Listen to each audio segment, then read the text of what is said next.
ಬಳಿ ನಾ ಬಂದೆ, ನಿನ್ನ ಕಾಲಿನ ಬಳಿ ನಾ ಬಂದೆ.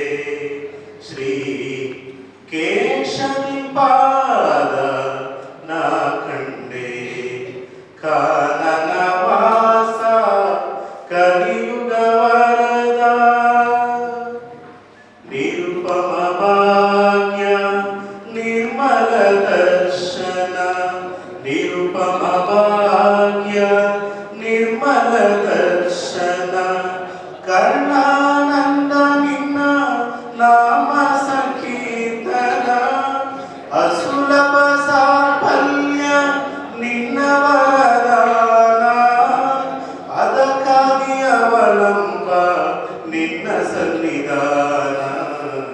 ಕಾನನ ವಾಸ ಕಲಿಯುಗ ವರದ, ಕಾನನ ವಾಸ ಕಲಿಯುಗ ವರದ.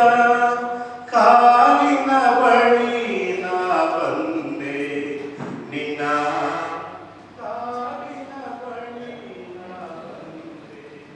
ಶ್ರೀ ಕೇಶವಿ ಪಾದ ನಾ ಕಂಡೆ, ಕಾನನ ವಾಸ ಕಲಿಯುಗ ವರದ.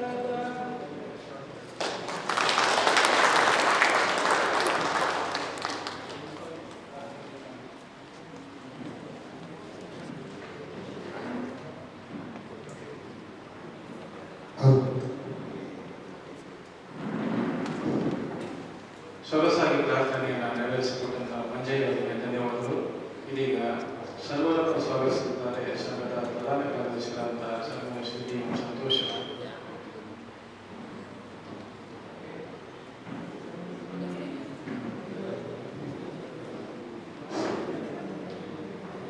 ಸಿವಿಲ್ ನ್ಯಾಯಾಧೀಶರ ಸ್ಪರ್ಧಾತ್ಮಕ ಪರೀಕ್ಷೆಗೆ ಉದ್ಘಾಟಿಸಲು ಆಗಮಿಸಿರುವಂತಹ ಗೌರವಾನ್ವಿತ ನ್ಯಾಯಮೂರ್ತಿಗಳು ಶ್ರೀ ಎಚ್ ಬಿ ಸಂದೇಶ್ ಅವರು, ಮಾನ್ಯ ನ್ಯಾಯಮೂರ್ತಿಗಳು, ಕರ್ನಾಟಕ ಉಚ್ಚ ನ್ಯಾಯಾಲಯ ಬೆಂಗಳೂರು, ಇವರಿಗೆ ನಮ್ಮ ಸಂಘದ ಪರವಾಗಿ ಎಲ್ಲರ ಪರವಾಗಿ ತುಂಬು ಹೃದಯದ ಸ್ವಾಗತವನ್ನು ಬಯಸ್ತಾರೆ.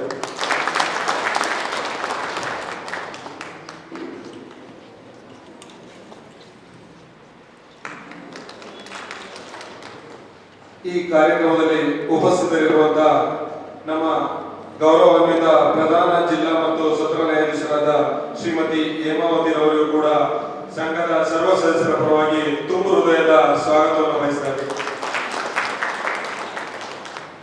ಅಧ್ಯಕ್ಷತೆಯನ್ನು ವಹಿಸಿರುವಂತಹ ನಮ್ಮ ಸಂಘದ ಅಧ್ಯಕ್ಷರಾದ ಡಿ.ಟಿ. ಪ್ರಸನ್ನರವರಿಗೂ ಕೂಡ ತುಂಬು ಹೃದಯದ ಸ್ವಾಗತವನ್ನು ಬಯಸ್ತಾರೆ.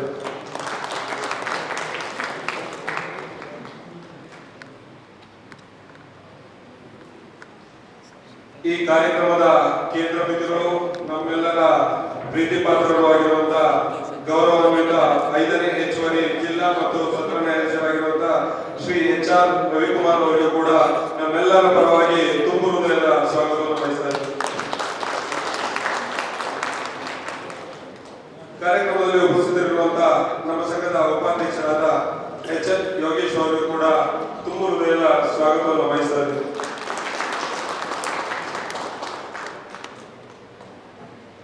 ಅದೇ ರೀತಿ ನಮ್ಮ ಜಂಟಿ ಕಾರ್ಯದರ್ಶಿಯಾದ ಶ್ರೀಮತಿ ರೂಪಾ ಕರಿಗೌಡರು ಕೂಡ ತುಂಬು ಹೃದಯದ ಸ್ವಾಗತವನ್ನು ಬಯಸ್ತಾರೆ.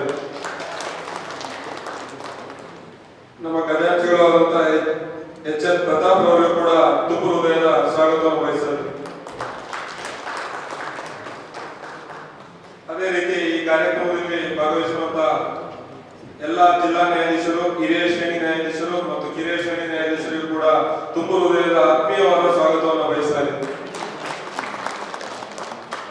ಈ ಕಾರ್ಯಕ್ರಮದಲ್ಲಿ ಭಾಗವಹಿಸಿರುವಂತಹ ಸ್ನೇಹಿತರು ಬಂದಿದ್ದಾರೆ, ಅವರು ಕೂಡ ನಾನು ತಡವಾಗಿ ಸ್ವಾಗತವನ್ನು ಕೋರ್ತಾ ಮತ್ತು ನಮ್ಮೆಲ್ಲ ಈ ಒಂದು ಕಾರ್ಯಕ್ರಮಕ್ಕೆ ಮಾಧ್ಯಮ ಸಹಾಯವನ್ನು ಕೊಟ್ಟಂತ ಸನ್ಮಾನ್ಯ ಹಿರಿಯ ವಕೀಲರಾದಂಥ ಭಾನುಮೋಹನ್ ಅವರು ಕೂಡ ವಿಶೇಷವಾಗಿ ಈ ಒಂದು ಕಾರ್ಯಕ್ರಮಕ್ಕೆ ಸ್ವಾಗತವನ್ನು ಕೋರ್ತಾ, ಈ ಕಾರ್ಯಕ್ರಮದ ಉದ್ದೇಶ ನಾನು June 5th of June 2024 charge ತಗೊಂಡ ದಿನನೇ ಸಾಹೇಬ್ರನ್ನ ದೊಡ್ಡವ್ರ ಹೈಕೋರ್ಟ್ ಜಡ್ಜಸ್ ನ್ಯಾಯಮೂರ್ತಿಗಳನ್ನ ನಮ್ಮ ADM ಸಾಹೇಬ್ರನ್ನ ಮತ್ತೆ ಸಂದೇಶ್ ಅಣ್ಣನ ಭೇಟಿ ಮಾಡಬಹುದಾದ ಸಂದರ್ಭದಲ್ಲಿ ಶಿವಶಂಕರ್ ಅವರನ್ನ ಮಾಡಿರೋ ಸಂದರ್ಭದಲ್ಲಿ ಇಮಿಡಿಯೇಟ್ ಫಸ್ಟ್ ಟಾಸ್ಕ್ ಕೊಟ್ಟಿದೆ ನಮಗೆ ವರ್ಕ್ಶಾಪ್ ಮಾಡಿ ಅಂತೇಳಿ. ಸೊ ವಿತಿನ್ ಮಂತ್ ನಮ್ಗೆ ಅವತ್ತು ಜೂನ್ ಡೇಟ್ ಅಲ್ಲೇ ಫಿಕ್ಸ್ ಮಾಡ್ಬಿಟ್ರು. ಹೋದ ಸಂದರ್ಭದಲ್ಲಿ PCS ಅವರು ಕೂಡ ಇದ್ರು, ಅವ್ರಿಗೂ ಕೂಡ ತಡವಾಗಿ ಸ್ವಾಗತ ಕೊಡ್ತಾ ಇದ್ದೀನಿ, ಸಾರಿ ಇರಲಿ. ಸೊ ಹೋದ ಸಂದರ್ಭದಲ್ಲಿ ಸಂದೇಶನ ನಮಗೆ ಒಂದು ಟಾಸ್ಕ್ ಕೊಟ್ಟರು, ಇಲ್ಲ ಒಂದು ವರ್ಕ್ಶಾಪ್ ಎಲ್ಲ ಮಾಡಿ ಅಂತೇಳಿ ADM ಸಾಹೇಬರು ಕೂಡ ಅದನ್ನ ಹೇಳಿದ್ರು. ಇಮಿಡಿಯೇಟ್ ನಾವು ಕಾರ್ಯಕ್ರಮ ಅದು I think August month of August 25, 26, 27 3 ದಿನಗಳಲ್ಲಿ ನಾವು ತುಂಬಾ ಅದ್ಭುತವಾಗಿ ಒಂದು ಒಳ್ಳೆ ಕಾರ್ಯಕ್ರಮವನ್ನು ಮಾಡಿದ್ವಿ. ಅದಕ್ಕೆಲ್ಲ ಸಂಪೂರ್ಣ ಸಹಕಾರ ರಿಸೋರ್ಸ್ ಪರ್ಸನ್ಸ್ಗಳನ್ನ ಎಂಗೇಜ್ ಮಾಡಿಕೊಟ್ಟಿದ್ದಾಗಲಿ ಅಥವಾ ಆ ಒಂದು ಕಾರ್ಯಾಗಾರನ ಒಂದು ಯಶಸ್ವಿ ಮಾಡಿಸ್ಕೊಟ್ಟಂಥದ್ದು ಆ ಒಂದು ಕ್ರೆಡಿಟ್ ನಮ್ಮ ಆನರಬಲ್ ಜಸ್ಟಿಸ್ ಸಂದೇಶ್ ಸಾಹೇಬ್ರಿಗೆ ಸೇರ್ತದೆ, ನಮ್ಮ ADM ಸಾಹೇಬ್ರಿಗೆ ಸೇರ್ತದೆ, ಶಿವಶಂಕರೇಗೌಡರಿಗೆ ಸೇರ್ತದೆ, ಮತ್ತೆ ಜೊತೆಗೆ ನಮ್ಮ ರವಿಕುಮಾರ್ ಸಾಹೇಬರು, ಅಂದಿನ PDG ಆಗಿದ್ದ ಶ್ರೀಮತಿ ಉಷಾರಾಣಿ ಅವರಿಗೆ, ಮತ್ತೆ ಎಲ್ಲ ನ್ಯಾಯಾಧೀಶರಿಗೆ ನನ್ನ ಅವತ್ತಿನ ಕಾರ್ಯಕ್ರಮದ ಸಕ್ಸಸ್ ನ ಅರ್ಪಿಸ್ತಾ, ಸೊ ನಾವು ಅವತ್ತಿಂದ ಕೂಡ ಕಾರ್ಯಕ್ರಮ ನಂತರ ದಿನಗಳಲ್ಲೂ ಕೂಡ 2.0 ಜ್ಞಾನದೀಪ ಅಂತೇಳಿ ಮತ್ತೆ ಪ್ರತಿನಿತ್ಯ ಇದನ್ನೇ ರವಿಕುಮಾರ್ ಸಾಹೇಬ್ರ ಕಡೆಯಿಂದ ಶುರು ಮಾಡ್ತಾ ಬಂದ್ವಿ. ಹೊಸ ಆಕ್ಟ್ಸ್ ಗಳು ಬಂದಿತ್ತು, BLS, DLS, DAS ಕಾರ್ಯಕ್ರಮಗಳು ಕೂಡ ಇದೇ ಹಾಲಲ್ಲಿ ಸಾಕಷ್ಟು ನಿತ್ಯ ರವಿಕುಮಾರ್ ಸಾಹೇಬರು ತಗೊಂಡಂತ ಸಂದರ್ಭ. ನಂತರದಲ್ಲಿ ಮತ್ತೆ ಅಷ್ಟೊತ್ತಿಗೆ ಜುಡಿಷಿಯಲ್ ಎಕ್ಸಾಮ್ಸ್ ಎಲ್ಲ ಕಾಲ ಆಯ್ತು. ಜುಡಿಷಿಯಲ್ ಎಕ್ಸಾಮ್ಸ್ ಕಾಲ ಆದಾಗ ಸಾಹೇಬ್ರ ಜೊತೆ ಡಿಸ್ಕಸ್ ಮಾಡಿದ್ವಿ. 158 ಕಾಲ ಆಗ್ತದೆ ಅಂತ ನಾನು ಹೋದಾಗೆಲ್ಲ ಹೇಳ್ತಾ ಇದ್ರು ಸಾಹೇಬರು. ಈ ಸಲ ತುಂಬಾ ಅತಿ ಹೆಚ್ಚು ಜನ ಜಡ್ಜಸ್ ಹಾಸನದಿಂದ ಬರ್ಬೇಕಾಗ್ತದೆ. ಯಾಕಪ್ಪ ಅಂತಂದ್ರೆ ರವಿಕುಮಾರ್ ಸಾಹೇಬ್ರನ್ನ ಅಲ್ಲಿ ನಾವು ಹಾಸನ್ಗೆ ಪೋಸ್ಟಿಂಗ್ ಮಾಡಿದ್ವಿ. ರವಿಕುಮಾರ್ ಎಲ್ಲಿರ್ತಾರೋ ಅಲ್ಲಿಂದ ತುಂಬಾ ಹಿಂದೆ ಯಾದಗಿರಿ ಇರ್ಬೋದು, ಚಾಮರಾಜನಗರ ಇರ್ಬೋದು, ಬೇರೆ ಕಡೆ ಎಲ್ಲ ಸಾಕಷ್ಟು ಅವ್ರು ಇದ್ದಂತ ಜಾಗದಿಂದ ಸಾಕಷ್ಟು ಜನ officers, good quality of the officers. Number is not important, the quality is most important. So ಹಾಗಾಗಿ good number of advocates as well as the quality advocates ಬರ್ತಾರೆ ಅಂತ ಹೇಳಿ ಒಂದು ಇಟ್ಸ್ ಅ ಫ್ಯಾಕ್ಟ್, ಪ್ರತೀತಿ ಏನಲ್ಲ. ಸೊ ಹಾಗಾಗಿ ಸಾಹೇಬ್ರ ಸ್ಥಿತಿ ನಮ್ಮಲ್ಲಿ ಬಂದಿದ್ದಾರೆ. ನಾವು ಅವ್ರನ್ನ ತುಂಬಾ ಆತ್ಮೀಯವಾಗಿ ಗೌರವಿತವಾಗಿ ನಡೆಸ್ಕೊಂಡಿದ್ವಿ. ಸಾಹೇಬ್ರಲ್ಲಿ ಅವ್ರ ಅವಧಿ ಪೂರ್ಣ ಪೂರೈಸಲಿ ಅಂತ ಕೂಡ ನಾವು ಭಗವಂತನಲ್ಲಿ ಕೂಡ ಆಸನಾಮಿನಲ್ಲಿ ಕೂಡ ನಾವು ಪ್ರಾರ್ಥಿಸಿದ್ವಿ. ಸಾಹೇಬ್ರ ಮುಂದೆ ಕೂಡ ನಾನು ಹೇಳ್ತೀನಿ, ಅವರು 3 ವರ್ಷ ಇಲ್ಲೇ ಇರಲಿ. ಸೊ ನಮ್ಮ ಹಾಸನದಿಂದ ಅತಿ ಹೆಚ್ಚು ಜಡ್ಜಸ್ಗಳನ್ನ ಇಲ್ಲಿಂದ ಕಳಿಸ್ಕೊಡ್ಲಿ ಅನ್ನೋ ಉದ್ದೇಶ ಅಷ್ಟೇ, ಬೇರೆ ಉದ್ದೇಶ ಯಾವುದೂ ಇಲ್ಲ. ಸೊ ಆ ಉದ್ದೇಶದಲ್ಲಿ ಈಗ ನಮಗೆ ತುಂಬಾ ಸಹಕಾರಿಯಾಗಿದ್ದಾರೆ. ಎಷ್ಟು ವಾಲಂಟಿಯರ್ ಆಗಿ, ಎಷ್ಟು ಡೆಡಿಕೇಟೆಡ್ ಆಗಿ ಅವರೊಂದು ಎಂಥೂಸಿಯಾಸಮ್ ನೋಡಿದ್ರೆ, ಟೀಚಿಂಗ್ ಸ್ಕಿಲ್ ಮತ್ತೆ ಇದು ಸಹ ನೋಡಿದ್ರೆ ನಮಗೆ ತುಂಬಾ ಕೂಡ ಇದಾಗ್ತದೆ. ಹಾಗಾಗಿ ಸಾಹೇಬರು ತಗೊಳ್ಳಿಕ್ಕೆ ಮಾಡ್ತಾ ಇದ್ದಾರೆ. ಹಿಂದೂ ಸಕ್ಸೆಷನ್ ಆಕ್ಟ್ ಅಂತೂ ಪೂರ್ತಿ ನಮ್ಮ ಅಡ್ವೊಕೇಟ್ಸ್ ಫೆಡರೇಟಿ 300-400 ಜನ ಇರ್ತಾ ಇದ್ರು. ಹಿಂದೂ ಸಕ್ಸೆಷನ್ ಆಕ್ಟ್ ಅಂತೂ ಅದ್ಭುತವಾಗಿ 4-5 ದಿನ 2 hours 10 hours ತಗೊಂಡಿದ್ದಾರೆ. ಹಿಂದೂ ಸಕ್ಸೆಷನ್ ಆಕ್ಟ್ ಒಂದು ಬಗೆನೇ ಅದ್ಭುತವಾಗಿ ಮಾಡಿದ್ದಾರೆ. ವಿನೀತಾ ಶರ್ಮಾ ಕೇಸ್ ಒಂದು ದಿವಸನೇ ಅಷ್ಟು ಎಲಾಬರೇಟೆಡ್ ಆಗಿ what is the cut off date, ಯಾಕೆ ಕಟ್ ಆಫ್ ಡೇಟ್ ಬಂತು, ಏನು, what is the para number 129 ಏನೋ ಪ್ಯಾರಾ ನಂಬರ್ ಇದೆ. ಸೊ ಅದರಲ್ಲಿ ಎಲಾಬರೇಟೆಡ್ ಆಗಿ ಹೇಳಿದ್ದಾರೆ. We can't forget those things. So ಅದು ಸ್ಟೇಜ್ ಕಟ್ ಆಫ್ ಡೇಟ್ಸ್ ಏನಿದೆ ಹಿಂದೂ ಸಕ್ಸೆಷನ್ ಆಕ್ಟ್ ಯಾವಾಗ ಎನ್ಫೋರ್ಸ್ಮೆಂಟ್ ಬಂತಂದೆಲ್ಲ ತುಂಬಾ ಅವಿಸ್ಮರಣೀಯವಾಗಿ ಮಾಡಿಕೊಟ್ಟಿದ್ದಾರೆ. ಸೊ ಅದಕ್ಕೆಲ್ಲ ಮೂಲ ಕಾರಣ ಏನಪ್ಪಾ ಅಂದ್ರೆ ನಮ್ಮ ಸಂದೇಶ್ ಸಾಹೇಬರು ಇಲ್ಲಿಂದ ಅತಿ ಹೆಚ್ಚು ಬರಬೇಕು ಅನ್ನೋ ಉದ್ದೇಶ ಅವರಿಗೆ ಒಂದು ಮನದಾಳ ತುಡಿತಾ ಇದೆ. ಸೊ ಹಾಗಾಗಿ ನಾನು ನಮ್ಮ ಜೂನಿಯರ್ಸ್ ಅಡ್ವೊಕೇಟ್ಸ್ ಏನೆಲ್ಲ ಎಕ್ಸಾಮ್ಸ್ ತಗೊಳ್ಳೋದು, ಇವತ್ತು 170 ಜನ ನಾವು ಒಂದೇ ಒಂದು ಕಾಲ್ ಮಾಡಿದ್ದು, ಒಂದು ಲೆಟರ್ ಒಂದು ನೋಟಿಫೈ ಮಾಡಿದ್ವಿ. ಈ ತರ ಸಿವಿಲ್ ಜಡ್ಜ್ ಎಕ್ಸಾಮಿನೇಷನ್ಗೆ ನಾವು ಈ ತರ ಒಂದು ತರಬೇತಿ ಶಿಬಿರವನ್ನು ಮಾಡಬೇಕು ಅಂತಿದ್ವಿ. ಶಿಬಿರಾರ್ಥಿಗಳು ಇಷ್ಟಪಟ್ಟವರು ನಮ್ಮಲ್ಲಿ ಬಂದು ಎನ್ರೋಲ್ ಮಾಡಿ ಅಂತ ಹೇಳಿದ್ವಿ. 4 ದಿನ ಮಾತ್ರ ಟೈಮ್ ಕೊಟ್ಟಿದ್ವಿ. 4 ದಿನದಲ್ಲಿ 120 ಜನ ಬಂದು ಅವರ ಫೋನ್ ನಂಬರ್ಸ್ ಕೊಟ್ಟು ನಮಗೆ ಅದನ್ನು ವಾಟ್ಸ್ಆಪ್ ಗ್ರೂಪ್ ಕ್ರಿಯೇಟ್ ಮಾಡಿದ್ವಿ. ಸೊ ಅಲ್ಲಿ ಎಷ್ಟು ಇಂಟ್ರೆಸ್ಟೆಡ್ ಇದ್ದಾರೆ, ರವಿಕುಮಾರ್ ಸಾಹೇಬ್ರ ಮೇಲೆ ಎಷ್ಟು ಡಿಪೆಂಡೆನ್ಸಿ ಇದೆ, ಸಂದೇಶ್ ಸಾಹೇಬ್ರ ಮೇಲೆ ಎಷ್ಟು ಇದಿದೆ ಅಂತೇಳಿ ನಾವು ಈ ಒಂದು ಕರೆ ನೋಡಿದ್ರೆ ಗೊತ್ತಾಗುತ್ತೆ ನಮಗೆ. ಸೊ ಹಾಗಾಗಿ 170 ಜನ ಇವತ್ತು ನಮ್ಮ ಕೈಯಲ್ಲಿ ಪಟ್ಟಿ ಇದೆ. ಸೊ 170 ಜನ ಕೂಡ ಇವತ್ತು ಆಸ್ಪಿರೆಂಟ್ಸ್ ಇದ್ದಾರೆ, ಅವರೆಲ್ಲ ತಗೊಳ್ತಾ ಇದ್ದಾರೆ. ಅವರೆಲ್ಲರೂ ಕೂಡ ನಾನು ಶುಭವನ್ನ ಈ ಸಂದರ್ಭದಲ್ಲಿ ಹಾರೈಸ್ತೀನಿ.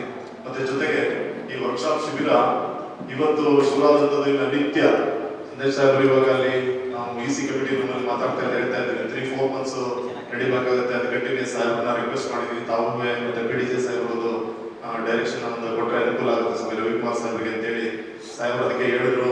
3 months 4 months ಎಲ್ಲ ಏನಿಲ್ಲ, ವಿತಿನ್ 2 months ಅಲ್ಲಿ ಎಕ್ಸಾಮ್ಸ್ ನ ಕಂಡಕ್ಟ್ ಮಾಡ್ತೀವಿ ನಾವು. ಈಗ ಸ್ಪೀಡ್ ಆಗಿ ರೆಡಿ ಆಗಬೇಕು, ಯಾಕಂದ್ರೆ ಇನ್ನೊಂದು ಬ್ಯಾಚ್ ಬರ್ಲಿಕ್ಕಿತ್ತು ಇಷ್ಟೊತ್ತಿಗೆ.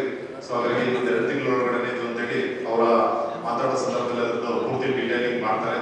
ಸೊ ಹಾಗಾಗಿ ನಾವು ಉದ್ದೇಶ ಇಷ್ಟೇ, ರಾಜ್ಯದಲ್ಲೇ ಮೊಟ್ಟ ಮೊದಲ ಬಾರಿಗೆ ಒಂದು ಒಳ್ಳೆ ಪ್ರಯತ್ನ ಹಾಸನ ಜಿಲ್ಲಾ ವಕೀಲ ಸಂಘ ಮಾಡಿದೆ. ಇದಕ್ಕೆ ಮೂಲ ಪ್ರೇರಣೆ ಒಂದು ಸಂದೇಶ್ ಸಾಹೇಬರು, ಇನ್ನೊಂದು ರವಿಕುಮಾರ್ ಸಾಹೇಬರು, ಮತ್ತೆ ನಮ್ಮ ಗೌರವಾನ್ವಿತ ಡಿಸ್ಟ್ರಿಕ್ಟ್ ಸಾಹೇಬರು. ಸೊ 3 ಜನ ಪ್ರೇರಣೆ ಕೊಟ್ಟು ನಾವು ಓದಂತ ಸಂದರ್ಭದಲ್ಲಿ ನಮ್ಮನ್ನು ಮೋಟಿವೇಟ್ ಮಾಡಿದ್ದಾರೆ.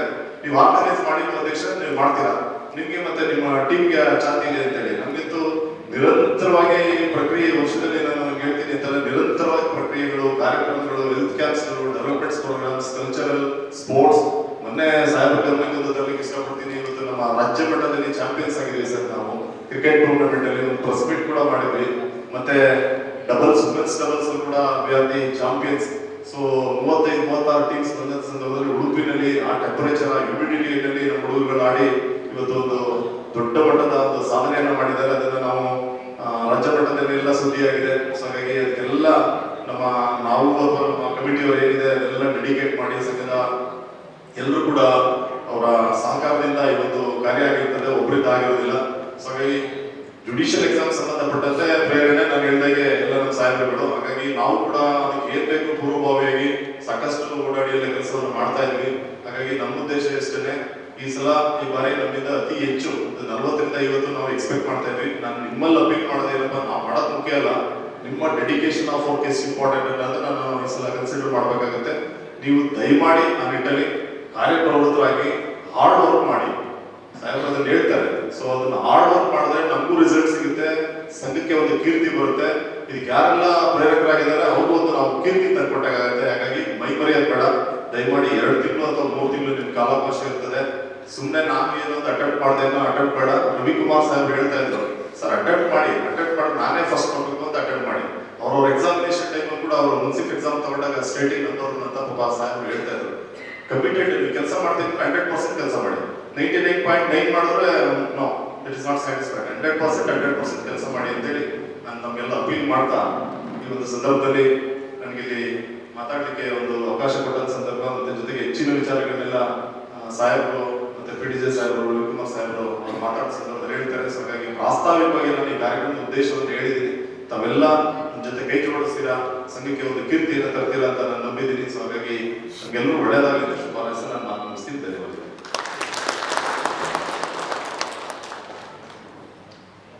ಕಾರ್ಯಕ್ರಮದ ಉದ್ದೇಶ ಮತ್ತು ಅದಕ್ಕೆ ಪ್ರೇರಕ ಶಕ್ತಿಯಾಗಿ ನಿಂತಹ ವ್ಯಕ್ತಿಗಳನ್ನು ಗುಣಗಾನ ಮಾಡ್ತಾ ತಮ್ಮ ಪ್ರಾಸ್ತಾವಿಕ ನುಡಿಯನ್ನು ನೀಡಿದಂತಹ ಅಧ್ಯಕ್ಷರಾದ ಸನ್ಮಾನ್ಯ ಶ್ರೀ ಕೃಷ್ಣ ಅವರಿಗೆ ಧನ್ಯವಾದಗಳು. ಇದೀಗ ಈ ಒಂದು ಕಾರ್ಯಕ್ರಮದ ಉದ್ದೇಶ ನಮಗೆಲ್ಲ ಅರ್ಥ ಆಗಿದೆ. ಈ ಕಾರ್ಯಕ್ರಮದ ಅಧಿಕೃತ ಉದ್ಘಾಟನೆ ಗೌರವಾನ್ವಿತ ನ್ಯಾಯಮೂರ್ತಿಗಳಾದಂತಹ ಸನ್ಮಾನ್ಯ ಶ್ರೀ HP ಸಂದೇಶ್ ಸಾಹೇಬರಿಂದ ಅವರೆಲ್ಲ ಗಣ್ಯರು ಕೈ ಜೋಡಿಸಬೇಕಾಗಿ ವಿನಂತಿ. ನೀರೇ ನಡೆಯುವ ಮೂಲಕ ಉದ್ಘಾಟನೆ ನೆರವೇರಿಸಲಾಗುತ್ತದೆ.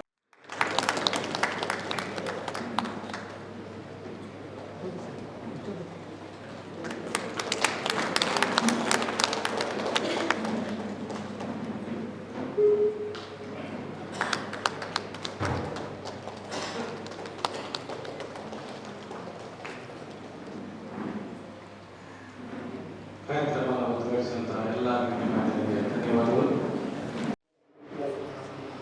ಸಂದೇಶ ಸಾಹೇಬ್ರವ್ರೆ, ನಮ್ಮ PDJಗಳವ್ರೆ, ವಕೀಲ ಸಂಘದ ಅಧ್ಯಕ್ಷರೇ, ಉಪಾಧ್ಯಕ್ಷರು, ಎಲ್ಲ ಪದಾಧಿಕಾರಿಗಳೇ, ಗೌರವಾನ್ವಿತ ನನ್ನ ಹಿರಿಯ ನ್ಯಾಯಾಧೀಶರೇ, ಮತ್ತೆ ನನ್ನ ಸಹೋದ್ಯೋಗಿ ನ್ಯಾಯಾಧೀಶರೇ, ಹಿರಿಯ ಸಿವಿಲ್ ನ್ಯಾಯಾಧೀಶರೇ ಮತ್ತು ಹಿರಿಯ ಶ್ರೇಣಿ ಸಿವಿಲ್ ನ್ಯಾಯಾಧೀಶರೇ ಮತ್ತು ಎಲ್ಲ ವಕೀಲ ಮಿತ್ರರು, ನಿಜವಾಗಿ ಹೇಳ್ಬೇಕಂತಂದ್ರೆ ಸಂದೇಶ ಸಾಹೇಬರು ನಾವು ಜಡ್ಜಸ್ ಆಗಿ ಸೇರ್ಕೊಳ್ಳೋ ಸಂದರ್ಭದಲ್ಲಿ ನಮಗೆ ಕಾಸ್ಟ್ ಬರ್ತಾ ಇದೆ ಜುಡಿಷಿಯಲ್ ಅಕಾಡೆಮಿಗೆ.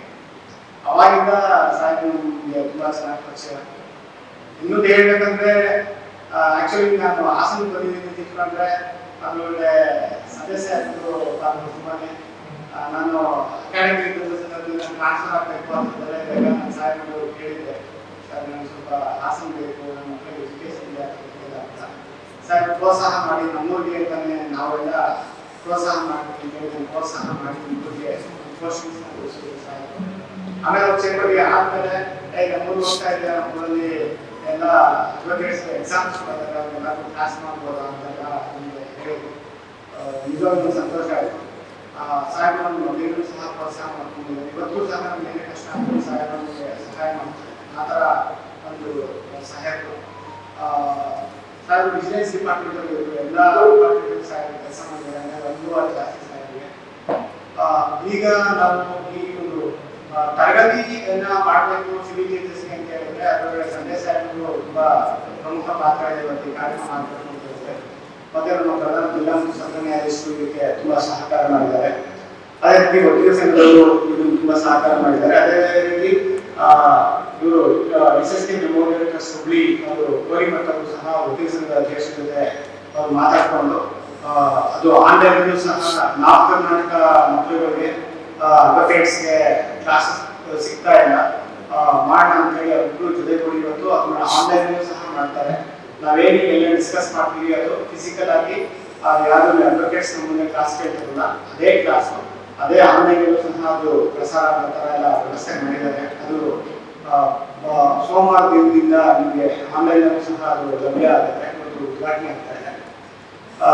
ನಾನು ಸಿವಿಲ್ ಜಡ್ಜಸ್ ಎಕ್ಸಾಮ್ಸ್ಗೆ ಹೇಳ್ಬೇಕಂತಂದ್ರೆ ಅದಕ್ಕೆ ಸೋಮವಾರ ಒಂದು ಪ್ರಿಪರೇಟರಿ ಸ್ಕಿಲ್ಸ್ ಹೇಗಿರ್ಬೇಕು ಅಂತ ಹೇಳಿ ಒಂದು ವಿಷಯವಾಗಿ ವಿವರವಾಗಿ ಒಂದು ಪ್ರಿಪರೇಟರಿ ಸ್ಕಿಲ್ಸ್ ಅಂತ ನಾವು ಒಂದೂವರೆ ಗಂಟೆ ಯಾವ ಥರ ಕ್ಲೀನ್ಸ್ ಯಾವ ರೀತಿ ನಾವು ಅಟೆಂಡ್ ಮಾಡಬೇಕು, ಮೇನ್ಸ್ ಎಕ್ಸಾಮ್ಸ್ ಏನು, ಇಂಟರ್ವ್ಯೂ ಯಾವ ರೀತಿ ಅಟೆಂಡ್ ಮಾಡಬೇಕು, ಟ್ರಾನ್ಸ್ಲೇಷನ್ ಯಾವ ರೀತಿ ಅಟೆಂಡ್ ಮಾಡಬೇಕು, ಈ ಥರದ್ದೆಲ್ಲ ಜಡ್ಜ್ಮೆಂಟ್ ರೈಟಿಂಗ್ ಏನಿರಬೇಕು, ಯಾವ ಥರ ಇಶ್ಯೂಸ್ ಮಾಡಬೇಕು, ಚಾರ್ಜಸ್ ಯಾವ ರೀತಿ ಫೈಲ್ ಮಾಡಬೇಕು, ಮತ್ತೆ ಯಾವ್ಯಾವ ಸಬ್ಜೆಕ್ಟ್ಸ್ ಈ ಎಕ್ಸಾಮ್ಸ್ಗೆ ಬರುತ್ತೆ ಅದನ್ನ ಯಾವ್ಯಾವ ಇಂಪಾರ್ಟೆಂಟ್ ಪ್ರಾವಿಷನ್ಸ್ ಈಗ ನಮಗೆ ಈಗ ಸಾಹೇಬರು ಅಧ್ಯಕ್ಷರು ವಕೀಲ ಸಂಘದ ಅಧ್ಯಕ್ಷರು ಒಂದೂವರೆ ತಿಂಗಳಲ್ಲಿ ಎಕ್ಸಾಮ್ಸ್ ಬರ್ಬೋದು. ನನ್ನ ಪ್ರಕಾರ 45 ದಿವಸದಲ್ಲಿ ಬರ್ಬೋದು ಅಂತ ನಾನು ಅನ್ಕೋತೀನಿ. ಪ್ರತಿ ಸರಿ ಇದ್ದಾಗ ಒಂದು 45 ದಿವಸದಲ್ಲಿ ನಾವು 13 ಸಬ್ಜೆಕ್ಟ್ ಕಲಿಬೇಕು. ಈ ಸರಿ BNSS ಮತ್ತೆ BSc ಮತ್ತೆ BNS ಅಂತ ಹೊಸ ಸಬ್ಜೆಕ್ಟ್ಸ್ ಆಡ್ ಆಗಿದೆ. ಅದ್ರ ಜೊತೆಗೆ ಹಳೆ IPC, CRPC ಮತ್ತೆ ಎವಿಡೆನ್ಸ್ ಆಕ್ಟ್ ಇದೆ. ಎಲ್ಲ ಜೊತೆಗೆ ತಗೊಂಡು 13 ಸಬ್ಜೆಕ್ಟ್ಸ್ ನಾವು ಕಲಿಬೇಕು. ಯಾವ್ಯಾವ important examination point of view provision ನೋಡ್ಕೋಬೇಕು ಅಂತೆಲ್ಲ ನಾನು ಸೋಮವಾರ ನಿಮಗೆ ವಿವರವಾಗಿ ಸ್ಕಿಲ್ಸ್ ಯಾವ ರೀತಿ ಬೇಕು ಅಂತೇಳಿ ನಾನೊಂದು ಕ್ಲಾಸ್ ಅನ್ನು ನಾನು ಮಾಡ್ತೀನಿ. ನಾನು ಹೇಳೋದಿಷ್ಟೇ ಏನಂತಂದ್ರೆ ನಾವು ಈಗ ಒಂದು ಎಕ್ಸಾಮ್ ತಗೋತಾ ಇದೀವಿ ಅಂತಂದ್ರೆ ನಾವು ಒಂದು ವಕೀಲ ಸಂಘದ ಅಧ್ಯಕ್ಷ ಹೇಳಿದಂಗೆ 100% ನಮಗೆ ಡೆಡಿಕೇಶನ್ ಇರಬೇಕು. ಆಮೇಲೆ ನಾನು ಯಾವಾಗಲೂ ಹೇಳೋದೇನಂತಂದ್ರೆ ಜುಡಿಷಿಯಲ್ ಸರ್ವಿಸ್ ಎಕ್ಸಾಮ್ಸ್ ಬೇರೆ ಕಾಂಪಿಟೇಷನ್ ಇರಲ್ಲ. ಬೇರೆ ಈಗ ಸಪೋಸ್ ನಮ್ಗೆ ಏನಾದ್ರು ಒಂದು ತಹಸೀಲ್ದಾರ್ ಪೋಸ್ಟ್ 100 ಪೋಸ್ಟ್ ಅಂತ ಇಟ್ಕೊಂಡ್ರೆ ಎಷ್ಟು ಕಾಂಪಿಟೇಷನ್ ಬರುತ್ತೆ. ಎಲ್ಲಾ ಡಿಗ್ರಿ ಮಾಡಿರೋಂಥವ್ರು ಸಹ ಕಾಂಪಿಟೇಷನ್ MSc ಮಾಡಿರ್ತಾರೆ, BSc ಮಾಡಿರ್ತಾರೆ, BA ಮಾಡಿರ್ತಾರೆ, ಡಿಗ್ರಿ ಎಲ್ಲ ಇಂಜಿನಿಯರಿಂಗ್ ಮಾಡೋರೆಲ್ಲ ಕಾಂಪಿಟೇಷನ್ ಮಾಡ್ತಾರೆ. ಬಟ್ ಇದು ಜುಡಿಷಿಯಲ್ ಸರ್ವಿಸ್ ಎಕ್ಸಾಮ್ಸ್ಗೆ ಓನ್ಲಿ ಅಡ್ವೊಕೇಟ್ಸ್ ಆಗಿರೋರು ಮಾತ್ರ ಕಾಂಪಿಟೇಷನ್ ಮಾಡೋಕ್ಕಾಗೋದು. ಹಾಗಾಗಿ ಅದನ್ನ ಮನಸ್ಸಲ್ಲಿ ಇಟ್ಕೊಂಡ್ರೆ ಒಂದು ನಾವು ಚೆನ್ನಾಗಿ ಅಭ್ಯಾಸ ಮಾಡ್ಬೋದು. ಬೇರೆ ಕಾಂಪಿಟೇಷನ್ ಇಲ್ಲ, ನಮಗೆ ನಾವೇ ಅಭ್ಯಾಸ ಮಾಡಿದ್ರೆ ಆಗುತ್ತೆ. ಅದನ್ನ ತಾವೆಲ್ಲ ಮನಸ್ಸಲ್ಲಿ ಇಟ್ಕೊಂಡ್ರೆ ಇದು ಆಗೋದೇ ಅಂತಲ್ಲ ನಾನು ಹೇಳ್ತಾ ಇದೆಲ್ಲ ಎಕ್ಸಾಮಿನೇಷನ್ ಪ್ಯಾಟರ್ನ್ ಎಲ್ಲ ನಾನು ನೆಕ್ಸ್ಟ್ ಮೊನ್ನೆ ಹೇಳ್ತೀನಿ. ಫಿಲಿಮ್ಸ್ ಎಕ್ಸಾಮು, ಮೇನ್ಸ್ ಮತ್ತೆ ಇಂಟರ್ವ್ಯೂ ಎಲ್ಲ ಮತ್ತೆ ಸಬ್ಜೆಕ್ಟ್ಸ್ ಎಲ್ಲ ಯಾವ್ಯಾವ ಇರುತ್ತೆ ಇದು ನಾನು ಸಾಹೇಬರು ನನಗೆ ಪ್ರೋತ್ಸಾಹ ಕೊಟ್ಟ ರೀತಿಯಲ್ಲಿ ನಾನು ಪ್ರತಿದಿನ ಸಂಜೆ 5:30 7 ಗಂಟೆವರೆಗೂ ಎಕ್ಸಾಮ್ಸ್ ಮುಗಿಯೋವರೆಗೂ ಸಹ ಕ್ಲಾಸ್ ಮಾಡಬೇಕು ಅಂತಿದ್ವಿ. ಮಧ್ಯದಲ್ಲಿ ಯಾವ್ದಾದ್ರು ದಿನ 2 ದಿನ ಏನಾದ್ರು ಅನಿವಾರ್ಯ ಕಾರಣದಿಂದ ಆಗ್ದಲೇ ಇರ್ಬೋದು. ನಾನು KGF ಇದ್ದಾಗಲೂ ಅದೇ ಥರ ಮಾಡಿದ್ದೆ, ಬೆಳಗಾವಿ ಇದ್ದಾಗ ಮಾಡಿದ್ದೆ, ಯಳಂದೂರಲ್ಲಿ ಇದ್ದಾಗ ಮಾಡಿದ್ದೆ. ನಮ್ಮ ನಾಗಜ್ಯೋತಿ ಅವಾಗ ಯಳಂದೂರಲ್ಲಿ ಇದ್ದಾಗ ಅವ್ರು ಕ್ಲಾಸ್ ಬರ್ತಾ ಇದ್ರು. ಬಟ್ ಆ ವರ್ಷ ಸೆಲೆಕ್ಷನ್ ಆಗಿಲ್ಲ. 2017 ಸೆಲೆಕ್ಷನ್ ಆಗಿ KGF ಮನೆ ಮಾಡ್ಕೊಂಡು ಅಲ್ಲೇ ರೂಮ್ ಮಾಡ್ಕೊಂಡು ಒಂದು 3 months ಪಾಪ ಅವರು ಅಲ್ಲಿ ಅಭ್ಯಾಸ ಮಾಡಿ ಸೆಲೆಕ್ಷನ್ ಆದ್ರಂತ ಸುಮಾರು ಜನ ನಾನು ಈಗಲೂ ಕೇಳ್ತಾರೆ, ಸರ್ ನಾವು ಹಾಸನದಲ್ಲಿ ಬಂದು ಮನೆ ಮಾಡ್ಕೊಳ್ತೀವಿ, ನಾವು ಒಂದು 2 ತಿಂಗಳು ಕ್ಲಾಸ್ ಮಾಡಿ ಅಂತ. ನಾನು ಅದಕ್ಕೆ ಹೇಳ್ತೀನಿ, ಬೇಡ ಆ ಥರ ಎಲ್ಲ ಮಾಡಬೇಡಿ, ಆನ್ಲೈನ್ ಮಾಡಿದ್ರೆ ಅಟ್ಲೀಸ್ಟ್ ನಿಮ್ಗೆ ಆನ್ಲೈನಲ್ಲಿ ನೀವು ಅಟೆಂಡ್ ಆಗ್ಬೋದು ಅಂತ. ಸೊ ಆ ಥರ ಇದರದ್ದು ಎಲ್ಲ ಚೆನ್ನಾಗಿರುತ್ತೆ.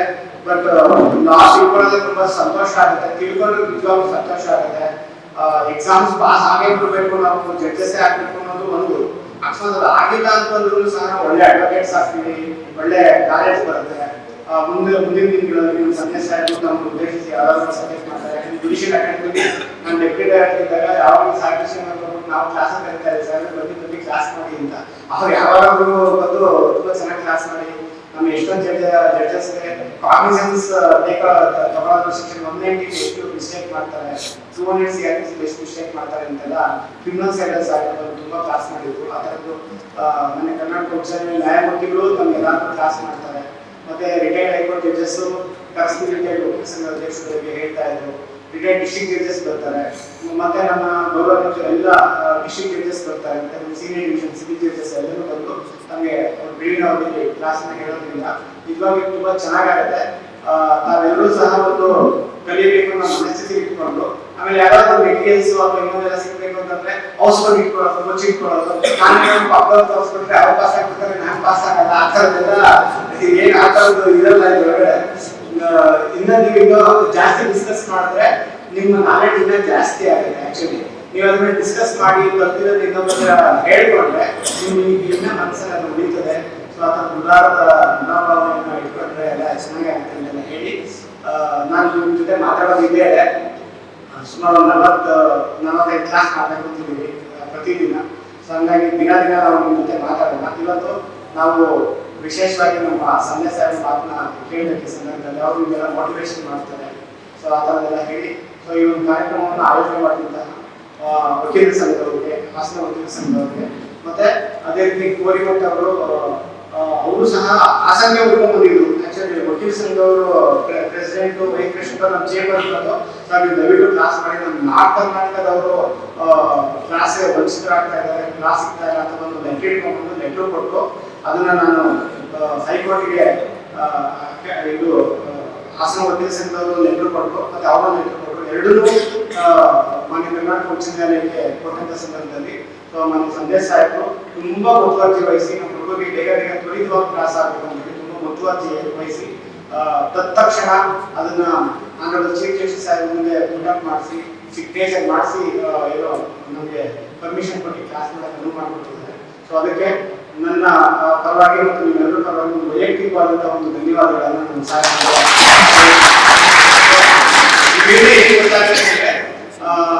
ಸಂಧ್ಯಾ ಸಾಹೇಬರು ಇಲ್ಲಿ ಹಾಸನ ಜಿಲ್ಲೆಯ ಮಣ್ಣಿನ ಮಗ ಅಂತ ಅವೆಲ್ಲ ಹೇಳ್ತೀರ. ಅವ್ರಿಗೆ ತುಂಬಾ ಪ್ರೀತಿ ಇದೆ, ನಮಗೂ ಮುಂದಕ್ಕೆ ಬರಬೇಕು. ಸೊ ಆ ಥರದೆಲ್ಲ ತುಂಬಾ ಅಕಾಡೆಮಿಕ್ ಬಂದಾಗ ಎಷ್ಟೊಂದಿನ ಅಡ್ವೊಕೇಟ್ಸ್ ಎಲ್ಲ ಸಾಹೇಬರು ತುಂಬಾ ಮೋಟಿವೇಟ್ ಮಾಡ್ತಾ ಇದ್ರು. ಹೇಗೆ ಮಾಡಬೇಕು, ಎಕ್ಸಾಮ್ಸ್ ಎಲ್ಲ ಚೆನ್ನಾಗಿ ಮಾಡಬೇಕು. ಸಾಹೇಬರು ಸೆಲೆಕ್ಷನ್ ಕಮಿಟಿಗೂ ಸಹ ಒಂದು ಕೆಲಸ ಮಾಡೋ ಅನುಭವ ಇರೋದ್ರಿಂದ ಅವ್ರು ಮುಂದಿನ ದಿನಗಳಲ್ಲಿ ನಿಮಗೆ ಇಂಟರ್ವ್ಯೂ ಮಾಡುವಂಥ ಸಂದರ್ಭದಲ್ಲಿ ಯಾವ ಥರ ಕ್ವೆಶನ್ಸ್ ಬರುತ್ತೆ, ಸೊ ಯಾವ ಥರ ಆನ್ಸರ್ ಮಾಡಬೇಕು ಆ ಥರದಿಂದ ಸಾಹೇಬರು ಶುರು ಮಾಡ್ಕೊಂಡು ಹೇಳ್ತಾರೆ ಅಂತೆಲ್ಲ ಹೇಳಿ ಸೊ ಈ ಕಾರ್ಯಕ್ರಮವನ್ನು ಚೆನ್ನಾಗಿ ಮಾಡೋಣ. ಸೊ ನೀವು ಎಲ್ಲ ಹಿರಿಯ ವಕೀಲರುಗಳು ತಮ್ಮ ಕಿರಿಯ ವಕೀಲರುಗಳಿಗೆ ಪ್ರೋತ್ಸಾಹ ಮಾಡಿ ಅವ್ರಿಗೆ ಸಾಂಪ್ರದಾಯಿಕ ಕ್ಲಾಸ್ ಅಟೆಂಡ್ ಮಾಡೋದಕ್ಕೆ ಒಂದು ಅನುವು ಮಾಡಿಕೊಡಿ ಅಂತೆಲ್ಲ ಹೇಳ್ತಾ ಈ ಕಾರ್ಯಕ್ರಮವನ್ನು ಆಯೋಜನೆ ಮಾಡಿರುವಂತಹ ಹಾಸನ ವಕೀಲರ ಸಂಘದ ಮತ್ತು ಎಲ್ಲ ಪದಾಧಿಕಾರಿಗಳಿಗೆ ಮತ್ತೆ ಚಂದ್ರಶೇಖರ್ ಸರ್ ಯಾವಾಗಲೂ ಸರ್ ನಮಗೆ ಹಿಂದೂ ಸಕ್ಸೆಷನ್ ಆಕ್ಟ್ ಎಲ್ಲ ಮಾಡ್ಬೇಕಾದ್ರೆ ನಾವು ಸರ್ ಎಲ್ಲ ಜಾಬ್ಸ್ ಮಾಡ್ಕೊಂಡೆಲ್ಲ ಕ್ಲಾಸ್ ಮಾಡ್ತಾ ಇದ್ವಿ. ಅವ್ರಿಗೆ ಯಾವ್ದಾದ್ರು ಎಕ್ಸಾಂಪಲ್ ಕೊಡ್ತಾ ಇದ್ದಾರೆ. ಆ ಥರ ಎಲ್ಲ ಪಾಪ ಸರ್ ತುಂಬಾ ಇಂಟ್ರೆಸ್ಟ್ ತಗೊಂಡೆಲ್ಲ ಇದು ಮಾಡ್ತಾ ಇದ್ದಾರೆ ಎಲ್ಲ. ಮತ್ತೆ ಅದೇ ರೀತಿ SSK ಮೆಮೋರಿಯಲ್ ಟ್ರಸ್ಟ್ ಅವರು ಆನ್ಲೈನ್ ಅಲ್ಲಿ ಇಡೀ ಕರ್ನಾಟಕ ರಾಜ್ಯಾದ್ಯಂತ ಎಲ್ಲ ಪ್ರಸಾರ ಮಾಡುವಂತ ಕೆಲಸವನ್ನು ಮಾಡ್ತಾರೆ. ಸೊ ಈ ಎರಡು ಸಂಸ್ಥೆಗಳಿಗೆ ಧನ್ಯವಾದಗಳನ್ನು ಹೇಳಿ ನನ್ನ ಮಾತನ್ನು ಮುಗಿಸ್ತೀನಿ. ಅತ್ಯುತ್ತಮ ಕಾರ್ಯಕ್ರಮದ ಉದ್ಘಾಟನೆಯನ್ನು ಮಾಡಿದಂತಹ ಗೌರವಾನ್ವಿತ ನ್ಯಾಯಮೂರ್ತಿಗಳಾದ SP ಸಂದೇಶ್ ಸರ್ ಅವರು ಹಾಗೂ ವಕೀಲ ಸಂಘದ ಅಧ್ಯಕ್ಷರಾದ ಪ್ರಸನ್ನರವರು,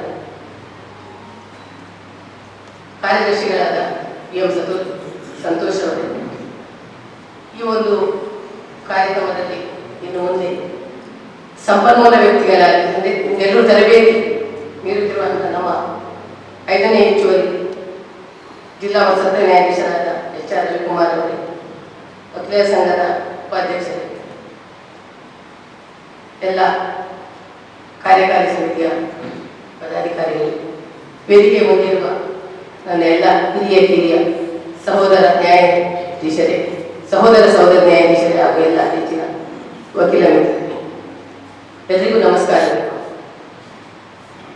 ಈ ದಿವಸ ಈ ಒಂದು ಕಾರ್ಯಕ್ರಮ ನಡೆಯಬೇಕಾಗಿದ್ದರೆ ಗೌರವಾನ್ವಿತ ನ್ಯಾಯಮೂರ್ತಿಗಳಾದ ಸಂದೇಶ್ ಸರ್ ಅವರ ನೀಡಿರುವಂತಹ ಸ್ಫೂರ್ತಿ ಅಂತ ಹೇಳೋಕ್ಕೆ ನಾನು ಇಷ್ಟಪಡ್ತೀನಿ. ಯಾಕಂತ ಹೇಳಿದ್ರೆ ಒಳ್ಳೆಯ ಕಾರ್ಯಕ್ಕೆ ಯಾವತ್ತೂ ಕೂಡ ಸರ್ ಅವರು ಹುರಿದುಂಬಿಸ್ತಾರೆ. ಇಂಥ ಒಂದು ಕಾರ್ಯಕ್ರಮ ನಡೆಯಬೇಕಾಗಿದೆ. ಬಹುಶಃ ನೀವೆಲ್ಲರೂ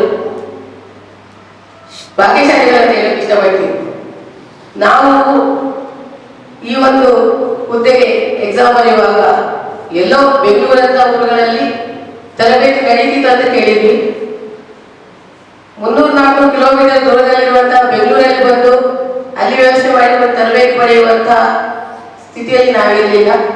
ನಾವೇನಿದ್ರು ಅದಕ್ಕೆ ಬೇಕಾದ ಪುಸ್ತಕಗಳನ್ನು ಓದಿ ನ್ಯಾಯಾಲಯದಲ್ಲಿ ಕಲಾಪಗಳಲ್ಲಿ ಹಾಜರಾಗಿ ತಿಳಿದುಕೊಂಡು ಪರೀಕ್ಷೆ ಕೂತು ಪಾಸಾದವರು.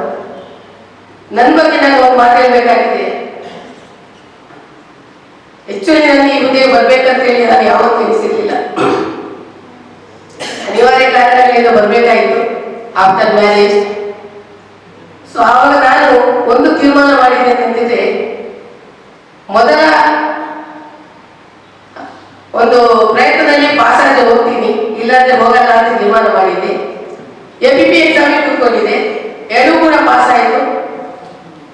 ಸಿವಿಲ್ ಜಡ್ಜ್ ಹುದ್ದೆಯನ್ನು ವೈವಾಗ್ ಆಗಿತ್ತು. APP ಎಕ್ಸಾಮಿಗೆ ವೈವಾಗ್ ಬರಬೇಕಾಗಿ 2 days ಬಾಕಿ ಇತ್ತು. ಅಷ್ಟೊತ್ತಿಗೆ ಇಲ್ಲಿ ಒಬ್ಬ ಪರಿಚಯದ ವಕೀಲರು ನನಗೆ ನಮ್ಮ ಸೀನಿಯರ್ಗೆ ಫೋನ್ ಮಾಡಿ ಹೇಮಾವತಿ ಲಿಸ್ಟಲ್ಲಿ ಇದ್ದಾರೆ, ಪಾಸ್ ಆಗಿದೆ ಅಂತ ಹೇಳಿದ್ರು. ಸೊ APPಗೆ ನಾನು ಹೋಗ್ಲಿಲ್ಲ, ಹಾಗಾಗಿ ಬಂದೆ ನಾನು. ಅದರಲ್ಲಿ ಇನ್ನೊಂದು ಮುಖ್ಯ ಕಾರಣ ಏನು ಕೇಳಿದೆ, ಎಕ್ಸಾಮ್ ಬರೀಲಿಕ್ಕೆ ನಾನು ಎಷ್ಟು ಪ್ರಿಪೇರ್ ಆಗಿ ನನಗೆ ಸಮಾಧಾನ ಇರಲಿಲ್ಲ. ಏನಿಗೆ 2 daysಗೆ ನಾನು ಟಿಕೆಟ್ ಬುಕ್ ಮಾಡಿದ್ದೀನಿ, ಹೊರಬೇಕಾಗಿತ್ತು. ನಮ್ಮ ಅಮ್ಮನ ಹತ್ರ ಒಂದು ಮಾತಾಡಿ, ಅಮ್ಮ ನನಗೆ ತೃಪ್ತಿ ಇಲ್ಲ, ನಾನು ಓದಿದ್ರಲ್ಲಿ ಪಾಸ್ ಆಗ್ತೀನಿ ಇಲ್ಲೋ ಗೊತ್ತಿಲ್ಲ, ನಾನು ಹೋಗಲ್ಲ, ಸೆಕೆಂಡ್ ಅಟೆಂಪ್ಟ್ ಹೋಗಲ್ಲ, ನಾನು ಅಡ್ವೊಕೇಟ್ ವೃತ್ತಿನ ಕಂಟಿನ್ಯೂ ಮಾಡ್ತೀನಿ ಅಂತ ಹೇಳಿ ನಮ್ಮ ಒಂದೇ ಮಾತಾಡ, ನೀನು ಹಣೆ ಬರದಲ್ಲಿ ಸಿಗ್ತೈತೆ ಹೋಗು ಅಂತ. ಬಹುಶಃ ಅಮ್ಮನ ಆಶೀರ್ವಾದ ಇರಬೇಕು. ಮೊದಲ ಇದರಲ್ಲೇ ನಾನು ಪಾಸ್ ಆದೆ, ಇಲ್ಲಿವರೆಗೂ ಬಂದಿದ್ದೀನಿ. ಇದಕ್ಕೆ ಮೊದಲನೇದಾಗಿ ನನ್ನ ತಾಯಿಗೆ ಹಾಗೂ ನನ್ನ ಗುರುಗಳಾದ ಮಾಧವಾಚಾರ್ಯ ಅವರು ಏನಂತ ಹೇಳಿ, ನಾನು ಈ ವಕೀಲ ವೃತ್ತಿಗೆ ಬಂದಾಗ ಮೊದಲು ವಕಾಲತ್ತಾಗಿ ಒಂದು 100 ರೂಪಾಯಿ ಕೊಟ್ಟರು, ನಿಮ್ಮ ವಕೀಲರು ಪ್ರಾರಂಭಿಸ ಅಂತ ಹೇಳಿ. ಆದಾಗ ಒಂದು 3 ತಿಂಗಳಲ್ಲಿ ನಾನು ಕ್ರಾಸ್ ಎಕ್ಸಾಮಿನೇಷನ್ ಮಾಡಿಸಂತ ನಿಲ್ಲಿಸಿದೆ. ಸೊ ಅಲ್ಲಿ ಏನು ಸಿವಿಲ್ ಅಲ್ಲಿ ನಾನು ಪಡೆದಿದ್ದೀನಿ, ಅದು ಇವತ್ತು ನಾನು ಸಿವಿಲ್ ನಲ್ಲಿ ನಾನು ಒಂದು ಚೆನ್ನಾಗಿ ಕೆಲಸ ಮಾಡಿಕ್ಕೆ ಆಗ್ತದೆ ಅಂತ ಹೇಳಿ ನಾನು ಇಷ್ಟಪಟ್ಟು ಈ ಮಾತನ್ನು ಯಾಕೆ ಹೇಳಿದೆ ಅಂತ ಹೇಳಿದ್ದೆ, ಯಾವುದಾದ್ರೂ ನಾವು ಮಾಡೋದಾದ್ರೆ ರವಿಕುಮಾರ್ ಅವರು ಹೇಳಿದ್ರು, ಶ್ರದ್ಧೆಯಿಂದ ಮಾಡ್ಬೇಕಂತ ಹೇಳಿದ್ರು. ಏನ್ ನೀವು ತರಬೇತಿ ಪಡ್ಕೋತೀರಾ, ಇಲ್ಲಿ ಎಷ್ಟು ಮನವರಿಕೆ ಆಗುತ್ತೆ ಮಾಡಿಕೊಂಡಿದ್ದೀರ ಅನ್ನೋದು ಮುಖ್ಯ. ಇನ್ನೊಂದು ನೀವು ಅಷ್ಟೇ ಹೋಮ್ವರ್ಕ್ ಮಾಡ್ಬೇಕಾಗುತ್ತೆ.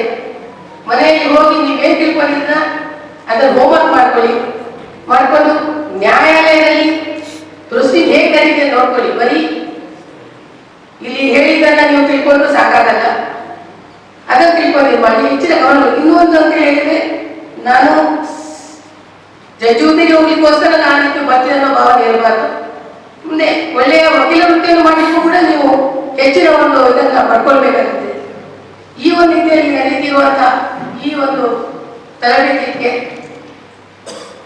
ನನ್ನ ಮತ್ತು ನನ್ನ ಎಲ್ಲ ಸಹೋದರ ನ್ಯಾಯಾಧೀಶರ ಪರವಾಗಿ ನಾನು ಹೇಳ್ತೀನಿ, ನಮ್ಮೆಲ್ಲರ ಸಹಕಾರ ಯಾವತ್ತೂ ಇದೆ.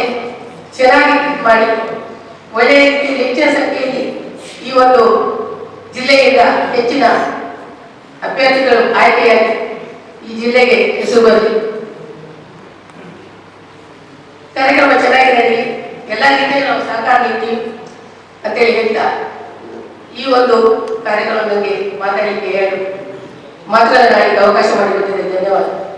ಎಲ್ಲರಿಗೂ ಶುಭ ಸಂಜೆಯ ನಮಸ್ಕಾರ. ವೇದಿಕೆಯ ಮೇಲೆ ಆಸೀನರಾಗಿರ್ತಂಥ ನನ್ನ ಸಹೋದರಿ ನ್ಯಾಯಾಧೀಶರಾದಂಥ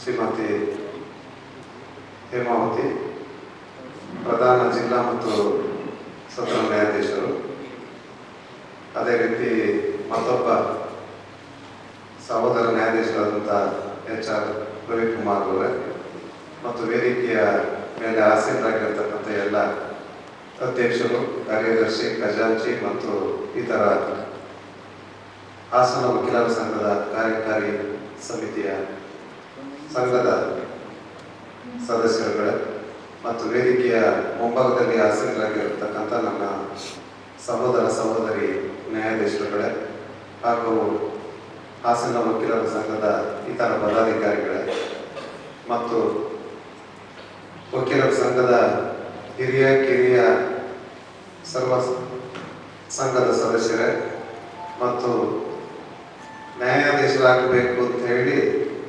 ಹಂಬಲಿಸಿರ್ತಕ್ಕಂಥ ಎಲ್ಲ ಆಸ್ಪಿರೆಂಟ್ಸ್ಗಳೇ, ಮತ್ತು ಇಲ್ಲಿ ಆಸೀನರಾಗಿರ್ತಕ್ಕಂಥ ಎಲ್ಲ ಬಂಧುಗಳೇ, ಮೊದಲಿಗೆ ನಾನು ವಕೀಲರ ಸಂಘದ ಪದಾಧಿಕಾರಿಗಳಿಗೆ ಮತ್ತು Hubballi Shri SSK memorial trust Hubballi ಇವರು ಇಬ್ಬರು ಈ ಒಂದು ಕಾರ್ಯಕ್ರಮವನ್ನು ಆಯೋಜಿಸಿದ್ದಾರೆ. ಮೊದಲಿಗೆ ಅವರಿಗೆ ನಾನು ಅಭಿನಂದನೆಯನ್ನು ಹೇಳಲಿಕ್ಕೆ ಇಷ್ಟಪಡ್ತೇನೆ. ಯಾವುದೇ ಒಂದು ಕಾರ್ಯಕ್ರಮ ಮಾಡುವಾಗ ಒಂದು ಕಾರ್ಯಕ್ರಮವನ್ನು ಆಯೋಜಿಸಿದವರಿಗೆ ಬೆನ್ನು ತಟ್ಟುವುದರ ಮೂಲಕ ಇಂತಹ ಕಾರ್ಯಕ್ರಮಗಳು ಯಾವಾಗಲೂ ಮುಂದುವರಿತಾ ಇರಬೇಕು ಅನ್ನೋ ಒಂದು ಆಶಾಭಾವನೆಯಿಂದ ನಾವು ಅವರಿಗೆ ಉತ್ತೇಜನವನ್ನು ನೀಡುವುದರ ಮೂಲಕ ಅಭಿನಂದಿಸಬೇಕು. ಹಾಗಾಗಿ ಮೊದಲಿಗೆ ನಾನು ಈ ಕಾರ್ಯಕ್ರಮದ ಉದ್ಘಾಟನೆಗೆ ನನ್ನನ್ನು ಆಹ್ವಾನಿಸಿ ಕಾರ್ಯಕ್ರಮದ ಉದ್ಘಾಟನೆಯನ್ನು ಮಾಡಲಿಕ್ಕೆ ಅನುವು ಮಾಡಿಕೊಟ್ಟಂಥ ಎಲ್ಲರಿಗೂ ಕೂಡ ನಾನು ಕೃತಜ್ಞತೆಯನ್ನು ಹೇಳಲಿಕ್ಕೆ ಇಚ್ಛೆಪಡ್ತೇನೆ. ಇವತ್ತು ಈ ಒಂದು ನ್ಯಾಯಾಂಗದ ಭಾಗವಾಗಬೇಕು ಅನ್ನೋ ಒಂದು ಮನಸ್ಸಿನಿಂದ ನೀವೆಲ್ಲ ಎನ್ರೋಲ್ ಮಾಡಿಕೊಂಡಿದ್ದೀರ. ಅಂದರೆ ಜುಡಿಷಿಯಲ್ ಫ್ಯಾಮಿಲಿಯ ಮೆಂಬರ್ ಆಗಬೇಕು ಅಂತ ಹೇಳಿ ಮೆಂಬರ್ ಆಗಿ ಈಗಲೂ ಕೂಡ ಮೆಂಬರ್ ಆದವರು ಬರ್ತಾ ಇದ್ದಾರೆ. ನಾನು ಬಂದಾಗ ಬಹಳ ಕಡಿಮೆ ಸಂಖ್ಯೆಯಲ್ಲಿ ಕಾಣ್ತಾ ಇದ್ದೆ, ಆದರೆ ಈಗ ಸ್ವಲ್ಪ ಬರ್ತಾ ಇದ್ದಾರೆ. ಅವರು ಕೂಡ ಕೋರ್ಟ್ ವರ್ಕ್ ಎಲ್ಲ ಮುಗಿಸಿ ಇಲ್ಲಿ ಬರಬೇಕು, ಹಾಗಾಗಿ ಸಮಯ ಆಗಿರಲಿಲ್ಲ ಅನ್ಸುತ್ತೆ, ಹಾಗಾಗಿ ಬಂದಿದ್ದೀರ. ಮೊದಲಿಗೆ ನಾನು ನೀವೇನು ನ್ಯಾಯಾಂಗದಲ್ಲಿ ನ್ಯಾಯಾಂಗ ಅಧಿಕಾರಿಯಾಗಬೇಕು ಅಂತ ಹೇಳಿ ಬಯಸಿ ಇವತ್ತು ಈ ಒಂದು ಕಾರ್ಯಕ್ರಮದಲ್ಲಿ ಭಾಗಿಯಾಗಿದ್ದೀರಾ. ಮೊದಲಿಗೆ ನಾನು ನಿಮಗೆಲ್ಲ ಶುಭಾಶಯಗಳನ್ನು ಹೇಳ್ತಾ, ಮತ್ತೆ ಈ ಒಂದು ವೃತ್ತಿಗೆ ಬರಬೇಕು ಅಂತ ಹೇಳಿ ನೀವು ಮನಸ್ಸು ಮಾಡಿದ್ದೀರಲ್ಲ, ಅದಕ್ಕೆ ವಿಶ್ ಮಾಡುವುದರ ಮೂಲಕ ನೀವು ಕೂಡ ಜುಡಿಷಿಯರಿಯ ಭಾಗವಾಗಿ ಅಂತ ಹೇಳಲಿಕ್ಕೆ ಇಚ್ಛೆ ಪಡ್ತೇನೆ. ಅದರಿಂದ ಮತ್ತೊಮ್ಮೆ ಎಲ್ಲ ಆಸ್ಪಿರೆಂಟ್ಸ್ಗೂ ಕೂಡ ಶುಭಾಶಯವನ್ನು ಹೇಳ್ತಾ ಜುಡಿಷಿಯಲ್ ಫ್ಯಾಮಿಲಿಯ ಮೆಂಬರ್ ಆಗಿ ಅಂತ ಹೇಳಿ ನಾನು ಬಯಸ್ತೇನೆ. ಅದರಲ್ಲಿ ನೀವು ಎಷ್ಟು ಜನ ಆಯ್ಕೆ ಆಗ್ತೀರಿ, ಎಷ್ಟು ಜನ ಆಯ್ಕೆ ಆಗೋದಿಲ್ಲ, ಅದು ಬಹಳ ಮುಖ್ಯ ಅಲ್ಲ. ನಿಮ್ಮ ಪ್ರಯತ್ನ ಬಹಳ ಮುಖ್ಯ. ಎಲ್ಲರೂ ಪ್ರಯತ್ನ ಮಾಡಿದವರೆಲ್ಲರೂ ಜಡ್ಜ್ ಆಗ್ಬೇಕು ಅಂತ ಹೇಳಿ ಅದು ದೈವ ಇಚ್ಛೆ, ನಮ್ಮ ಇಚ್ಛೆ ಅಲ್ಲ. ನಾನು ಕೂಡ ಆಕಸ್ಮಿಕವಾಗಿ ಜುಡಿಷಿಯರಿಗೆ ಬಂದಂಥವನು, ಹಾಗಾಗಿ ನಾನು ಯಾವಾಗಲೂ ಜಡ್ಜ್ ಆಗಬೇಕು ಅಂತ ಹೇಳಿ ಬಯಸಿ ಬಂದವನಲ್ಲ. ನಾನು ಒಂದು ಪ್ರಯತ್ನ ಮಾಡಿದೆ, ಬಟ್ ಜಡ್ಜ್ ಆಗಬೇಕು ಅನ್ನೋದು ಪ್ರಯತ್ನ ಮಾಡಿದೆ ನಾನು. ಅಂದರೆ ಇಟ್ಸ್ ಮೈ ಚಾಯ್ಸ್, ಅಂದರೆ ಪ್ರಾಕ್ಟೀಸ್ ಮಾಡುವಾಗ ಬಂದಂಥವ್ನು ನಾನು ಸುಮಾರು ಈ ಹಾಸನದಲ್ಲಿ 2 ವರ್ಷಗಳ ಕಾಲ ನಮ್ಮ ಸೀನಿಯರ್ ಕೆ ಅನಂತರಾಮಯ್ಯನವ್ರ ಹತ್ರ ಪ್ರಾಕ್ಟೀಸ್ ಮಾಡಿದೆ. ಆಮೇಲೆ ನಾನು ಬೆಂಗಳೂರಿನಲ್ಲಿ ಪ್ರಾಕ್ಟೀಸ್ ಮಾಡಬೇಕು ಅಂತಿತ್ತು, ಹಾಗಾಗಿ ಇಲ್ಲಿ ಒಂದು 2 ವರ್ಷ ಬೇಸಿಕ್. ನನಗೆ ಇವತ್ತೇನೋ ನಾನು ಒಳ್ಳೆ ಜಡ್ಜ್ ಆಗಿದ್ದೀನಿ ಅಂದರೆ ಹಾಸನದಲ್ಲಿ ನನಗೆ ಸಿಕ್ತಂಥ ಒಂದು ಬೇಸಿಕ್, ಆ ಬೇಸಿಕ್ ಬಹಳ ಮುಖ್ಯ. ಅದರಲ್ಲೂ ಕೆಳನ್ಯಾಯಾಲಯದಲ್ಲಿ ಸಿಗುವಂಥ ಬೇಸಿಕ್ ಇದೆಯಲ್ಲ, ಅದು ಬಹಳ ಮುಖ್ಯ ನನಗೆ. ಅದಕ್ಕೆ ನಮ್ಮ ಕೆ ಟಿ ಚಂದ್ರಶೇಖರ್ ಅವರು ಇಲ್ಲಿದ್ದಾರೆ, ಅವರು ನಾನು ಫಸ್ಟು ನಮ್ಮ ಸೀನಿಯರ್ ಆಫೀಸರ್ ಇದ್ದಾಗ ಡಿಸ್ಕಸ್ ಮಾಡಿದ್ವಿ. ಆರ್ಡರ್ ಟು ರೂಲ್ ಟು, ಇದು ಮೋಸ್ಟ್ಲಿ 33ನೇ ವರ್ಷದ ಹಿಂದೆ ಡಿಸ್ಕಸ್ ಮಾಡಿದ್ದು. ಅವ್ರಿಗೆ ಇಲ್ಲೇ ಇದ್ದಾರೆ ಅವರು. Order two rule two discuss ಮಾಡಿ ಅವತ್ತಿನ ದಿವಸ ನಾನು ಅವರು ಜಾಯಿಂಟ್ ಆಗಿ ಡಿಸ್ಕಸ್ ಮಾಡಿದ್ವಿ ಆ ವಿಚಾರವನ್ನು. ಅದು ನಾನು ನಿಮ್ಗೆ ಹೇಳ್ತೀನಿ ಆಮೇಲೆ ಟಿಪ್ಸ್ ಯಾವ ರೀತಿ ಕೊಡಬೇಕು ಅಂತೇಳಿ. ಕೆಲವೊಂದು ಟಿಪ್ಸ್ ರೆಡಿ ಮಾಡಿದ್ದೀನಿ, ನೀವು ಯಾವ ರೀತಿ ತಯಾರಾಗಬೇಕು ಅಂತ ಹೇಳಿ. ಹಾಗಾಗಿ ಮೊದಲು ನಾವು ಈಗ ನೀವು ಜಡ್ಜ್ ಆಗಬೇಕು, ಈ ನ್ಯಾಯಾಂಗದ ಭಾಗ ಆಗಬೇಕು ಅಂತ ಹೇಳಿ ನೀವು ಆಸ್ಪಿರೆಂಟ್ ಆಗಿ ಬಂದಿದ್ದೀರ. ನಾವು ಮೊದಲು ಇತಿಹಾಸವನ್ನು ನೋಡಬೇಕು. ಜುಡಿಷಿಯರಿ ನಾನು ಜಡ್ಜ್ ಆದರೆ ಮಾತ್ರ ಸಾಕು ಅಂತಕ್ಕಂಥ ಮನೋಭಾವನೆ ನಿಮ್ಮಲ್ಲಿ ಇರಬಾರ್ದು. ಮೊದಲು ಬೇಕಾಗಿರೋದು ಸೆನ್ಸ್ ಆಫ್ ಬಿಲಾಂಗಿಂಗ್ನೆಸ್.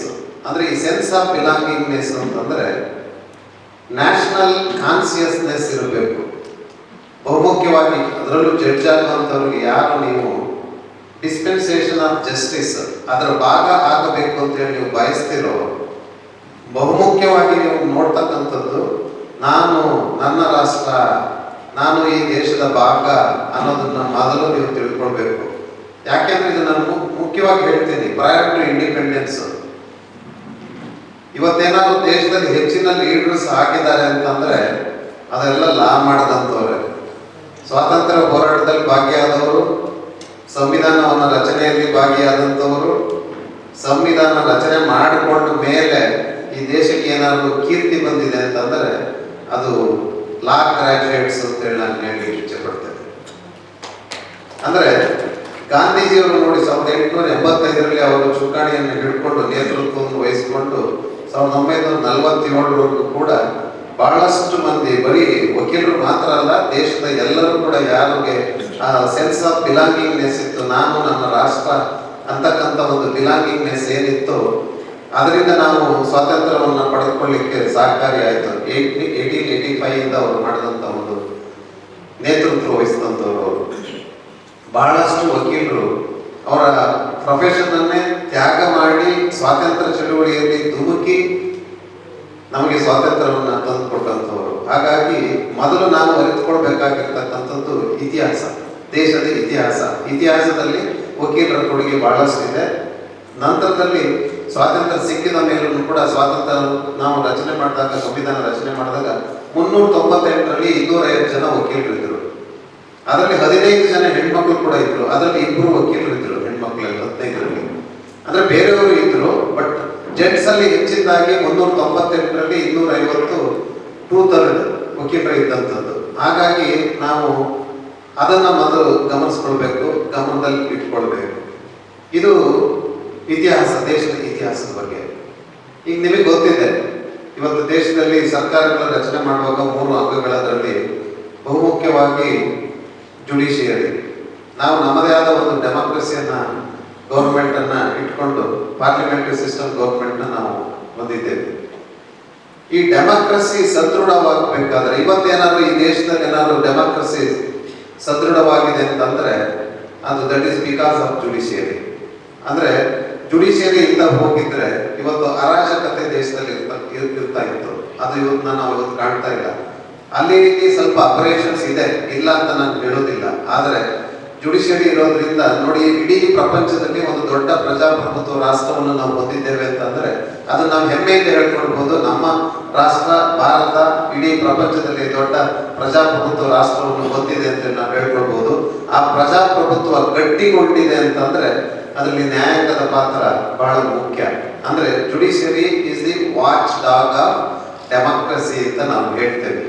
ಅಂದ್ರೆ judiciary guardian of fundamental rights and constitutional provisions ಅಂತ. ಸಂವಿಧಾನದಲ್ಲಿ ನಾವು ಏನೇನು ನಮ್ಮ ಆಶಯಗಳಿದೆ, ಆಶಯಗಳಿಗೆ ಅನುಗುಣವಾಗಿ ಇವತ್ತು ಜುಡಿಷಿಯರಿ ಕೆಲಸ ಮಾಡ್ತಾ ಇದೆ. ಹಾಗಾಗಿ ಅಂದ್ರೆ ಬಹುಮುಖ್ಯವಾಗಿ ಜುಡಿಷಿಯರಿಯ ಪಾತ್ರ ಏನಂತಂದ್ರೆ ಜನರ fundamental rights, life, liberty, equality ಇವನ್ನೆಲ್ಲವೂ ಕಾಪಾಡಿಕೊಳ್ತಕ್ಕಂಥದ್ದು ಜುಡಿಷಿಯರಿಯ ಭಾಗ. ಹಾಗಾಗಿ ಇದು ನಾನು ಸೂಕ್ಷ್ಮವಾಗಿ ಹೇಳಿದ್ದೇನೆ, ಜುಡಿಷಿಯರಿಯ ಪಾತ್ರ ಏನು ಅಂತಕ್ಕಂಥದ್ದು. ಅದರಲ್ಲಿ ಅಡ್ವೊಕೇಟ್ಸ್ ಏನು ಮಾಡ್ತಾರೆ ಅಂತ. ಈಗ ಯಾರು ಕೋರ್ಟಿಗೆ ಬಂದಾಗ ಯಾರು ಐಷಾರಾಮಿ ಜೀವನ ನಡೆಸಕ್ಕೆ ಬರೋದಿಲ್ಲ.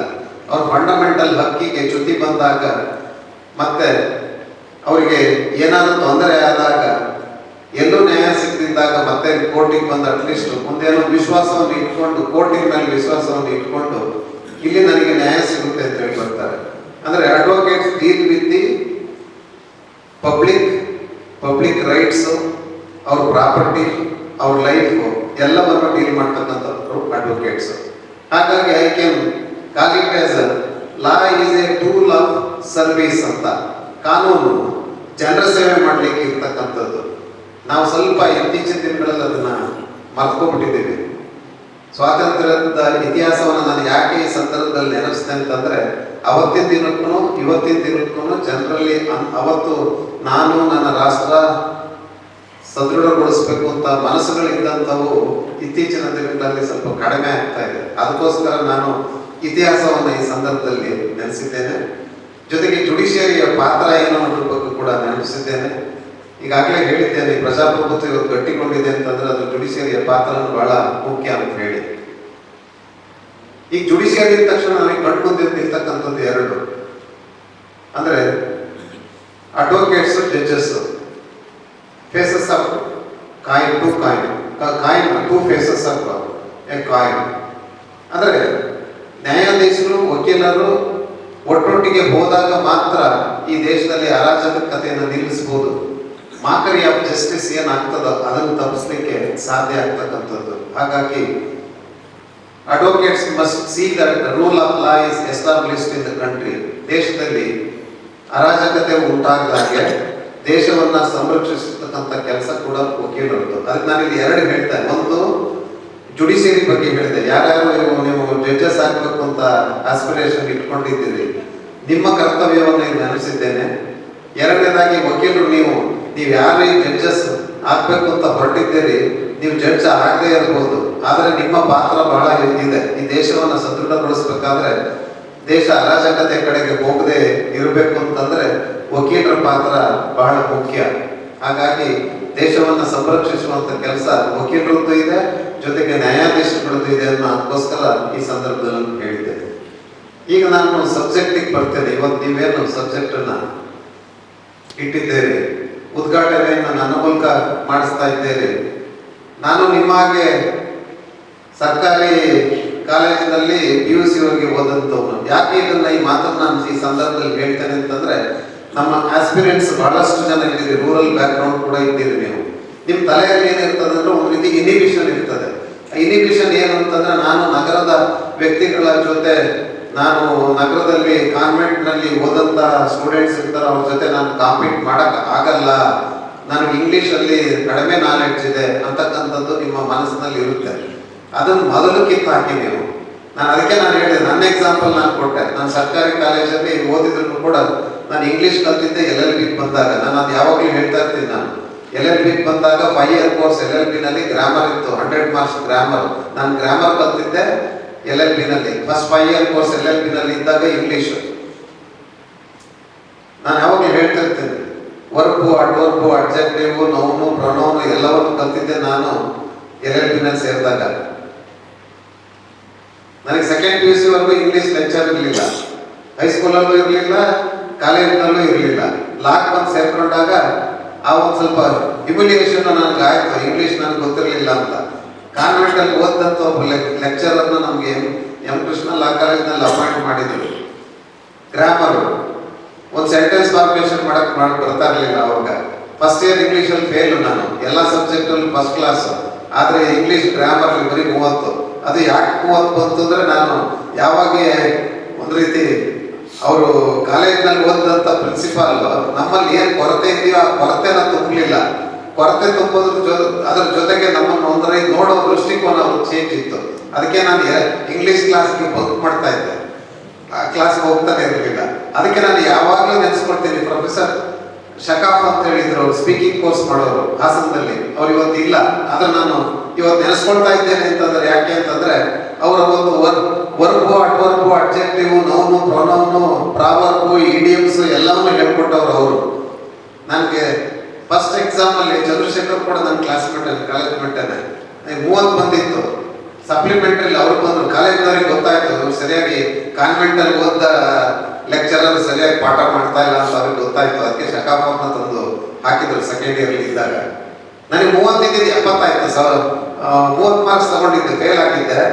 ನೆಕ್ಸ್ಟ್ ನವೆಂಬರ್ ಎಕ್ಸಾಮ್ ಆಯ್ತು. Within 3 months I got more than 40 marks. 40 + 30 70 marks ಆಯ್ತು. ಅದಕ್ಕೆ ನಿಮ್ಗೆ ಯಾಕೆ ಇದನ್ನು ನಾನು ಹೇಳ್ತಾ ಇದ್ದೇನೆ ಅಂತಂದ್ರೆ, ನಿಮ್ ತಲೆಯಲ್ಲಿ ಇರ್ತದೆ, ನಾನು ರೂರಲ್ ಕಾಲೇಜಲ್ಲಿ ಓದಿದ್ದೀನಿ, ರೂರಲ್ ಸ್ಕೂಲಲ್ಲಿ ಓದಿದ್ದೀನಿ, ನಾನು ಬಹಳ ವೀಕ್ ಇದ್ದೀನಿ ಇಂಗ್ಲೀಷಲ್ಲಿ, ಅವರೆಲ್ಲ ನಿಮ್ ತಲೆಯಲ್ಲಿ ಇರುತ್ತೆ. ಅದನ್ನು ಕಿತ್ತಾಕಿ ಮತ್ತು ನಿಮ್ಮಲ್ಲಿ ಇರ್ತಕ್ಕಂಥ ಇನಿಬಿಷನ್ ಏನಿದೆಯೋ ಅದನ್ನು ತೆಗೆದಾಕ್ಬೇಕು. ಆಮೇಲೆ ನಾನು ಬೆಂಗಳೂರಿಗೆ ಹೋದೆ. ಬೆಂಗಳೂರಿನಲ್ಲಿ ಇಲ್ಲಿ ನಾನು ಅನಂತ ರಾಮೇನವ್ರು ನಾನು ಯಾವಾಗಲೂ ಇದೊಂದು ಮಾತು ಹೇಳ್ತಾ ಇರ್ತೇನೆ. ಫಸ್ಟ್ ಡೇ ನನಗೆ ಕೋಟಿಗೆ ಕರ್ಕೊಂಡು ಹೋದಾಗ ಹೊಸ ಕೋಟಿಗೆ 200 ರೂಪಾಯಿ ದುಡ್ಡು ಕೊಟ್ಟು ಮಸಾಲೆ ದೋಸೆ ತಿನ್ನಿಸಿ ಹೋಟೆಲ್ಗೆ ಬಂದು ಆಲ್ಮೋಸ್ಟ್ಲಿ ಈಗ SP ಆಫೀಸು ಇದ್ರ ಮೇನ್ ರೋಡಲ್ಲಿ ಇತ್ತು. ನನಗೆ ಈಗಲೂ ನೆನಪಿದೆ. ನೀನೊಬ್ಬ ರೈತನ ಮಗ, ಕೆಲಸ ಮಾಡುವ ವ್ಯವಸಾಯ ಚೆನ್ನಾಗಿ ಮಾಡ್ಬೇಕು ನೀನು ಈ ವೃತ್ತಿಯಲ್ಲಿ ಅಂತ ನನಗೆ ಹೇಳಿದರು. ಅದಕ್ಕೆ ನಾನು ಅವರು ಕೂಡ ಇವತ್ತು ಇಲ್ಲ, ಆದರೆ ಅವ್ರು ನಾನು ನೆನೆಸ್ಕೊಳ್ತಾ ಇದ್ದೇನೆ. ನೀನು ಸರಸ್ವತಿ ಹಿಂದೆ ಹೋಗು, ಲಕ್ಷ್ಮಿ ಹಿಂದೆ ಹೋಗ್ಬೇಡ. ಸರಸ್ವತಿ ಎಲ್ಲಿರ್ತಾಳೋ ಲಕ್ಷ್ಮಿ ಅಲ್ಲಿ ಕಾಲು ಬರ್ಕೊಂಡು ಬಿದ್ದಿರ್ತಾಳೆ ಅನ್ನೋ ಮಾತನ್ನು ನನಗೆ ಹೇಳಿದರು. ಅದು ನಾನು ಎಲ್ಲ ಕಾರ್ಯಕ್ರಮದಲ್ಲಿ ಮಕ್ಕಳಿಗೆ ಹೇಳ್ತೀನಿ. ಅದು ಏನಕ್ಕೆ ಅಂತ ಹೇಳ್ತೀನಿ ಅಂದರೆ, ನಿಮ್ಮನ್ನೆಲ್ಲ ಹುರಿದುಂಬಿಸೋಕ್ಕೋಸ್ಕರ ಹೇಳ್ತೀನಿ. ನನ್ನ ಪರ್ಸನಲ್ ಜೀವನ ಹೇಳ್ತೇನೆ, ನಾನು ಯಾವ ರೀತಿ ಬೆಳೆದು ಬಂದೆ ಅನ್ನೋದನ್ನು ಹೇಳ್ತೇನೆ. ಅದು ನಿಮ್ಮ ಮನಸ್ಸಿನಲ್ಲಿ ಇದ್ದಿದ್ದನ್ನ ಆ ಇನ್ಹಿಬಿಷನ್ನ ತೆಗೆದು ಹಾಕಿ ನಿಮ್ಮನ್ನು ಮೋಟಿವೇಟ್ ಮಾಡೋ ಉದ್ದೇಶಕ್ಕೋಸ್ಕರ ನಾನು ಅದನ್ನು ಹೇಳ್ತಾ ಇದ್ದೇನೆ. ಹಾಗಾಗಿ ನಾನು ಎದೆ ಕಲ್ತ್ಕೊಂಡು ಹೇಳ್ತೇನೆ, ನಾನು ಸರಸ್ವತಿ ಹಿಂದೆ ಹೋದೆ, ಲಕ್ಷ್ಮಿ ಹಿಂದೆ ಹೋಗಲಿಲ್ಲ. ಅದಕ್ಕೋಸ್ಕರ ನಾನು ಇವತ್ತು ಈ ಸ್ಥಾನದಲ್ಲಿ ಬಂದು ನಿಂತಿದ್ದೇನೆ ಅನ್ನೋ ಮಾತನ್ನು ಈ ಸಂದರ್ಭದಲ್ಲಿ ಹೇಳ್ತೇನೆ. ಹಾಗಾಗಿ ನೀವು ಕೂಡ ಸರಸ್ವತಿ ಪುತ್ರರಾಗಿ ನಮ್ಮ ಮಾತನ್ನ ಈ ಸಂದರ್ಭದಲ್ಲಿ ನಾನು ಹೇಳಲಿಕ್ಕೆ ಇಚ್ಛೆ ಪಡ್ತೇನೆ. ನಾನು ಬೆಂಗಳೂರಿಗೆ 2 ವರ್ಷ ಪ್ರಾಕ್ಟೀಸ್ ಮಾಡಿದ್ಮೇಲೆ ಬೆಂಗಳೂರಿಗೆ ಹೋದೆ. ಹಾಸನಲ್ಲಿ ಪ್ರಾಕ್ಟೀಸ್ ಮಾಡಿ ಬೆಂಗಳೂರಿಗೆ ಹೋದಾಗ ನನಗೆ ಆಗ ಡೈರೆಕ್ಟ್ ಡಿಸ್ಟ್ರಿಕ್ಟ್ ಜಡ್ಜ್ಗಳಿಗೆ 7 years ಪ್ರಾಕ್ಟೀಸ್ ಆಗಿರಬೇಕು. 7 ವರ್ಷ ಆಗಿತ್ತು ನನಗೆ. ಅವಾಗೆಲ್ಲ ನಮ್ಮಾಗಿ ನೋಡಿ ನಿಮಗೆಲ್ಲ ನೀವೆಲ್ಲ ಅದೃಷ್ಟವಂತರು, 1 ವರ್ಷಕ್ಕೆ ಒಂದೊಂದ್ಸರಿ ಅಪಾಯಿಂಟ್ಮೆಂಟ್ ಆಗುತ್ತೆ. ಈ ವರ್ಷ ಮಾತ್ರ ಕೆಲವೊಂದು ಕಾರಣ ಡಿಲೇ ಆಯಿತು. ಇಲ್ಲಾಂದ್ರೆ ಎವ್ರಿ ಇಯರ್ ನಾವು ಕಂಡಕ್ಟ್ ಮಾಡ್ತಾ ಇದ್ವಿ ರಿಕ್ರೂಟ್ಮೆಂಟ್. 7 years ಆಗಿತ್ತು. ನನಗೆ 8 ವರ್ಷ ಆದಾಗ ಎಕ್ಸಾಮಿನೇಷನ್ ಕಾಲ್ ಮಾಡಿದ್ರು. ನಾನು ಅವಾಗ ಫಸ್ಟ್ ಟೈಮ್ ಅಟೆಂಪ್ಟ್ ಮಾಡಿದೆ ಎಕ್ಸಾಮ್ಗೆ ಅಂತೇಳಿ ಅಪ್ಲೈ ಮಾಡಿದೆ. To be frank with you, ನಾನು ಡಿಸ್ಟ್ರಿಕ್ಟ್ ಜಡ್ಜ್ ಆಗಲೇಬೇಕು ಅಂತ ರಿಟರ್ನ್ ಎಕ್ಸಾಮ್ ಬರೆದಿರಲಿಲ್ಲ. ಬಟ್ ಇವಾಗ ನಿಮಗೆ ತರಬೇತಿ ಯಾವ ರೀತಿ ಇದೆಯೋ ಈ ತರಬೇತಿಯನ್ನ ಬೆಂಗಳೂರಿನಲ್ಲಿ ಮಾಡ್ತಾ ಇದ್ರು ಅವಾಗ ಬೆಂಗಳೂರು ಅಸೋಸಿಯೇಷನ್ ಅಲ್ಲಿ. ಅವಾಗ ನನಗೆ ಈಗಲೂ ನೆನಪಿದೆ, ನನ್ನ ಕಿವಿಯಲ್ಲಿ ಈಗಲೂ ಗುಂಪು ಕಟ್ಟಿದೆ. ಅದು ಜಸ್ಟಿಸ್ ನಾಗಮೋಹನ್ ದಾಸು, ಜಸ್ಟಿಸ್ ಬಿಳ್ಳಪ್ಪ ಇವರೆಲ್ಲ ಬಂದು ಪಾಠ ಮಾಡಿದ್ರು. ಅವ್ರು ಯಾವಾಗ IPC ಎಲ್ಲ ಬಿಳ್ಳಪ್ಪ ಸಾಹೇಬರು ಎಕ್ಸಾಂಪಲ್ಸ್ ಎಲ್ಲ ಕೊಟ್ಟು ಹೇಳಿದರು. ನನಗೆ 30 ಮೋಸ್ಟ್ಲಿ ಜಡ್ಜ್ ಆಗಿ 23-24 ವರ್ಷ. ಅದು ಈಗಲೂ ಕೂಡ ನನ್ನ ಕಿವಿಯಲ್ಲಿ ಭೂಮಿ ಕೊಡ್ತಾ ಇದೆ. ಅದನ್ನ ನಾನು ಹೇಳ್ತಾ ಇದ್ದೀನಿ. ಯಾಕೆಂದ್ರೆ ನೀವು ಏನಿಲ್ಲಿ ಕಾನ್ಸಂಟ್ರೇಟ್ ಮಾಡಿ ಕೇಳ್ತೀರ ಅದು ಬಹಳ ಮುಖ್ಯ. ಅದು ಬರೀ ಎಕ್ಸಾಮ್ ಪರ್ಪಸ್ಸಿಗಲ್ಲ, ಲಾಯರ್ ಆಗಿದ್ರು ಕೂಡ ಅದು ಉಪಯೋಗ ಬರುತ್ತೆ. ಹಾಗಾಗಿ ನಿಮ್ಮ ಕಾನ್ಸಂಟ್ರೇಷನ್ ಇರಬೇಕು. ನೀವು ಏಕಾಗ್ರತೆಯನ್ನ ಯಾವಾಗ ಕಳೆದುಕೊಳ್ತೀರಿ, ನೀವು ಬಂದು ಕ್ಲಾಸ್ನ ಅಟೆಂಡ್ ಮಾಡಿದ ಉಪಯೋಗ ಆಗಲ್ಲ. ನಿಮಗೆ ಬೇಕಾದ ಮೇನ್ ಏಕಾಗ್ರತೆ, ಕಾನ್ಸಂಟ್ರೇಷನ್ ಮಾಡಿ ಕೇಳಬೇಕು. ನೀವು 10 ಸರಿ ಓದೋದಕ್ಕಿಂತ ಇಲ್ಲೇನು ಲೆಕ್ಚರ್ ಕೊಡ್ತಾರೋ ಅದು ನೀವು 1 ಸರಿ ಕೇಳಿ, ನಿಮಗೆ ಬಹಳ ಅನುಕೂಲಕ್ಕೆ ಬರುತ್ತೆ. ಹಾಗಾಗಿ ತರಬೇತಿಗೆ ಬಹುಮುಖ್ಯವಾಗಿ ನಾನು ಫಸ್ಟ್ ಅಟೆಂಪ್ಟ್ ಮಾಡಿದಾಗ ಫಸ್ಟ್ ಅಟೆಂಪ್ಟ್ ಅಲ್ಲಿ ನಾನು ಪಾಸ್ ಆಗಿದ್ದೆ. ನನಗೆ ಇವತ್ತು ನೆನಪಿದೆ, ನನ್ನ ರಿಜಿಸ್ಟರ್ ನಂಬರ್ 327. ಹೋಗಿ ನಾನು ಹೈಕೋರ್ಟಲ್ಲಿ ಅವತ್ತು ಯಾವುದೋ ಒಂದು ಮ್ಯಾಟ್ರ್ ಇತ್ತು. ಮ್ಯಾಟ್ರ್ ಮುಗಿಸಿ ಯಾರೋ ಹೇಳಿದ್ರು ಇವಾಗ ಡಿಸ್ಟ್ರಿಕ್ಟ್ ಜಡ್ಜ್ ರಿಸಲ್ಟ್ ಬಂದಿದೆ ಅಂತ. ಕೆಳಗೆ ಹೋಗಿ ನೋಡಿದೆ, ನನ್ನ ರಿಜಿಸ್ಟರ್ ನಂಬರ್ 327 ನಂಬರ್ ಇತ್ತು. ಅಲ್ಲಿ ನೋಡಿದಾಗ ಪಾಸ್ ಆಗಿತ್ತು. ಜಸ್ಟ್ ಆಮೇಲೆ ಏನು ಮಾಡಿದೆ ಅಂದರೆ ನಾನು 1 ತಿಂಗಳು ಆಫೀಸ್ಗೆ ಹೋಗಲಿಲ್ಲ. ಪಾಸ್ ಆದಮೇಲೆ ವೈವಾ ಡೇಟ್ ಫಿಕ್ಸ್ ಮಾಡಿದ್ರು. ನವೆಂಬರ್ 30th ರಿಸಲ್ಟ್ ಅನೌನ್ಸ್ ಮಾಡಿದ್ರು. ಜನವರಿ 3ಗೆ ವೈವಾ ಇತ್ತು. ಊರಿಗೆ ಹೋದೆ, ತಾಯಿ ಆಶೀರ್ವಾದ ಪಡ್ಕೊಂಡೆ. ನಾನು ಆಫೀಸು ಓಪನ್ ಮಾಡಿದಾಗ ಆ್ಯಕ್ಚುಲಿ ನಾನು ನಮ್ಮ ಸೀನಿಯರ್ ಆಫೀಸಲ್ಲಿ ಇಲ್ಲಿ ಮತ್ತೆ ಬೆಂಗಳೂರಿನಲ್ಲಿ ಸುಮಾರು 9 ವರ್ಷಗಳ ಕಾಲ ನಾನು ಸೀನಿಯರ್ ಆಫೀಸಲ್ಲಿ ಇದ್ದೆ. ಈಗೆಲ್ಲ ನೋಡಿ ನೀವೆಲ್ಲ 1 ವರ್ಷ 2 ವರ್ಷ ಆಗಿದೆ ತಡ, ದುಡ್ಡು ಮಾಡಬೇಕು ಅಂತ ಹೊರಟ್ಬಿಡ್ತೀರಿ. ನಾನು ಕಾರ್ ತಗೊಂಡಿದ್ದೆ 10 ವರ್ಷಕ್ಕೆ. ಅದು ಜಡ್ಜ್ ಆಗಿ ಹೋಗೋಕ್ಕಿಂತ ಮುಂಚೆ ಒಂದು ಕಾರ್ ತಗೊಳ್ಬೇಕು ಅಂತ ಹೇಳಿ ತಗೊಂಡು, ಅದು ವ್ಯಾಗನಾರ್ ಕಾರ್ ತಗೊಂಡಿದ್ದೆ. ಅವತ್ತಿನ ದಿವಸಕ್ಕೆ ಅದು 4.25 ಲಕ್ಷ. ಅದು ಲೋನ್ ಮಾಡಿ ತಗೊಂಡಿದ್ದೆ. 10 ವರ್ಷ ಪ್ರಾಕ್ಟೀಸ್ ಮಾಡಿದ್ರು.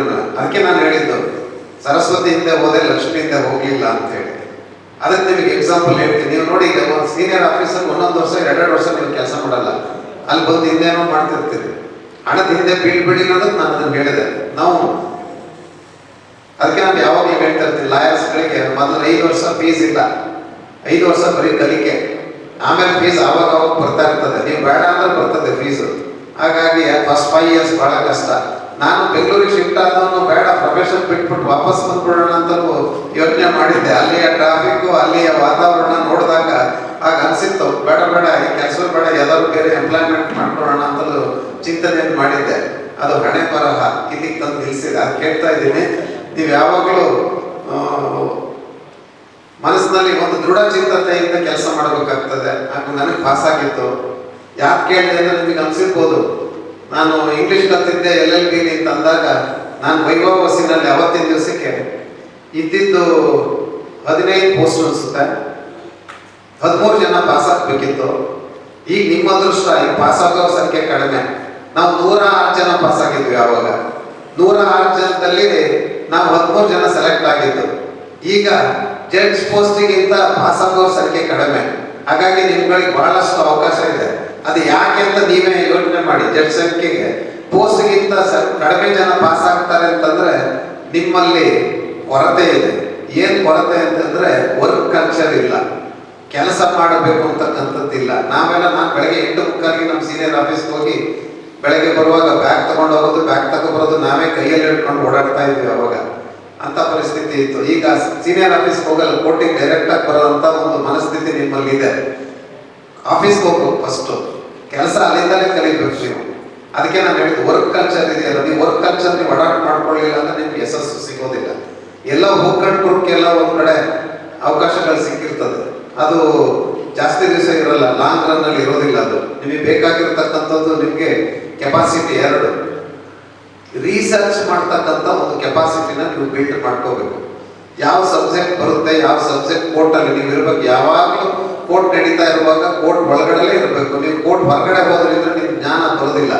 ಯಾರು ಕೇಸ್ ನಡೆಸ್ತಾ ಇದ್ರೆ ಆ ಕೇಸಲ್ಲಿ ಏನು ಯಾವ ರೀತಿ ಕ್ರಾಸ್ ಎಕ್ಸಾಮಿನೇಷನ್ ಮಾಡ್ತಾರೆ ಅವನ್ನೆಲ್ಲನೂ ನೀವು ತಿಳ್ಕೊಳ್ಬೇಕು ಅಂತಂದ್ರೆ ಬೆಳಗಿಂದ ಸಂಜೆವರೆಗೂ ಕೋರ್ಟಲ್ಲಿ ನೀವು ಕೂತ್ಕೊಂಡು ವಾಚ್ ಮಾಡಬೇಕು. ಆ ವಾಚ್ ಮಾಡ್ತಕ್ಕಂಥ ಸಂಖ್ಯೆ ಕಡಿಮೆ. ಅದಕ್ಕೆ ನಾನು ವರ್ಕ್ ಕಲ್ಚರ್ ಬಗ್ಗೆ ಹೇಳ್ತಾ ಇದ್ದೇನೆ. ಹಾಗಾಗಿ ನಾನು ವೈಭವಸಿನಲ್ಲಿ 106 ಜನಕ್ಕೆ I stood in 3rd place. ವೈಭವಸಿನಲ್ಲಿ ಮಾರ್ಕ್ಸಲ್ಲಿ I was in 3rd place. 106 ಜನರಲ್ಲಿ ನಾನು ರಿಟರ್ನ್ ಎಕ್ಸಾಮ್ ನಿಮ್ಗೆ ಹೇಳಿದೆ. ನಾನು ರಿಟರ್ನ್ ಎಕ್ಸಾಮ್ ಸುಮ್ಮನೆ ಪಾಸ್ ಆಗಿತ್ತು ಅಷ್ಟೇ, ಅದರಲ್ಲಿ ಜಾಸ್ತಿ ಮಾರ್ಕ್ಸ್ ಬಂದಿರಲಿಲ್ಲ. ಬಟ್ ವೈಭವಸಿನಲ್ಲಿ ಸುಮಾರು 6 ಸರಿ ಅಟೆಂಪ್ಟ್ ಮಾಡಿದವರೆಲ್ಲ ಇದ್ರು, ಅವ್ರುಗಳು ಇದ್ರು. 5-6 ಸರಿ ಅಟೆಂಪ್ಟ್ ಮಾಡಿದವರು ನನಗಿಂತ 2ನೇ ಪ್ಲೇಸ್, 1ನೇ ಪ್ಲೇಸು 2ನೇ ಪ್ಲೇಸಲ್ಲಿ ಇದ್ರು. ಅವ್ರು ಈಗಾಗಲೇ ರಿಟೈರ್ ಆಗಿದ್ದಾರೆ. ಅವರು ಆ ಒಂದು ಇದಕ್ಕೆ ಬಂದಿದ್ರು. ಹಾಗಾಗಿ ನಿಮಗೆ ನಾನು ಮೊದಲೇ ಟಿಪ್ಸ್ ಏನು ಕೊಡ್ತೀನಿ ಅಂತಂದರೆ, ನೀವು ರಿಟರ್ನ್ ಚೆನ್ನಾಗಿ ಮಾಡಬೇಕು. ನಿಮ್ಗೇನಾದರೂ ಸೆಲೆಕ್ಷನ್ ಆದರೆ ನೀವು ಮೇಲಿರಬೇಕು ಅಂತಂದರೆ ನಿಮ್ಗೆ ರಿಟರ್ನ್ ಪ್ಲಸ್ ವೈಭವಸ್ ಮಾರ್ಕ್ಸ್ ಏನಿದೆಯೋ ಅದು ಭಾಳ ಮುಖ್ಯ. ಹಾಗಾಗಿ ನೀವು ನೀವು ಟಾಪಲ್ಲಿ ಬರಬೇಕು ಅಂತಂದರೆ 2 ಮುಖ್ಯ ಆಗ್ತದೆ. ಹಾಗಾಗಿ ನೀವು ರಿಟರ್ನ್ ಎಕ್ಸಾಮ್ಗೆ ಕಾನ್ಸಂಟ್ರೇಟ್ ಮಾಡಬೇಕು. ಆಮೇಲೆ ವೈಭವಸ್ ಫಸ್ಟ್ ರಿಟರ್ನ್ ಆದ್ರೇ ನಿಮಗೆ ವೈಭವಸಿಗೆ ಬರೋಕ್ಕೆ ಸಾಧ್ಯ. ಈಗ ಪ್ರಿಲಿಮ್ಸ್ ಇದೆ, ಪ್ರಿಲಿಮ್ಸ್ ಬಹುಮುಖ್ಯ. ಪ್ರಿಲಿಮ್ಸ್ ಆದಮೇಲೆ ಮೇನ್ ಎಕ್ಸಾಮ್ ಇರುತ್ತೆ, ಅದು ಕೂಡ ಬಹಳ ಮುಖ್ಯ. ನೀವು ರಿಟರ್ನಲ್ಲಿ ನಿಮಗೆ ಮಾರ್ಕ್ಸ್ ಬಂದಿಲ್ಲ ಅಂತಂದ್ರೆ ನೀವು ವೈಭವಸಲ್ಲಿ ಜಾಸ್ತಿ ಮಾರ್ಕ್ಸ್ ತಗೊಂಡ್ರು ನೀವು ಆ ಪ್ಲೇಸ್ಗೆ ಬರೋದಿಲ್ಲ, ಸೆಲೆಕ್ಷನ್ ಆಗೋ ಪ್ರೋಸೆಸ್ನಲ್ಲಿ ಹಿಂದೆ ಉಳಿತೀರಿ. ಹಾಗಾಗಿ ಅದಕ್ಕೆ ಮುಂಚೆ ನಾನು ಏನು ಹೇಳ್ತೀನಿ ಅಂತಂದ್ರೆ, ಮೊದಲು ನೀವು ಎಷ್ಟು ಜನ ನನಗೆ ಗೊತ್ತಿಲ್ಲ ಜಡ್ಜ್ ಆಗಬೇಕು, ಸೇವೆ ಮಾಡಬೇಕು ಅಂತ ಮನಸ್ಸು ಇಟ್ಕೊಂಡು ಎಷ್ಟು ಜನ ಬಂದಿದ್ದೀರಿ ನೀವು ಕೈ ಎತ್ತಿ. ನಾನು ಸರ್ವಿಸ್ ಮಾಡಬೇಕು, ಜನರ ಕಷ್ಟ ಕಾರ್ಪಣ್ಯವನ್ನ ನಿವಾರಿಸಬೇಕು ಅಂತವರು ಎಷ್ಟು ಜನ ನೀವು ಮೈಂಡ್ ಸೆಟ್ ಇಟ್ಕೊಂಡಿದ್ದೀರಿ ಕೈ ಎತ್ತಿ. ಸುಮ್ಮನೆ ಕೈ ಎತ್ತಬೇಡಿ, ಮನಪೂರ್ವಕವಾಗಿ ಕೈ ಎತ್ತಿ. ಸೇವೆ ಮಾಡಬೇಕು ಅನ್ನೋರು. ಆಯ್ತು, ಇಲ್ಲ ನನಗೆ ಒಂದು ಚಾನ್ಸ್ ಸಿಗ್ಲಿ, ಏನೋ ನನಗೊಂದು ಅಪಾಯಿಂಟ್ಮೆಂಟು, ಈ ಒಂದು ಅಪಾಯಿಂಟ್ಮೆಂಟ್ ಸಿಕ್ಕಿ ಸಾಕು, ನನಗೆ ತಿಂಗಳಿಗೆ 1 ಲಕ್ಷ ಸಂಬಳ ಬರಬೇಕು ಅಂತ ಮೈಂಡ್ ಸೆಟ್ ಇರೋರು ಎಷ್ಟು ಜನ ಕೈ ಎತ್ತಿ? ಯಾರು ಎತ್ತಲ್ವಾ? ಅಂದ್ರೆ ಕೈ ಎತ್ತಿದವರೆಲ್ಲ ಅದೇ ಕ್ಯಾಟಗರಿಗೆ ಸೇರಿದವರು ಅಲ್ವಾ? ಕೈ ಎತ್ತಿದವರೆಲ್ಲ ಆ ಕ್ಯಾಟಗರಿಗೆ ಸೇರಿದವರು ಅಂತ ನಾನು ಹೇಳ್ತೀನಿ. ಅದಕ್ಕೆ ಮೊದಲು ಹೇಳ್ತೇನೆ, ನೀವು ಯಾವುದೇ ಆಗಲಿ, ಅಡ್ವೊಕೇಟ್ಸ್ ವೃತ್ತಿ ಇರ್ಬೋದು ಅಥವಾ ಜಡ್ಜ್ಶಿಪ್ ಇರ್ಬೋದು, ಈವನ್ ಯಾರು ನಿಮ್ಗಿಲ್ಲ ನನಗೆಲ್ಲೂ ಸಲ್ಲಲಿಲ್ಲ ಇಲ್ಲಿ ಬಂದು ಸಲ್ಲದೆ ಅಂತ ಮೈಂಡ್ ಸೆಟ್ ಏನಾದ್ರು ಇದ್ರೆ ಅದನ್ನ ಫಸ್ಟ್ ನಿಮ್ಮ ಮೈಂಡಲ್ಲಿ ಕಿತ್ತಾಕಿ you make it as choice. ಅದನ್ನ ಚಾಯ್ಸ್ ಅಂತ ಮಾಡ್ಕೋಬೇಕು. ಅದನ್ನ ಯಾರು ಈಗ ಚಾನ್ಸಲ್ಲಿ ಇದ್ದೀರಿ, ನೀವು ಚಾನ್ಸಲ್ಲಿ ಇರೋರೆಲ್ಲ ಚಾಯ್ಸ್ ಮಾಡ್ಕೊಳ್ಳಿ. ಅದನ್ನ ಚಾಯ್ಸ್ ಮಾಡ್ಕೊಂಡ್ರೆ ನಿಮಗೆ ನಿಮ್ಮ ಭವಿಷ್ಯಕ್ಕೆ ಬಹಳ ಒಳ್ಳೇದಾಗ್ತದೆ. ಬರೀ ನಿಮ್ಮ ಭವಿಷ್ಯ, ನಾನು ಬರೀ ನೀವು ಸೇವೆನೇ ಮಾಡಿ ಅಂತ ನಾನು ಹೇಳ್ತಾ ಇಲ್ಲ. ನಿಮ್ಮ ಭವಿಷ್ಯವನ್ನ ರೂಪಿಸಿಕೊಳ್ಳುವುದರ ಜೊತೆಗೆ ನೊಂದವರ ದನಿ ಆಗ್ತೀರಿ. ನೀವು ಸಮಾಜದಲ್ಲಿ ಎಷ್ಟು ಜನ ನೊಂದಿರ್ತಾರೋ ಆ ನೊಂದ ಜನರಿಗೆ ನೀವು ದನಿ ಆಗ್ತಿರೋ ಆಗ ಮಾತ್ರ ನೀವೇನು ಈ ಜಡ್ಜ್ಶಿಪ್ಗೆ ಬರೋದು ಅಥವಾ ವಕೀಲ ವೃತ್ತಿ ಮಾಡೋದ್ರಿಂದ ನೀವು ಜನರ ದನಿ ಆದಾಗ ಮಾತ್ರ ನಿಮ್ಮ ಈ ಏನು ವೃತ್ತಿ ಇದೆಯೋ ಆ ವೃತ್ತಿಗೆ ಗೌರವವನ್ನು ತಂದು ಕೊಟ್ಟಾಗ್ತದೆ. ಅದಕ್ಕೆ ನಾನು ಹೇಳಿದ್ದು, ಸಂಬಳ ಬರುತ್ತೆ ಹೋಗುತ್ತೆ, ನಿಮ್ಗೆ ಎಷ್ಟು ಸಂಬಳ ಬರುತ್ತೆ ಅನ್ನೋದು ಮುಖ್ಯ ಅಲ್ಲ. ನಾನು ಡಿಸ್ಟ್ರಿಕ್ಟ್ ಜಡ್ಜ್ ಆದಾಗ ಬರೀ ನನಗೆ ಸಂಬಳ 18,000. ಇವಾಗ ಮುನ್ಸಿಪ್ 1 ಲಕ್ಷದ ಮೇಲಿದೆ. ಇದೇನು ಡಿಫರೆನ್ಸ್ ಏನು ಜಾಸ್ತಿ ಇಲ್ಲ. 20-22 ವರ್ಷದ ಹಿಂದೆ 2002ರಲ್ಲಿ ನಾನು ಜಡ್ಜ್ ಆದವನು. ಆವಾಗ 18,000 ರೂಪಾಯಿ ಸ್ಯಾಲರಿ ಇತ್ತು. ಬಟ್ ಈಗ ಎಲ್ಲ ಚೆನ್ನಾಗಿದೆ, ಎಲ್ಲ ರೀತಿಯಲ್ಲೂ ಚೆನ್ನಾಗಿದೆ. ಅದರಿಂದ ನೀವು ಯೋಚನೆ ಮಾಡ್ತಕ್ಕಂಥದ್ದು ಏನು ಇಲ್ಲ. ಹಾಗಾಗಿ ಬಹುಮುಖ್ಯವಾಗಿ ನಿಮ್ಮ ಮನಸ್ಸಿನಲ್ಲಿ ಏನು ಇಟ್ಕೋಬೇಕು ಅಂತಂದ್ರೆ, ಜನರ ಸೇವೆ ಮಾಡಕ್ಕೆ ನನಗೆ ಭಗವಂತ ಒಂದು ಅವಕಾಶವನ್ನು ಕಲ್ಪಿಸಿಕೊಟ್ಟಿದ್ದಾನೆ, ಅದನ್ನು ನಾನು ಸರಿಯಾಗಿ ಮಾಡ್ತೀನಿ ಅಂತಕ್ಕಂಥದ್ದು ಮಾಡ್ಕೋಬೇಕು. ಹಣದ ಆಸೆಯನ್ನ ಇಟ್ಕೊಂಡಿದ್ರೆ, ಯಾರು ಗ್ರೀಡಿ ಅಬೌಟ್ ಮನಿ ಇದ್ರೆ, ಇವತ್ತೇ ಹೇಳ್ತೀನಿ, ನೀವು 170 ಜನ ಎನ್ರೋಲ್ ಆಗಿದ್ರು ನಮಗೆ 25-30 ಸಾಕು, 170 ಬೇಡ. ಒಳ್ಳೆಯವರು, ಜನರ ಸೇವೆ ಮಾಡ್ತೀನಿ, ನಾನು ಜನರ ದನಿ ಆಗ್ತೀನಿ ಅಂಥವ್ರು ಮಾತ್ರ ನಮಗೆ ಬೇಕು. ನಮ್ಮ ಅಧ್ಯಕ್ಷರು ಹೇಳಿದ್ರು, ಯಾರು ಪ್ರಸನ್ನ ಅವರು, ಒಂದು 40-45 ಜನ ಹಾಸನ ಭಾಗದವರೇ ಬರಬೇಕು ಅಂತ. ಬಿಡಿ ಸ್ಟೇಟ್ನವ್ರು ಬಾಕಿಯವರೆಲ್ಲ ಏನ್ ಮಾಡ್ಬೇಕು ನಮ್ಗೆ ಗೊತ್ತಿಲ್ಲ. ಅವ್ರದ್ದು ಮೋಸ್ಟ್ಲಿ ದುರಾಸೆ, ನನ್ನ ಪ್ರಕಾರ ದುರಾಸೆ. ನಾನು ಬಯಸ್ತೇನೆ, ಯಾಕೆಂದ್ರೆ ನಮಗೆ ಕ್ವಾಲಿಟಿ ಬೇಕು. ಕ್ವಾಲಿಟಿ ಜಡ್ಜ್ ಅಲ್ಲಿ ನೀವು ನನಗೆ ಇಲ್ಲಿ 10-15% ಸೆಲೆಕ್ಟ್ ಆದ್ರೆ ನನಗಿಂತ ಖುಷಿ ಪಡೋರು ಯಾರು ಇಲ್ಲ. ಅದನ್ನ ಯಾಕೆ ಹೇಳ್ತೇನೆ, 158 ಪೋಸ್ಟ್ ಇದೆ. 158ಕ್ಕಿಂತ ಮುಂಚೆ ನಾವು ಮೊದಲು ಡಿಸೈಡ್ ಮಾಡಿದ್ದು ಬರೀ 75 ಅಂತ ಮಾಡ್ಕೊಂಡಿದ್ವಿ. ಆಮೇಲೆ ಏನಾಯ್ತು, ಈ ಪ್ರೋಸೆಸ್ ಆಯ್ತು. ಪ್ರೋಸೆಸ್ ಅಲ್ಲಿ ಕೆಲವೊಂದು ಡಿಸಿಷನ್ ಗೌರ್ಮೆಂಟ್ ಅವ್ರು ತಗೊಂಡ್ರು, ರಿಸರ್ವೇಶನ್ ಸ್ವಲ್ಪ ಫಾಲೋ ಮಾಡಬೇಕಿತ್ತು. ಹಾಗಾಗಿ ಈ ಪ್ರೋಸೆಸ್ ಇಲ್ಲ ಆಯ್ತು. ಇಲ್ಲ ಅಂದ್ರೆ ನಿಮ್ಮ ಬ್ಯಾಚು ಕಳೆದ ವರ್ಷ ಮಾರ್ಚಲ್ಲೇ ಬರಬೇಕಾಗಿತ್ತು ರಿಸಲ್ಟ್. ಈ ಇಷ್ಟೊತ್ತಿಗೆ ಅನೌನ್ಸ್ ಆಗ್ಬೇಕಾಗಿತ್ತು, ಅನೌನ್ಸ್ ಆಗಿಲ್ಲ. ಹಾಗಾಗಿ ಅದನ್ನ ನಾವು ಮತ್ತೆ ಪ್ರಮೋಷನ್ಸ್ ಕೊಟ್ವಿ. ಪ್ರಮೋಷನ್ಸ್ ಕೊಟ್ಟಾಗ ಜಾಸ್ತಿ ಜಡ್ಜಸ್ಗೆ ಪ್ರಮೋಷನ್ ಕೊಡ್ಲಾಗಿ ವೇಕೆನ್ಸಿ ಜಾಸ್ತಿ ಆಗಿದೆ. ಹಾಗಾಗಿ 158 ಇದೆ. ನೀವು 158ರಲ್ಲಿ ಎಷ್ಟು ಜನ ಆಗ್ತೀರಿ ಅನ್ನತಕ್ಕಂಥದ್ದು ಮುಖ್ಯ. ನಮಗೆ ಬೇಕಾದ ಕ್ವಾಲಿಟಿ ಜಡ್ಜಸ್ ಬೇಕು, ಕ್ವಾಂಟಿಟಿ ನಮಗೆ ಬೇಡ. ಹಾಗಾಗಿ ಕ್ವಾಲಿಟಿ ಜಡ್ಜಸ್ ನೀವು ಬರಬೇಕು ಅಂತಂದ್ರೆ ನೀವು ಇವತ್ತಿಂದಲೇ ವ್ಯವಸಾಯ ಪ್ರಾರಂಭ ಮಾಡ್ಬೇಕು. ಈ ಹಿಂದೆ ನೀವು ಮಾಡಿರ್ತೀರಿ, ಇಲ್ಲ ಅಂತಲ್ಲ. ಅದಕ್ಕೆ ನೀವು ಮೊದಲನೇದಾಗಿ ಏನ್ ಮಾಡ್ಬೇಕು ಅಂತಂದ್ರೆ, ನಮಗಿರೋದೇ 24 ಅವರ್ಸ್. 24 ಅವರ್ಸ್ನ ನೀವು ಆ ದಿನದ ಟೈಮಿಂಗ್ಸ್ ಏನಿದೆ ಅದನ್ನ ಬಜೆಟ್ ಮಾಡ್ಕೊಳ್ಬೇಕು. ನೀವು ಬಜೆಟ್ ಮಾಡ್ಕೊಳ್ಳೋದು ಅಂತ ಏನು ಅಂತಂದ್ರೆ, ಸಮಯ ಯಾವ್ಯಾವುದಕ್ಕೆ ಎಷ್ಟೆಷ್ಟು ಸಮಯ, ಯಾವ್ಯಾವಾಗ ಓದಬೇಕು, ಯಾವ್ಯಾವಾಗ ರಿವೈಸ್ ಮಾಡಬೇಕು, ಯಾವ್ಯಾವ ಸಬ್ಜೆಕ್ಟ್ನ ನಾವು ಕಾನ್ಸಂಟ್ರೇಟ್ ಮಾಡಬೇಕು ಅಂತಕ್ಕಂಥ ನಿಮ್ದು ಟೈಪ್ ಏನಿದೆ ಅದನ್ನ ಬಜೆಟ್ ಮಾಡ್ಕೊಳ್ಳಿ. ಬಜೆಟ್ ಮಾಡ್ಕೊಳ್ಳೋದಂದ್ರೆ ಏನಿಲ್ಲ, ಬೆಳಗ್ಗೆ ನೀವು ಗೆಟ್ ಅಪ್ ಅರ್ಲಿ. ಅಟ್ಲೀಸ್ಟ್ ನೀವು ಈ ಟೈಮ್ ಒಂದು 5 ಗಂಟೆಗೆ ಅವ್ರು ಹೇಳ್ಬೇಕು. ಬೆಳಗಿನ ಟೈಮ್ 5 ಗಂಟೆಗೆ. ಈಗಿನ ಯಂಗರ್ ಜನರೇಷನ್ ಬೆಳಗ್ಗೆ ಹೇಳಲ್ಲ, ನಮ್ಗೆ ಗೊತ್ತು. ನಾನು ಇವತ್ತೊಂದು ಬೆಳಗ್ಗೆ 5:00ವರೆಗೆ ಹೇಳ್ತೀನಿ ಮಾರ್ನಿಂಗ್. ರಾತ್ರಿ 10:30ಯಿಂದ 11 ಗಂಟೆ ಒಳಗೆ ಮಲ್ಕೊಂಡ್ಬಿಡ್ತೀನಿ. ಅರ್ಲಿ ಇಲ್ಲಿ go to bed and rise ಇದೆ ಅರ್ಲಿ ಮಾರ್ನಿಂಗ್. ಸೂರ್ಯ ಹೊಟ್ಟಕ್ಕಿಂತ ಮುಂಚೆನೆ ಸೂರ್ಯನ ಕಿರಣ ನಿಮಗೆ ಬೀಳ್ಬೇಕು. ಹಾಗಾಗಿ ಬೆಳಗಿನ ಟೈಮ್ನ ನೀವು ಬಜೆಟ್ ಮಾಡ್ಕೊಳ್ಳಿದ್ನಲ್ಲ, 5-5:30 ಸ್ಟಾರ್ಟ್ ಮಾಡಿ. ನೀವು 5-5:30 ಸ್ಟಾರ್ಟ್ ಮಾಡಿದರೆ ಕೋರ್ಟ್ ವರ್ಕ್, ಕೆಲವರು ಕೋರ್ಟ್ ವರ್ಕ್ ಮಾಡ್ಕೊಂಡೇ ಮಾಡಬಹುದು, ಇಲ್ಲ ಅಂತಲ್ಲ. ನೀವೀಗ ಪ್ರಿಲಿಮ್ಸ್ ಮತ್ತೆ ಮೇನ್ಸ್ ಎಕ್ಸಾಮ್ ಮಾಡುವಂತ ಸಂದರ್ಭದಲ್ಲಿ ಕೋರ್ಟ್ ಕೆಲಸ ಬಿಟ್ಟೇ ಮಾಡಬೇಕು ಅಂತ ಏನಿಲ್ಲ. ನಾನೇ ಉದಾಹರಣೆ ಅದಕ್ಕೆ ನಾನು ಹೇಳಿದ್ದು. ಕೋರ್ಟ್ ಕೆಲಸ ಮಾಡಿಕೊಂಡೇನೆ ನಾನು ತಯಾರಿ ಮಾಡಿದ್ದೆ. ನೀವು ಯಾವಾಗ ಕ್ವಾಲಿಫೈ ಆಗ್ತೀರಿ ವೈಭವಸ್ಗೆ, ಆವಾಗ ಮಾತ್ರ 1 ತಿಂಗಳು ಟೈಮ್ ಇರುತ್ತೆ, ಒಂದು 15-20 ದಿವಸ ತಿಂಗಳು ಟೈಮ್ ಇರುತ್ತೆ. ಆ ಟೈಮನ್ನ ನೀವು ಕಾನ್ಸಂಟ್ರೇಟ್ ಮಾಡಬೇಕು. ಆವಾಗ ಕೋರ್ಟಿಗೆ ಬರೆದವರು ನಡೆಯುತ್ತೆ. ಅಂತ ಸಂದರ್ಭ ನಾನು 1 ತಿಂಗಳು ಕೋರ್ಟ್ ಕಡೆ ಮುಖ ಹಾಕಿರ್ಲಿಲ್ಲ. To be frank with you, ನಾನು 9 ವರ್ಷ ಸೀನಿಯರ್ ಆಫೀಸಲ್ಲಿ ಇದ್ದೆ. ನಾನು ಡಿಸ್ಟ್ರಿಕ್ಟ್ ಜಡ್ಜ್ ಎಕ್ಸಾಮ್ ಬರೆದು ಆಫೀಸ್ ಓಪನ್ ಮಾಡಿದ್ದೆ. ಜೂನ್ 10ಗೆ ಡಿಸ್ಟ್ರಿಕ್ಟ್ ಜಡ್ಜ್ ಎಕ್ಸಾಮ್ ಬರೆದಿದ್ದೆ. ಅದೊಂದು Sunday. Next Sunday 17th of June, next Sunday office open ಮಾಡಿದೆ. ನಾನು ಆಫೀಸ್ ಓಪನ್ ಮಾಡಿದಾಗ ನಮ್ಮ ಇದಕ್ಕೆ ಅನಂತರಾಮಯ್ಯನವ್ರು ಬಂದಿದ್ರು. ಅವ್ರಿಗೊಂದು ಕಾನ್ಫಿಡೆನ್ಸ್ ಇತ್ತು ನನ್ನ ಮೇಲೆ. ನನಗೆ ಹೇಳಿದ್ರು, ನೀನು ಈ ಆಫೀಸ್ ಉದ್ಘಾಟನೆಗೆ ಬಂದಾಗ ಹೇಳಿದ್ರು, ನೀನು ಈ ಆಫೀಸ್ನಲ್ಲಿ ಜಾಸ್ತಿ ದಿವಸ ಇರಲ್ಲ ಬಿಡು ಅಂತ ಅವ್ರು ಹೇಳೋಗಿದ್ರು. ನನಗೆ ಜೂನಲ್ಲಿ ಹೇಳೋಗಿದ್ರು. ನವೆಂಬರಲ್ಲಿ ರಿಸಲ್ಟ್ ಬಂತು, ನಾನು ಪಾಸ್ ಆಗಿದ್ದೆ. ದೇವರ ಇಚ್ಛೆ ಏನೋ ಇತ್ತೆ, ನಾನು ನ್ಯಾಯಾಧೀಶ ಆಗ್ಬೇಕು ಅಂತ ಹೇಳಿ ನನ್ನ ಪ್ರಯತ್ನ ಜೊತೆಗೆ ದೇವರ ಇಚ್ಛೆ ಅನ್ನೋದು ಆಗಿತ್ತು, ಅದು ಆಗಿದ್ದೆ. ಹಾಗಾಗಿ ಅದಕ್ಕೆ ಹೇಳ್ತಾ ಇದ್ದೇನೆ, ನೀವು ಮೇನ್ ಮುಖ್ಯವಾಗಿ ನೀವು ಬಜೆಟ್ ಮಾಡ್ಕೊಳ್ಳಿಲ್ಲ ನೀವು ಟೈಮ್ ಅಂತಂದ್ರೆ 24 ಅವರ್ಸ್ ಅಲ್ಲಿ ಇಷ್ಟು ಅವರ್ ಓದ್ಲಿಕ್ಕೆ ಅಂತ ನೀವು ಇಟ್ಕೊಳ್ಬೇಕು, ತಯಾರಿ ನಡೆಸಬೇಕು. ಆ ಬಜೆಟ್ ಮಾಡಬೇಕಾಗ್ತದೆ. ಅದಕ್ಕೆ ನಾನು ಹೇಳಿದ್ದು, ಎಷ್ಟು ಜನ ಸೇವೆ ಮಾಡಬೇಕು ಅಂತ ಬಂದಿದ್ದೀರೋ ನನಗೆ ಗೊತ್ತಿಲ್ಲ. ಎಂಪ್ಲಾಯ್ಮೆಂಟ್ ಅಂತ, don't think that judgeship is an employment. ಇದು ಎಂಪ್ಲಾಯ್ಮೆಂಟ್ ಅಲ್ಲ. ನೀವು ಮಾಡ್ತಕ್ಕಂಥದ್ದು ರಾಷ್ಟ್ರದ ಪರಮಾಧಿಕಾರವನ್ನ ಚಲಾಯಿಸ್ತಕ್ಕಂಥವ್ರು. ನೀವು ಸಾವರಿನ್ ಸ್ಟೇಟ್ ಆಫ್ ಪವರ್ಸ್ ಏನಿದೆಯೋ ಜಡ್ಜ್ಗಳು ಮಾಡ್ತಕ್ಕಂಥದ್ದು ಅದು. This is not an employment. ನೀವು ಬರೋದು ಸರ್ಕಾರಿ ನೌಕರಿ ಅಲ್ಲ. ಇದು ಜನರ ಸೇವೆ ಬರೋದ್ರಿಂದ ರಾಷ್ಟ್ರದಲ್ಲಿ ಏನು ನಿಮಗೆ ಈ ಪರಮಾಧಿಕಾರ ಏನಿದೆಯೋ ಅದನ್ನ ಅನುಭವಿಸಿ ಜನರಿಗೆ ಅದನ್ನ ದಾರ ಎರೆಯಲಿಕ್ಕೆ ನೀವು ಬರ್ತಕ್ಕಂಥದ್ದು. ಇನ್ನೊಂದು ನಿಮ್ಗೆ ಹೇಳಲಿಕ್ಕೆ ಇಚ್ಛೆ ಪಡ್ತೇನೆ, ನಮ್ಮಲ್ಲಿ ಆಕ್ಚುಲಿ ಜಡ್ಜ್ ಆಗೋದು ಈಸಿ. ಯಾಕೆ ಅಂತ ಹೇಳ್ತೀನಿ, ಸಬ್ಜೆಕ್ಟ್ ನಿಮಗೆ ವಾಸ್ಟ್ ಇರಲ್ಲ. ಫಾರ್ ಎಕ್ಸಾಂಪಲ್ ನೀವು KAS, IAS, IPS ಇವೆಲ್ಲ ಎಕ್ಸಾಮ್ಸ್ ನೋಡಿ, ಬಹಳ ಹೋರಾಟ ಮಾಡಬೇಕು. ಅವ್ರಿಗೆ ಪ್ರಿಲಿಮ್ಸ್ ಪಾಸ್ ಆಗ್ಬೇಕು ಅಂದ್ರೆ ಹೋರಾಟ ಮಾಡಬೇಕು, ಮೇನ್ ಎಕ್ಸಾಮ್ಸ್ ಅಲ್ಲಿ ಇನ್ನೂ ಆಗ್ಬೇಕು ಅಂದ್ರೆ ಹೋರಾಟ ಮಾಡಬೇಕು. 4-5 ವರ್ಷ ಎಲ್ಲರೂ ಕೆಲಸಕ್ಕೆ ಹೋಗ್ತಾರೆ, ಕೂತ್ಕೊಂಡು ಓದಿ ಮಾಡ್ತಾ ಇರ್ತಾರೆ. ನಿಮ್ಗೆ ಹಾಗಲ್ಲ.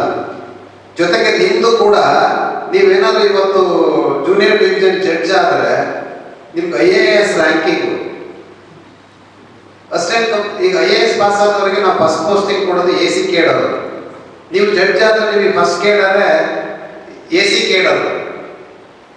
ತಾಲೂಕಲ್ಲಿ ಮುನ್ಸಿಪ್ ಆಗ್ತೀರಿ ಅಂತಂದ್ರೆ ನೀವು ಅಸಿಸ್ಟೆಂಟ್ ಕಮಿಷನರ್ ಗ್ರೇಡ್, ಅದನ್ನ ತಲೆಯಲ್ಲಿ ಇಟ್ಕೋಬೇಕು. ಅವ್ರಿಗೆಲ್ಲ ಬಹಳ ಒತ್ತಡ ಇರ್ತದೆ. ಸರ್ಕಾರದಲ್ಲಿ ಕೆಲಸ ಮಾಡುವಾಗ ನೀವು IAS, IPS ನವರಿಗೆ ಬಹಳ ಒತ್ತಡ ಇರ್ತದೆ. ಅದೇ ನೀವು ಯಾವಾಗ ನಿಮ್ಮ ಹಾನೆಸ್ಟಿ, ಇಂಟಿಗ್ರಿಟಿ ಕರೆಕ್ಟ್ ಆಗಿ ಇಟ್ಕೊಂಡಿರ್ತೀರಿ, ಅವಾಗ ಯಾರು ನಿಮ್ಮನ್ನು ಮುಟ್ಲಿಕ್ಕೆ ಕೈ ಹಾಕೋದಿಲ್ಲ. 3 ವರ್ಷಕ್ಕೊಂದ್ಸರಿ ಟ್ರಾನ್ಸ್ಫರ್ ಆಗುತ್ತೆ, ಎಲ್ಲರೂ ಒಂದ್ ಕಡೆ ಮಾಡಿ. ಅದಕ್ಕೆ ನನ್ನ ಟ್ರಾನ್ಸ್ಫರ್ ಕಮಿಟಿಯಲ್ಲಿ ಇದ್ದೆ. ನಾನು ಅವಾಗ ನಾರ್ಮ್ಸ್ ಮಾಡಿದ್ದೆ, 250 ಕಿಲೋಮೀಟರ್ ದೂರದಿಂದ ಯಾರಿಗೂ ಹಾಕ್ಬೇಡಿ, ಯಾರಿಗೆ ಆದ್ರೂ. ಈಗ ನಮ್ಮ ಮಂಗಳೂರು ತಗೊಂಡೋಗಿ ಬೀದರ್ಗೆ ಹಾಕಿದ್ರೆ ಪಾಪ ತಂದೆ ತಾಯಿ ನೋಡಕ್ ಬರಕ್ಕಾಗಲ್ಲ, ಅಂತ ಪರಿಸ್ಥಿತಿ ಇರ್ತದೆ. ಅದು ಒಂದಕ್ಕೆ ಮಾತ್ರ ನೀವು ಇಲ್ಲಿ ಟ್ರಾನ್ಸ್ಫರ್ ಸಂದರ್ಭದಲ್ಲಿ ಬೇರೆ ತರ ಸರ್ಕಾರಿ ನೌಕರಿ ಆಗಲ್ಲ, ಇದು ಡಿಫರೆಂಟ್. ಹಾಗಾಗಿ ನೀವು ಇಲ್ಲಿ ಬರ್ತಕ್ಕಂಥ ಸೇವೆ ಮಾಡಕ್ಕೆ ಅದನ್ನ ಗಮನದಲ್ಲಿ ಇಟ್ಕೊಳ್ಳಿ. ಹಣದ ಬಗ್ಗೆ ವ್ಯಾಮೋಹ ಇದ್ರೆ ಇವತ್ತೇ ನೀವು ನಾಳೆಯಿಂದ ಎನ್ರೋಲ್ ಆಗಿರೋದನ್ನ ಡಿರೋಲ್ ಮಾಡಿಬಿಡಿ. ಬರೋದು ಬೇಡ, ನೀವು ಟ್ರೈನಿಂಗಿಗೆ ಬರೋದು ಬೇಡ. ನಮಗೆ 170 ಬೇಡ, 30-40 ಸಾಕು. ನಾವು ಅಧ್ಯಕ್ಷರು ಹೇಳ್ತೀನಿ, ಅಧ್ಯಕ್ಷರು ಬರೀ ಸಂಖ್ಯೆ ನೀವು ಹೇಳಿದ್ರು ಉಪಯೋಗ ಇಲ್ಲ. ನಮಗೆ ಕ್ವಾಲಿಟಿ ಬೇಕು, ಇಂಟಿಗ್ರಿಟಿ ಇರ್ತಕ್ಕಂಥ ಜಡ್ಜಸ್ ಬೇಕು, ಜನರ ಸೇವೆ ಮಾಡ್ತಕ್ಕಂಥ ಕಮಿಟ್ಮೆಂಟ್ ಇಟ್ಕೊಂಡವ್ರು ಬೇಕು. ಇದು ನಿಮಗೆ ಟಿಪ್ಸ್ ಹೇಳ್ಬೇಕಲ್ಲ, ಯಾವ ರೀತಿ ತಯಾರಾಗಬೇಕು ಅಂತ. ನನ್ನ ಅನುಭವ, ನಾನು ಹೇಗೆ ಎಕ್ಸಾಮ್ ಬರೆದೆ, ಜಡ್ಜ್ ಆದ ಅಂತ ಹೇಳಿದೆ. ನಾನು 2 ಸಾರಿ ರಿಕ್ರೂಟ್ಮೆಂಟ್ ಕಮಿಟಿನಲ್ಲಿ ಇದ್ದೆ. ಜಡ್ಜಸ್ ರಿಕ್ರೂಟ್ಮೆಂಟ್ ಮಾಡುವಾಗ 2 ಸಾರಿ ಇದ್ದೆ ನಾನು. 2 ಸಾರಿ ಇದ್ದಾಗ ಒಂದು ಬ್ಯಾಚ್ ನಲ್ಲಿ 78 ಜನ ಸೆಲೆಕ್ಟ್ ಮಾಡಿದ್ವಿ, ಇನ್ನೊಂದು ಬ್ಯಾಚ್ ನಲ್ಲಿ 38 ಜನನ ಸೆಲೆಕ್ಟ್ ಮಾಡಿದ್ವಿ.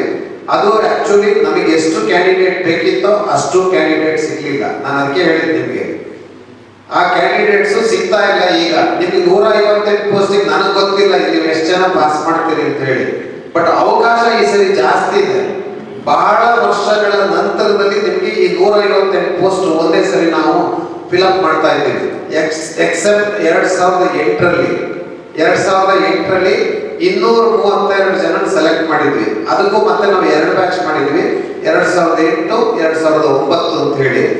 ಆ ಒಂದು ದೊಡ್ಡ ಬ್ಯಾಚ್ ಬಿಟ್ರೆ ಮೋಸ್ಟ್ಲಿ ನೆಕ್ಸ್ಟ್ ಬ್ಯಾಚ್ ನನ್ನ ಪ್ರಕಾರ ಇದೆ 158 ಇದೆ ನೆಕ್ಸ್ಟ್ ಬ್ಯಾಚ್, ದೊಡ್ಡ ಬ್ಯಾಚ್. ಹಾಗಾಗಿ ನಿಮಗೆ ಅವಕಾಶಗಳು ಜಾಸ್ತಿ ಇದೆ. ಈ ಸರಿ ಸಂಖ್ಯೆ ಜಾಸ್ತಿ ಇರೋದ್ರಿಂದ ಅವಕಾಶಗಳು ಜಾಸ್ತಿ ಇದೆ, ಕ್ವಾಲಿಫೈ ಆಗಂತ ಚಾನ್ಸಸ್ ಇದೆ. ನಮ್ಮ ಬ್ಯಾಚ್ ನಲ್ಲಿ ನಾನು ಫಸ್ಟ್ ರಿಕ್ರೂಟ್ಮೆಂಟ್ 78 ಇದ್ದಾಗ ನಮ್ಮ ಜಿಲ್ಲೆಯಿಂದ 6 ಜನ ಸೆಲೆಕ್ಟ್ ಆಗಿದ್ರು. ಮತ್ತೊಂದು ಬ್ಯಾಚ್ ಅಲ್ಲಿ 38 ಮಾಡಿದಾಗ ಆಲ್ಮೋಸ್ಟ್ 10% ಸೆಲೆಕ್ಷನ್ ನಾನು ಇದ್ದೆ ಪ್ರೊಸೆಸ್ ಅಲ್ಲಿ ಮಾಡಿದ್ವಿ. 38ಕ್ಕೆ 3 ಜನ ಆಗಿದ್ರು ನಮ್ಮ ಹಾಸನ ಜಿಲ್ಲೆಯಿಂದ. ಕಳೆದ ಸಾರಿ ಆಕ್ಚುಲಿ ಪಾಸ್ ಆದವ್ರೆ ಕಡಿಮೆ, ಮೋಸ್ಟ್ಲಿ ಒಬ್ಬರೇ ಪಾಸ್ ಆಗಿದ್ರು, ಒಬ್ಬರೇ ಸೆಲೆಕ್ಟ್ ಆದ್ರು ಹಾಸನದಿಂದ. ಹಾಗಾಗಿ ನಾನು ಅದಕ್ಕೆ ರವಿಕುಮಾರ್ ಹೇಳಿದೆ, ನೀವು ಬರೀ ಹಾಸನ ನನಗೆ ಟ್ರಾನ್ಸ್ಫರ್ ಮಾಡಿ ಅಂತ ನೀವು ಕೇಳ್ಕೊಂಡ್ರೆ ಸಾಲದು, ನಿಮಗೊಂದು ಕೆಲಸ ಕೊಡ್ತೀನಿ ಅಂತ ಅವ್ರಿಗೆ ಹೇಳಿದ್ದು ನಾನು ಆಗ್ಲೇ. ಅವ್ರಿಗೆ ಹಾಸನಕ್ಕೆ ಹಾಕಿಸ್ತೀನಿ ನಿಮಗೆ, ಆದರೆ ಹಾಸನದಲ್ಲಿ ಸೆಲೆಕ್ಟ್ ಆಗುವವರ ಸಂಖ್ಯೆ ಜಾಸ್ತಿ ಆಗ್ಬೇಕು ಅಂತ ಅವರಿಗೆ ವಾಗ್ದಾನ ತಗೊಂಡಿದ್ದೆ. ಜೊತೆಗೆ ನಾನು ಅವ್ರಿಗೆ ಡೈರೆಕ್ಷನ್ಸ್ ಕೊಟ್ಟಿದ್ದೆ, ಹಾಸನದಲ್ಲಿ ಈ ಸಾರಿ ಜಾಸ್ತಿ ಜನ ಇರಬೇಕು ಅಂತ. ಅಟ್ಲೀಸ್ಟ್ ನಮ್ಮ ಅಧ್ಯಕ್ಷರು ಸ್ವಲ್ಪ 40-50 ಅಂದ್ರು, ಒಂದು 20-25 ಬರಲಿ ಅಂತ ನಾನು ಬಯಸ್ತೇನೆ. ಎಲ್ಲಾನು ನನ್ನ ಜಿಲ್ಲೆಗೆ ಬರಲಿ ನಾನು ಹೇಳೋದಿಲ್ಲ. ಸಂಖ್ಯೆಯನ್ನ ಜಾಸ್ತಿ ಮಾಡೋಣ. ಅದಕ್ಕೆ ನಾವು ಜಾಸ್ತಿ ಸಂಖ್ಯೆ ನೀವು ಮಾಡಬೇಕು ಅಂದ್ರೆ ನಿಮ್ಮ ತಯಾರಿ ಚೆನ್ನಾಗಿರ್ಬೇಕು. 24 hours ನೀವು ಏನಿದೆಯೋ ಅದನ್ನ ಸದ್ಬಳಕೆ ಮಾಡಿಕೊಂಡು ಬಜೆಟ್ ಮಾಡ್ಕೊಳ್ಬೇಕು. ನೀವು ಬಜೆಟ್ ಮಾಡ್ಕೊಂಡಾಗ ಮಾತ್ರ ಸಾಧ್ಯ ಆಗ್ತದೆ. ನಾನು ಅದಕ್ಕೆ ಹೇಳಿದೆ, ನೀವು ಎಲ್ಲಿಂದ ಬಂದ್ರು ಅಷ್ಟೇ, ನೀವು ಯಾವ ಕಾಲೇಜಲ್ಲಿ ಓದಿದ್ರು ಅಷ್ಟೇ. ಇನ್ನೊಂದು ಉದಾಹರಣೆ ನಿಮ್ಗೆ ಹೇಳ್ತೀನಿ. ನಾನಿಲ್ಲಿ 2 ವರ್ಷ ಪ್ರಾಕ್ಟೀಸ್ ಮಾಡಿ ಬೆಂಗಳೂರಿಗೆ ಹೋದೆ.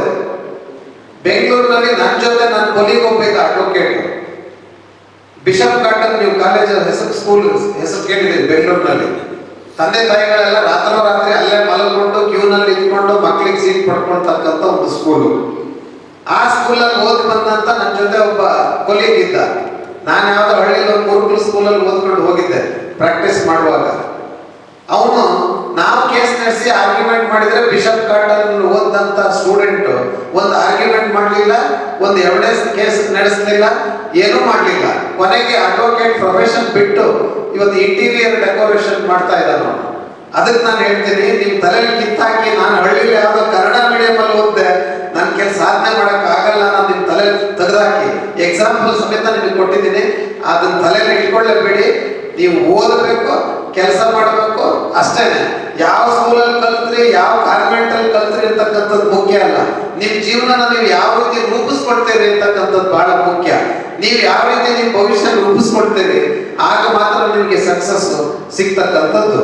ಇದು ಎಲ್ಲ ನಿಮಗೆ ನಾನು ವೃತ್ತಿ ಬಗ್ಗೆ ಹೇಳಿದ್ದೇನೆ, ಜಡ್ಜ್ಶಿಪ್ ಬಗ್ಗೆ ಹೇಳಿದ್ದೇನೆ. ಈಗ ನಿಮ್ಮ ತಯಾರಿ ಹೇಗಿರಬೇಕು ಅನ್ನೋದ್ರ ಬಗ್ಗೆ ಹೇಳ್ತೇನೆ. ಸಾಮಾನ್ಯವಾಗಿ ಸೀನಿಯರ್ ಆಫೀಸಲ್ಲಿ ಒಬ್ಬೊಬ್ರು ಜೂನಿಯರ್ ಇದ್ರೆ ಅವ್ರಿಗೂ ಕಷ್ಟ ಆಗ್ತದೆ ಎರಡನ್ನು ಬ್ಯಾಲೆನ್ಸ್ ಮಾಡಲಿಕ್ಕೆ. ಹಾಗಂತ ಹೇಳಿ ನೀವು ಬರೀ ಸೀನಿಯರ್ ಕೆಲಸನೇ ಮಾಡ್ಕೊಂಡು ಇರಬೇಡಿ. ನಿಮ್ಮ ಭವಿಷ್ಯನ ರೂಪಿಸ್ಕೊಳ್ಬೇಕಲ್ಲ, ಅದರ ಜೊತೆಗೆ ನೀವು ಕೆಲಸ ಮಾಡಬೇಕು. ಫಸ್ಟ್ ಏನ್ ಮಾಡಬೇಕು ಅಂತಂದ್ರೆ, ನಮ್ಮ ರವಿಕುಮಾರ್ ಹೇಳಿದ್ರು, ಸೂಕ್ಷ್ಮವಾಗಿ ಹೇಳಿದ್ರು. ನಾನು ಅದ್ರಲ್ಲಿ ಫಸ್ಟ್ ಒಂದು ಟಿಪ್ಸ್ ಹೇಳ್ತೀನಿ ನಿಮಗೆ.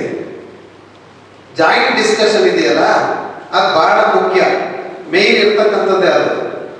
ಜಾಯಿಂಟ್ ಟಿಪ್ಸ್ ಏನಂತಂದ್ರೆ, ಇದು ಟಿಪ್ಸ್ ಕೊಡ್ತೀನಿ ಅಂತ ಹೇಳಿದ್ರೆ ನಾನು ನಿಮಗೆ. ಜಾಯಿಂಟ್ ಡಿಸ್ಕಷನ್ ಇದೆಯಲ್ಲ, ಈಗ ನೀವೇನಿಲ್ಲಿ ಪಾಠ ಕೇಳಿ ಹೋಗ್ತೀರಿ, 1 hour ನೀವು ಪಾಠ ಕೇಳಿ ಹೋಗ್ತೀರಿ ಅಂತ ಇಟ್ಕೊಳ್ಳಿ. ರವಿಕುಮಾರ್ ಹತ್ರ ಪಾಠ ಕೇಳಿರ್ತೀರಿ, ಅದು ನಿಮಗೆ ತಲೆಯಲ್ಲಿ ಇರುತ್ತೆ. ಇಲ್ಲಿ ಕಾನ್ಸಂಟ್ರೇಟ್ ಮಾಡಿ ಕೇಳಿ. ನಿಮಗೆ ಯಾವ ಸಬ್ಜೆಕ್ಟ್ ಕವರ್ ಮಾಡಕ್ ಆಗಿರಲ್ವೋ ಇದನ್ನ ಟೈಮ್ ಸಿಕ್ಕಿದ್ರೆ ಒಂದು 5-10 minutes ಗ್ಲಾನ್ಸ್ ಮಾಡಿ. ಅವ್ರು ಹೇಳಿರೋದನ್ನ ಒಂದ್ಸರಿ ನೀವು ಯಾವಾಗ ಟೈಮ್ ಸಿಗುತ್ತೋ ಅವಾಗ ಗ್ಲಾನ್ಸ್ ಮಾಡಿ ಮೆಮೊರಿನಲ್ಲಿ ಇಟ್ಕೊಳ್ಳಿ. ಅದನ್ನ ಯಾವಾಗ ನಿಮಗೆ ಬೇರೆ ಸಬ್ಜೆಕ್ಟ್ನ ಟಚ್ ಮಾಡಕ್ ಆಗಿರಲ್ವೋ ನೀವುಗಳೇ ಒಂದು ಗ್ರೂಪ್ ಮಾಡ್ಕೊಳ್ಳಿ. ನಾವು ಓದುವಾಗ ಅದನ್ನೇ ಮಾಡ್ತಾ ಇದ್ದೆ. ನಾನು ಇವನು ಬೇರೆ ಕೃಷ್ಣ ಕಾಲೇಜಲ್ಲಿ ಓದುವಾಗ ನಾನು ನನ್ನ ಫ್ರೆಂಡ್ ಒಬ್ಬ ಅನಂತ ದತ್ತ ಅಂತ ಶಿವಮೊಗ್ಗದಲ್ಲಿ ಒಬ್ಬ ಅಡ್ವೊಕೇಟ್ ಇದ್ದಾನೆ. ನಾನು ಅವನು ಯಾವಾಗಲೂ ಕಂಬೈನ್ಡ್ ಸ್ಟಡಿ ಮಾಡ್ತಾ ಇದ್ವಿ. ಆ ಕಂಬೈನ್ಡ್ ಸ್ಟಡಿ ಮಾಡಿದ್ರೆ ಏನಾಗುತ್ತೆ ಅಂತಂದ್ರೆ ನಿಮ್ಮ ಮೆಮೊರಿಯಲ್ಲಿ ಉಳಿಯುತ್ತೆ. ನೀವು 10 ಸರಿ ಓದೋದನ್ನ ಒಂದ್ಸರಿ ನೀವು ಡಿಸ್ಕಸ್ ಮಾಡಿದ್ರೆ ಜಾಯಿಂಟ್ ಡಿಸ್ಕಷನ್ ಅಲ್ಲಿ ನಿಮ್ಮ ಮೆಮೊರಿಯಲ್ಲಿ ಉಳಿಯುತ್ತೆ. ಅದಕ್ಕೆ ಅವ್ರು ಹೇಳಿದ್ದು, ಇಲ್ಲ ಅವನ ಪಕ್ಕದಲ್ಲಿ ನಾನು ಓದೋದು ನೋಡ್ಬಿಟ್ರೆ ನನ್ನ ಮಾರ್ಕ್ಸ್ ಎಲ್ಲ ಬದುಕುತ್ತಾನೆ, ಅವೆಲ್ಲ ತಲೆಯಲ್ಲಿ ಇಟ್ಕೋಬೇಡಿ. ನೀವು ಮುಖ್ಯವಾಗಿ ಜಾಯಿಂಟ್ ಡಿಸ್ಕಷನ್ ಮಾಡೋದ್ರಿಂದ ನಿಮಗೆ ಅದು ಕಂಬೈನ್ಡ್ ಸ್ಟಡಿಯಿಂದ ತಲೆನಲ್ಲಿ ಉಳಿಯುತ್ತೆ. 3 ಸರಿ 4 ಸರಿ ಓದೋದು ತಪ್ಪುತ್ತೆ. ಎರಡನೇದು, ಈಗ ನಿಮ್ಗಳಿಗೆ ತಲೆನಲ್ಲಿ ಇರುತ್ತೆ, ಈಗ ಹೊಸ ಆಕ್ಟ್ ಬಂದಿದೆ, ಹಳೆ ಆಕ್ಟ್ ಇದೆ, IPC ಕ್ರಿಮಿನಲ್ ಮೇಜರ್ ಆಕ್ಟ್ಸ್ ಎಲ್ಲ ಹೊಸ ಸಬ್ಜೆಕ್ಟ್ನ ಇಟ್ಬಿಟ್ಟಿದ್ದಾರೆ. ಈಗ ನಮ್ಗೆ ಕಷ್ಟ ಆಗುತ್ತೆ ಅಂತ ನಿಮ್ಮ ತಲೆಯಲ್ಲಿ ಇರುತ್ತೆ. ತಲೆಯಲ್ಲಿಂದ ಕಿತ್ತಾಕಿ ಮೊದಲು old wine in new bottle. ನಾನು ಅದಕ್ಕೆ ಯಾವಾಗಲೂ ಹೇಳ್ತೀನಿ, ಇದು old wine in new bottle. ಇದು ಹೆಸರು ಚೇಂಜ್ ಮಾಡಿದ್ದಾರೆ ಅಷ್ಟೇ, ಮೇಜರ್ ಎಲ್ಲ ಅದೇ ಇದೆ. ಸೆಕ್ಷನ್ಸ್ ಮಾತ್ರ ಕೆಲವೆಲ್ಲ ಚೇಂಜ್ ಮಾಡಿದ್ದಾರೆ. ಎವಿಡೆನ್ಸ್ ಆಕ್ಟ್ ಅಂತೂ ಮುಟ್ಟೆ ಇಲ್ಲ, 1 ಸೆಕ್ಷನ್ ಏನೋ ಆಡ್ ಮಾಡಿದ್ದಾರೆ ಅಷ್ಟೇ ಎವಿಡೆನ್ಸ್ ಆಕ್ಟ್ ಅಲ್ಲಿ. ಮೇಜರ್ ಸ್ವಲ್ಪ ಚೇಂಜಸ್ ಇರೋದು CRPC ಅಲ್ಲಿ. ಅಕ್ಯೂಸ್ಡ್ ಸಿಕ್ಕದೇ ಇದ್ದಾಗ ಮೊದಲೆಲ್ಲ ಸ್ಪ್ಲಿಟ್ ಅಪ್ ಕೇಸ್ ಇತ್ತು, ಅದು ಈಗ ಸ್ಪ್ಲಿಟ್ ಅಪ್ ಕೇಸ್ ಇಲ್ಲ. ನೀವು ಸ್ಪ್ಲಿಟ್ ಅಪ್ ಮಾಡಂಗಿಲ್ಲ, ಅಕ್ಯೂಸ್ ನ ಟ್ರಯಲ್ ಮಾಡಬೇಕು. ಆಬ್ಸೆನ್ಸ್ ಅಲ್ಲೂ ಅವನಿಗೆ ಒಬ್ಬ ಲಾಯರ್ನ ಕೊಡಬೇಕು ಅಂತ ಹೊಸ ಒಂದು ಮಾಡಿದ್ದಾರೆ, ಸೆಕ್ಷನ್ ತಂದಿದ್ದಾರೆ. ಅದು ಮೇಜರ್ ಚೇಂಜಸ್ ಇದೆ.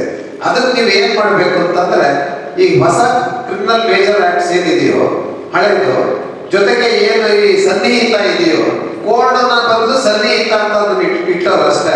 ಮೊದಲೆಲ್ಲ IPC Indian penal code, criminal procedure code ಅಂತಿತ್ತು. ಕೋಡ್ ತಂದ್ಬಿಟ್ಟು ಸಾಂಸ್ಕ್ರಿಟ್ ವರ್ಡಲ್ಲಿ ಅದನ್ನು ಸನ್ನಿಹಿತ ಅಂತ ಮಾಡಿದ್ದಾರೆ. ಹೆಸರು ಚೇಂಜ್ ಮಾಡೋರು ಅಷ್ಟೇ. ಎಲ್ಲರಿಗೂ ಭಾರತೀಯ ಅಂತ ಹೇಳೋರು. ಇಂಡಿಯಾ ಬಂದು ಭಾರತೀಯ ಅಂತ ಮಾಡೋರು. ಕ್ರಿಮಿನಲ್ ಪ್ರೊಸೀಜರ್ಗೂ ಹಾಗೆ ಮಾಡಿದ್ದಾರೆ. ಭಾರತೀಯ ನಾಗರಿಕ ಸನ್ನಿಹಿತ ಅಂತ ಹೇಳಿ ಮಾಡಿದ್ದಾರೆ ಅಷ್ಟೇ. ಹಾಗಾಗಿ ನೀವು ಅಲ್ಲಿ ಏನ್ ನೋಡ್ಬೇಕು ಅಂತಂದ್ರೆ, ಆ ಹೊಸ ಎನಾಕ್ಟ್ಮೆಂಟ್ ಅಲ್ಲಿ ಕಂಪೇರಿಟಿವ್ ಸ್ಟಡಿ ಅಂತಿದೆ. ಅದರಲ್ಲೆಲ್ಲ ಸೆಕ್ಷನ್ಸ್ಗಳು ಹಾಕಿದ್ದಾರೆ. ಈ ಸೆಕ್ಷನ್ಸ್ಗಳು ನೀವು ಅದನ್ನು ನೋಡ್ಕೊಂಡ್ರೆ ನೀವು ಪೂರ್ತಿ ಅಲ್ಲೇ ಗೊತ್ತಾಗ್ಬಿಡ್ತದೆ ಯಾವ್ಯಾವ ಸೆಕ್ಷನ್ಸ್ ಚೇಂಜಸ್ ಆಗಿದೆ ಅಂತ. ಎವಿಡೆನ್ಸ್ ಆಕ್ಟ್ ಅಂತೂ ಮೇಜರ್ ಚೇಂಜಸ್ ಇಲ್ಲ, ಕೆಲವೊಂದು ಮಾತ್ರ ಡೆಫಿನೇಷನ್ಗಳು ಸ್ವಲ್ಪ ಮಾಡಿದ್ದಾರೆ. ಕ್ರಿಮಿನಲ್ ಪ್ರೊಸೀಜರ್ ಕೊಡೋದು ಅಷ್ಟೇ, IPC ನಲ್ಲೂ ಅಷ್ಟೇ. ಅದನ್ನ ಟೇಬಲ್ ಇದೆ, ಒಂದು ಕಂಪ್ಯಾರಿಸನ್ ಟೇಬಲ್ ಇದೆ, ಆ ಟೇಬಲ್ ನೋಡ್ಕೊಳ್ಳಿ. ನಿಮ್ಗೆಲ್ಲ ಆಲ್ಮೋಸ್ಟ್ ಪ್ರಾವಿಷನ್ಸ್ ಅದೇ ಇದೆ. ಚೇಂಜಸ್ ಏನಿದೆ ಅನ್ನೋದನ್ನು ಕೂಡ ಅದರಲ್ಲೇ ಒಂದು ಕಂಪ್ಯಾರಿಟಿವ್ ಸ್ಟಡಿಯಲ್ಲಿ ಕೊಟ್ಟಿದ್ದಾರೆ. ಆವಾಗ ನೀವು ಆ ಸೆಕ್ಷನ್ಸ್ ನೋಡ್ಕೊಂಡ್ರೆ ಒಂದ್ಸರಿ ಗ್ಲಾನ್ಸ್ ಮಾಡ್ಕೊಂಡ್ರೆ ಹಳೆ ಸೆಕ್ಷನ್ಗೆ ಹೊಸ ಸೆಕ್ಷನ್ಸ್ ಯಾವ್ದು ಕೊಟ್ಟಿದ್ದಾರೆ ಅನ್ನೋದು ನಿಮ್ಗೆ ಅಲ್ಲಿ ಗೊತ್ತಾಗ್ತದೆ. ಅದರಿಂದ ನೀವೇನು ಹೆಚ್ಚಿನದಾಗಿ ಸೆಕ್ಷನ್ಸ್ ಬಗ್ಗೆ ತಲೆ ಕೆಡಿಸ್ಕೊಳ್ತಕ್ಕಂಥದ್ದಿಲ್ಲ. ಕಂಪ್ಯಾರಿಟಿವ್ ಸ್ಟಡಿನ ಮಾಡ್ಕೊಳ್ಳಿ, ಟೇಬಲ್ ಇದೆ. ಮೂರನೇದೇನು ಅಂತಂದ್ರೆ, ಈ ಕೆಲವರೆಲ್ಲ ಎಕ್ಸಾಮಿನೇಷನ್ ಪರ್ಪಸ್ಗೆ ನಾವೆಲ್ಲ ಮೊದಲೆಲ್ಲ ಮಾಡ್ತಾ ಇದ್ವಿ, ಬಾಯಾಟ್ ಬಿಟ್ಬಿಡಿ. ನೀವು ಬಾಯಾಟ್ ಮಾಡ್ಕೊಂಡು ಹೋದ್ರೆ ನಿಮ್ಗೆ ಅಲ್ಲಿ ಏನಾದ್ರು ಯಾವ್ದಾದ್ರು ಕ್ವಶನ್ ಏನಾದ್ರು ಕಷ್ಟ ಇದೆ ಅಂತ ಗೊತ್ತಾದಾಗ ನೀವು ಬಾಯಾಟ್ ಮಾಡಿದ್ದು ಮರ್ತೋಗ್ಬಿಡ್ತದೆ. ಅದಕ್ಕೆ ನೀವು ಏನ್ ಮಾಡ್ಬೇಕು ಅಂದ್ರೆ ಬಾಯಾಟ್ ಬಿಟ್ಟು ಓದುವಾಗ ಕಾನೂನಲ್ಲಿ ಏನಿದೆ ಅನ್ನೋದನ್ನ ಅದನ್ನ ಅರ್ಥ ಮಾಡಿಕೊಂಡು ಓದ್ಬೇಕು. ನೀವು ಆ ಪ್ರಾವಿಷನ್ ಏನಿದೆಯೋ ಅಂದ್ರೆ understand the law while reading, ಕಾನೂನು ಏನಿದೆ ಅಂತ ನೀವು ಅರ್ಥ ಮಾಡ್ಕೊಂಡ್ರೆ ಅದು ನಿಮ್ಗೆ ಆವಾಗ ಅನುಕೂಲ ಬರುತ್ತೆ. ಕ್ವಶನ್ಸ್ ಯಾವುದೇ ಬಂದಿರಲಿ ನಿಮ್ಗೆ ಅರ್ಥ ಮಾಡ್ಕೊಂಡು ಓದಿದ್ರೆ ಅದು ಅರ್ಥ ಬರ್ತದೆ. ಅದು ಮೂರನೇ ಟಿಪ್ಸ್. ನಾಲ್ಕನೇದು, ವೈಲ್ ಆನ್ಸರಿಂಗ್ ನೀವು ಮೇನ್ ಏನ್ ಮಾಡ್ಬೇಕು ಅಂತಂದ್ರೆ ಪ್ರಶ್ನೆಯಲ್ಲಿ ನೀವು ಆ ಪ್ರಶ್ನೆಗೆ ಎಷ್ಟು ಮಾರ್ಕ್ಸ್ ಇಟ್ಟಿದ್ದಾರೆ ಅನ್ನೋದು ನೋಡ್ಕೋಬೇಕು. ಸುಮಾರು ನಾನು ಬಹಳಷ್ಟು ಪೇಪರ್ಸ್ ವ್ಯಾಲ್ಯೂ ಮಾಡಿದ್ದೀನಿ. ಆಸ್ ಎ ಡಿಸ್ಟ್ರಿಕ್ಟ್ ಜಡ್ಜ್ ಇದ್ದಾಗ ಈ munsifs exam civil judge junior division ಇದ್ದಾಗ ನಾನು ಬಹಳಷ್ಟು ವರ್ಷ ವ್ಯಾಲ್ಯೂಯೇಷನ್ ಮಾಡಿದ್ದೀನಿ. ಅದರ ಅನುಭವದಲ್ಲಿ ಹೇಳ್ತಾ ಇದ್ದೇನೆ. ಇವಾಗ ಡಿಸ್ಟ್ರಿಕ್ಟ್ ಜಡ್ಜ್ ಎಕ್ಸಾಮ್ ಬರೆದಾಗಲೂ ನಾನು ಎವ್ರಿ ಇಯರ್ ಪೇಪರ್ಸ್ ವ್ಯಾಲ್ಯೂ ಮಾಡ್ತಾ ಇದ್ದೀನಿ. ಡಿಸ್ಟ್ರಿಕ್ಟ್ ಜಡ್ಜ್ ಮಾಡಿದಾಗ ಸೆಲೆಕ್ಷನ್ ಮಾಡಿದಾಗ ನೋಡ್ತೀನಿ. ನಾವು ನೋಡ್ಬೇಕಾಗಿರೋದು ಮಾರ್ಕ್ಸ್ ಎಷ್ಟು ಇಟ್ಟಿದ್ದಾರೆ ಆ ಕ್ವಶನ್ಗೆ ಅಂತ, ಬರಿಬೇಕಾಗಿರೋದು ಎಷ್ಟು ಅಂತ. 2 ಮಾರ್ಕ್ಸ್ ಇದ್ರೆ ನೀವು ಬರೀ ಇಂಗ್ರೀಡಿಯೆಂಟ್ಸ್ ಏನಿದೆಯೋ ಅದನ್ನೇ ಬರಿಬೇಕಷ್ಟೇ. 4 ಮಾರ್ಕ್ಸ್ ಇದ್ರೆ ಆವಾಗ ಸ್ವಲ್ಪ ಎಕ್ಸ್ಪ್ಲೈನ್ ಮಾಡಿ ಬರೀಬೇಕು. 5 ಮಾರ್ಕ್ಸ್ ಅಥವಾ 10 ಮಾರ್ಕ್ಸ್ ಈ ತರ ಇದ್ದಾಗ ಮಾರ್ಕ್ಸ್ ಯಾವಾಗ ಜಾಸ್ತಿ ಇರುತ್ತೋ ಆ ಮಾರ್ಕ್ಸಿಗೆ ಅನುಗುಣವಾಗಿ ನೀವು ಬರೀಬೇಕಾಗ್ತದೆ. 2 ಮಾರ್ಕ್ಸ್ ಇಟ್ಟಿದ್ರೆ ನೀವು 1 ಪೇಜ್ ಬರೆಯೋ ಅವಶ್ಯಕತೆ ಇಲ್ಲ. ಅದನ್ನು ಫಸ್ಟ್ ನೀವು ಗಮನದಲ್ಲಿ ಇಟ್ಕೊಳ್ಳಿ. ಮಾರ್ಕ್ಸ್ ಎಷ್ಟಿದೆ ಅದನ್ನ ನೋಡಿ ಆನ್ಸರ್ ಮಾಡಿ. ಅದು 4ನೇದು ಮತ್ತು 5ನೇದರಲ್ಲಿ see that marks awarded then answer ಅದನ್ನ ಮಾಡ್ಕೊಳ್ಬೇಕು ನೀವು. ಆಮೇಲೆ ನೀವು ಆನ್ಸರ್ ಮಾಡ್ತಿರಲ್ಲ ಕ್ವಶನ್ಗೆ, ಅವಾಗ ನೀವೇನ್ ಕೋಟ್ ಮಾಡಬೇಕು ಅಂದ್ರೆ ನಿಮ್ಮ ನಾಲೆಡ್ಜ್ ಅಲ್ಲಿ ಇರುತ್ತೆ. ಯಾವುದು ಇತ್ತೀಚಿನ ಜಡ್ಜ್ಮೆಂಟ್ಗಳು ಬಂದಿರುತ್ತೆ ಇದಕ್ಕೆ ನೀವೇನ್ ಮಾಡ್ಬೇಕು ಅಂದ್ರೆ, ನೀವು ನಾನು ಅದಕ್ಕೆ ಹೇಳಿದ್ದು ನೀವು ಜರ್ನಲ್ಸ್ಗಳು ಓದ್ಬೇಕು. ಜರ್ನಲ್ಸ್ಗಳು ಓದಿದಾಗ ನಿಮಗೆ ಇತ್ತೀಚಿನ ಜಡ್ಜ್ಮೆಂಟ್ ಯಾವ್ದು ಬರ್ತಿದೆಯೋ ಆ ಪ್ರಶ್ನೆಗೆ ಅನುಗುಣವಾಗಿ ಯಾವ್ದಾದ್ರು ಜಡ್ಜ್ಮೆಂಟ್ ಬಂದಿದ್ರೆ ಆ ಕ್ವಶನ್ ಏನಿದೆಯೋ ಆ ಕ್ವಶನ್ ಒಂದು ರೀಸೆಂಟ್ ಜಡ್ಜ್ಮೆಂಟ್ ನ ಕೋಟ್ ಮಾಡಿದ್ರೆ ನೀವು ಅಟ್ಲೀಸ್ಟ್ ಅವ್ರಿಗೆ ಗೊತ್ತಾಗ್ತದೆ, ವ್ಯಾಲಿಡೇಟರ್ಸ್ ಗೊತ್ತಾಗ್ತದೆ. ಇವನು ಇಲ್ಲ ಜರ್ನಲ್ಸ್ ಎಲ್ಲ ಓದ್ತಾನೆ, ರೀಸೆಂಟ್ ಜಡ್ಜ್ಮೆಂಟ್ ಎಲ್ಲ ಕೋಟ್ ಮಾಡಿದ್ದಾನೆ. ಅದರಿಂದ ನಿಮ್ಗೆ ನಾವು ಕೊಡುವಾಗ ಮಾರ್ಕ್ಸ್ ನ 2 ಮಾರ್ಕ್ಸ್ ಜಾಸ್ತಿ ಕೊಡ್ತೀವಿ. ನೀವು ಜಡ್ಜ್ಮೆಂಟ್ ನ ಕೋಟ್ ಮಾಡಿ ಬರೆದಿದ್ರೆ ಅದನ್ನು ಒಂದು ನೋಡ್ಕೊಳ್ಳಿ. ನೀವು ಇತ್ತೀಚಿನ ಜಡ್ಜ್ಮೆಂಟ್ಗಳು ಯಾವ ಬಂದಿದೆ. ನಾನು ಇದನ್ನು ಯಾಕೆ ಹೇಳ್ತೀನಿ ಅಂದ್ರೆ, ನನಗೆ ಜ್ಞಾಪಕ ಇದೆ, ನಾನು ಡಿಸ್ಟ್ರಿಕ್ಟ್ ಜಡ್ಜ್ ಆಗಿ ಎಕ್ಸಾಮ್ ಬರೆದಾಗ section 16C specific performance readiness and willingness ಇದೆಯಲ್ಲ ಆ ಕ್ವಶನ್ ಕೇಳಿದ್ರು. ಆ ಕ್ವಶನ್ ಕೇಳಿದಾಗ ಆವಾಗ ಅಂದಿನ ನಮ್ಮ ನ್ಯಾಯಮೂರ್ತಿ ಆದಂತ justice mostly Rajendra Babu former chief justice of India ಒಂದು ಜಡ್ಜ್ಮೆಂಟ್ ಬರ್ತಿದ್ರು. ಆ ಟೈಮಲ್ಲಿ ನಾನು ಆ ಜಡ್ಜ್ಮೆಂಟ್ ನ ಕೋಟ್ ಮಾಡಿ ಕೂಡ ಬರ್ತಿದ್ದೆ. ಹಾಗಾಗಿ ಅದು ಆವಾಗ 94 ಅಲ್ಲಿ ಒಂದು ಅಮೆಂಡ್ಮೆಂಟ್ ಆಗಿತ್ತು, ಕರ್ನಾಟಕ ಅಮೆಂಡ್ಮೆಂಟ್ ಆಗಿತ್ತಲ್ಲ ಹಿಂದೂ ಸಕ್ಸೆಷನ್ ಆಕ್ಟ್ಗೆ. ನಮ್ಮಲ್ಲಿ ಕರ್ನಾಟಕ ಅಮೆಂಡ್ಮೆಂಟ್ ಆಗಿತ್ತು. ಆ ಕರ್ನಾಟಕ ಅಮೆಂಡ್ಮೆಂಟ್ ನಾನು ಕೋಟ್ ಮಾಡಿ ಬರ್ದಿದ್ದೆ. ಹಾಗಾಗಿ ಮೋಸ್ಟ್ಲಿ ನನಗೆ ರಿಟರ್ನ್ ಅಲ್ಲೂ ಕೂಡ ಮಾರ್ಕ್ಸ್ ಚೆನ್ನಾಗಿ ಬಂದಿತ್ತು ಅಂತ ಅನ್ಸುತ್ತೆ. ಓದ್ಕೊಂಡು ಹೋಗಿರ್ಲಿಲ್ಲ, ರಿಟರ್ನ್ ಎಕ್ಸಾಮ್ ಸುಮ್ಮನೆ ಗ್ಲಾನ್ಸ್ ಮಾಡಿ ಹೋಗಿದ್ದೆ, ಮಾರ್ಕ್ಸ್ ಬಂದಿತ್ತು. 1994 ಹೆಣ್ಮಕ್ಳಿಗೆ ಆಸ್ತಿ ಕೊಡ್ಬೇಕು ಅಂತ ಇವತ್ತೇನು ಹಿಂದೂ ಸಕ್ಸೆಷನ್ ಆಕ್ಟ್ಗೆ ಸೆಕ್ಷನ್ 6 ಅಮೆಂಡ್ಮೆಂಟ್ ಆಗಿದೆಯೋ ಅದಕ್ಕಿಂತ ಮುಂಚೆ ನಮ್ಮ ಕರ್ನಾಟಕದಲ್ಲಿ ನಾವು ಮಾಡಿದ್ವಿ. ಒಂದು 10 ವರ್ಷದ ಮುಂಚೆನೆ ಮಾಡಿದ್ವಿ. ಅದನ್ನ ನಾವು ಯಾವಾಗಿಂದ ಎಫೆಕ್ಟಿವ್ ಬಂದಿತ್ತು ಅದೆಲ್ಲ ನೋಡಿ ಬರ್ದಿದ್ದೆ. ಹಾಗಾಗಿ ಅದನ್ನು ನೀವು ಮಾರ್ಕ್ಸ್ ನ ಕೋಟ್ ಮಾಡಿ. ಇನ್ನೊಂದು ಪ್ರಾಬ್ಲಮ್ ನಾವು ವ್ಯಾಲ್ಯೂಯೇಷನ್ ಮಾಡುವಾಗ ಏನ್ ಫೇಸ್ ಮಾಡ್ತೀವಿ ಅಂತಂದ್ರೆ, ನಿಮ್ ಹ್ಯಾಂಡ್ ರೈಟಿಂಗ್ ಪುಟ ತುಂಬಿಸೋದಲ್ಲ. ನೀವು ಪುಟ ತುಂಬಿಸೋದಲ್ದಲೇನೆ ಅಲ್ಲಿ ಏನಿದೆ ಅನ್ನೋದು ನಾವು ವ್ಯಾಲ್ಯೂಯೇಷನ್ ಮಾಡುವಾಗ ನಮ್ಗೆ ಅರ್ಥ ಆಗ್ಬೇಕು. ಹ್ಯಾಂಡ್ ರೈಟಿಂಗ್ ಬಹಳ ಇಂಪಾರ್ಟೆಂಟ್. ನೀವು ಬರೆದಿರೋದು ಏನು ಅಂತ ನಮಗೆ ಗೊತ್ತಾಗ್ಲಿಲ್ಲ ಅಂದ್ರೆ ಮಾರ್ಕ್ಸ್ ಅಲ್ಲಿ ಕಡಿಮೆನೇ ಬರುತ್ತೆ. ಅದರಿಂದ ನೀವು ಏನೇ 4 ಲೈನ್ ಬರ್ತಿದ್ರು ಸಬ್ಜೆಕ್ಟ್ ಮೇಲೆ ಬರ್ತಿದ್ರು ಹ್ಯಾಂಡ್ ರೈಟಿಂಗ್ ರೀಡಬಲ್ ಆಗಿರ್ಬೇಕು. ನೀವು ರೀಡಬಲ್ ಆಗಿಲ್ಲ ಅಂತಂದ್ರೆ ಹ್ಯಾಂಡ್ ರೈಟಿಂಗ್ ಅರ್ಥ ಮಾಡ್ಕೊಳಕ್ಕೆ ಆಗ್ಲಿಲ್ಲ ಅಂದ್ರೆ ನೀವ್ ಏನ್ ಬರ್ದಿದ್ದೀರಿ ನಮ್ಗೆ ಅರ್ಥ ಆಗ್ಲಿಲ್ಲ ಅಂತಂದ್ರೆ ನಮಗೆ ಮಾರ್ಕ್ಸ್ ಕೊಡ್ಲಿಕ್ಕೆ ಕಷ್ಟ ಆಗ್ತದೆ. ಹಾಗಾಗಿ ಆ ಮಾರ್ಕ್ಸ್ ನಿಮಗೆ ಬರಬೇಕು ಅಂತಂದ್ರೆ ಬರೀ ಪುಟ ತುಂಬಿಸ್ಬೇಡಿ. ನೀವು ಕೂಡ ಬುಕ್ಲೆಟ್ ಅಲ್ಲೇ ನೀವು ಪಾಸ್ ಮಾರ್ಕ್ಸ್ ತಗೋಬಹುದು. ನಾನು 4 ಅಡಿಷನಲ್ ಸೀಟ್ ತಗೊಂಡೆ, 5 ಅಡಿಷನಲ್ ಸೀಟ್ ತಗೊಂಡೆ, ಅದು ಯಾವುದು ಬೇಕಾಗಿಲ್ಲ. ಇರೋ ಬುಕ್ಲೆಟ್ ಅಲ್ಲೇ ಇಂಗ್ರೀಡಿಯೆಂಟ್ಸ್ ನೀವು ಬರೀಬೇಕು. ಇಂಗ್ರೀಡಿಯೆಂಟ್ಸ್ ಬರ್ದಿಲ್ಲ ಅಂತಂದ್ರೆ ಅದು ಕಷ್ಟ ಆಗ್ತದೆ. ಮೇನ್ ನೀವು ಯಾವುದೇ ಒಂದು ಸೆಕ್ಷನ್ ಅಲ್ಲಿ ಇಂಗ್ರೀಡಿಯೆಂಟ್ ಯಾವ್ದಾದ್ರು ಬೇಕು ಅದನ್ನ ಬರೀರಿ. ಅದು ಬರೆದಾಗ ಇಂಗ್ರೀಡಿಯೆಂಟ್ಸ್ ಇದ್ರೆ ಅದು ಕೂಡ ಬಹಳ ಮುಖ್ಯ ಆಗ್ತದೆ. ಅದನ್ನ ನೋಡ್ಕೊಳ್ಳಿ. ನಿಮ್ಗೆ ಏನಾದ್ರು ಸೆಕ್ಷನ್ಸ್ ನಾನು ಬರೀಬೇಕು ಅಂತ ಅನ್ಸಿ ನಾನು ಅದಕ್ಕೆ ಹೇಳಿದೆ ಕಂಪ್ಯಾರಿಟಿವ್ ಟೇಬಲ್ ನೋಡ್ಕೊಳ್ಳಿ. ಯಾವಾಗ ಚೇಂಜ್ ಆಗುತ್ತೆ ನಿಮ್ಗೆ ಏನಾದ್ರು ಪರ್ಫೆಕ್ಟ್ ಆಗಿ ಇದ್ರೆ ನೀವು ಓಲ್ಡ್ ಸೆಕ್ಷನ್ ಇದು ನ್ಯೂ ಸೆಕ್ಷನ್ ಇದು ನಂಗೆ ಇದ್ರೆ ಆ ಸೆಕ್ಷನ್ಸ್ ಕೋಟ್ ಮಾಡಿ. ಸೆಕ್ಷನ್ಸ್ ಕೋಟ್ ಮಾಡಿದ್ರೆ ಅಟ್ಲೀಸ್ಟ್ ನಮ್ಗೆ ಗೊತ್ತಾಗ್ತದೆ ಓದಿದಾನೆ ಇವನು, IPC ಓದಿದಾನೆ, CRPC ಓದಿದಾನೆ, ಎಲ್ಲ ಗೊತ್ತಾಗ್ತದೆ ನಮ್ಗೆ. ಹಾಗಾಗಿ ಸೆಕ್ಷನ್ಸ್ ಕೋಟ್ ಮಾಡಿದ್ರೆ ಬಹಳ ಒಳ್ಳೇದು. ಅದು ಯಾವಾಗ ಸುಮ್ಮನೆ ಸುಳ್ಳು ಸೆಕ್ಷನ್ಸ್ ಬರಿಬೇಡಿ. ನಮಗೆ ಗೊತ್ತಿರಲ್ಲ ವ್ಯಾಲ್ಯೂಯೇಷನ್ ಅಂತೇಳಿ ಅವ್ರನ್ನ ಮಿಸ್ಗೈಡ್ ಮಾಡಕ್ ನೋಡಕ್ ಹೋಗ್ಬೇಡಿ. ಪರ್ಫೆಕ್ಟ್ ಇದ್ರೆ ಅದನ್ನು ಮಾಡಿ. ಮತ್ತೆ ನೀವು ಆನ್ಸರ್ ಮಾಡುವಾಗ ನೀವು ಕ್ವಶನ್ಸ್ ನಂಬರ್ ಮಾತ್ರ ಹಾಕಿ.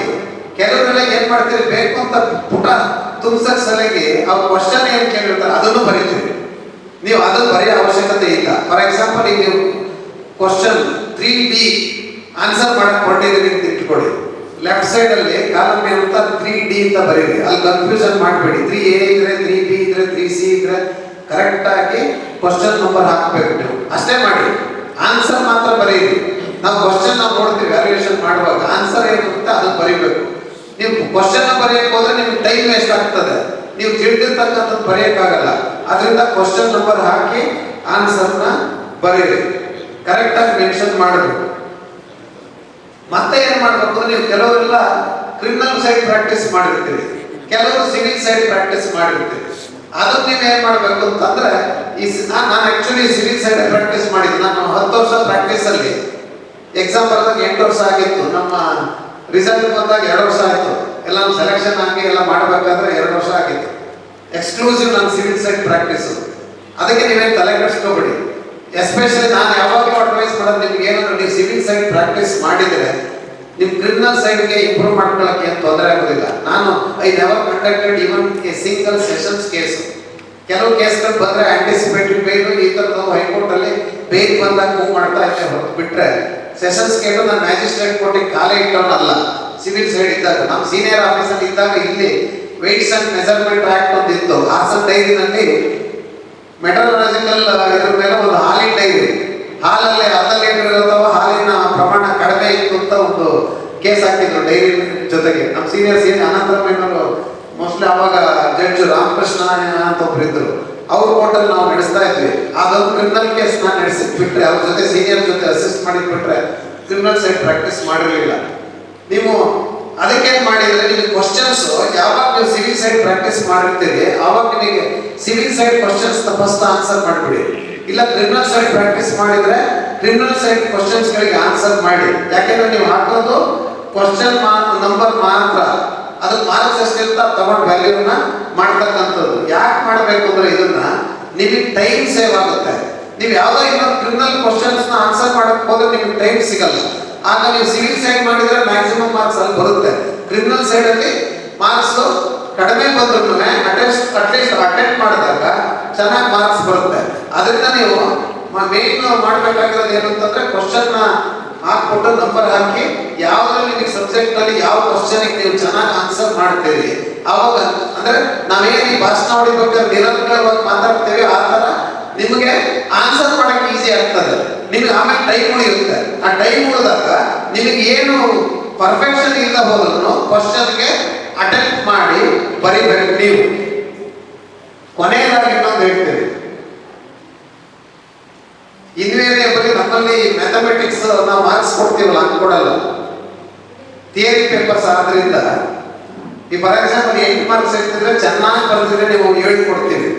ಮ್ಯಾಥಮೆಟಿಕ್ಸ್ ಅಲ್ಲಿ ಹಂಗಲ್ಲ, 8 ಕೊಡ್ತೀವಿ. ಅದರಿಂದ ನೀವು ಕ್ವಶನ್ಸ್ ನ ಯಾವ ಕಾರಣಕ್ಕೂ ಬಿಟ್ಟು ಬರ್ಬೋದು.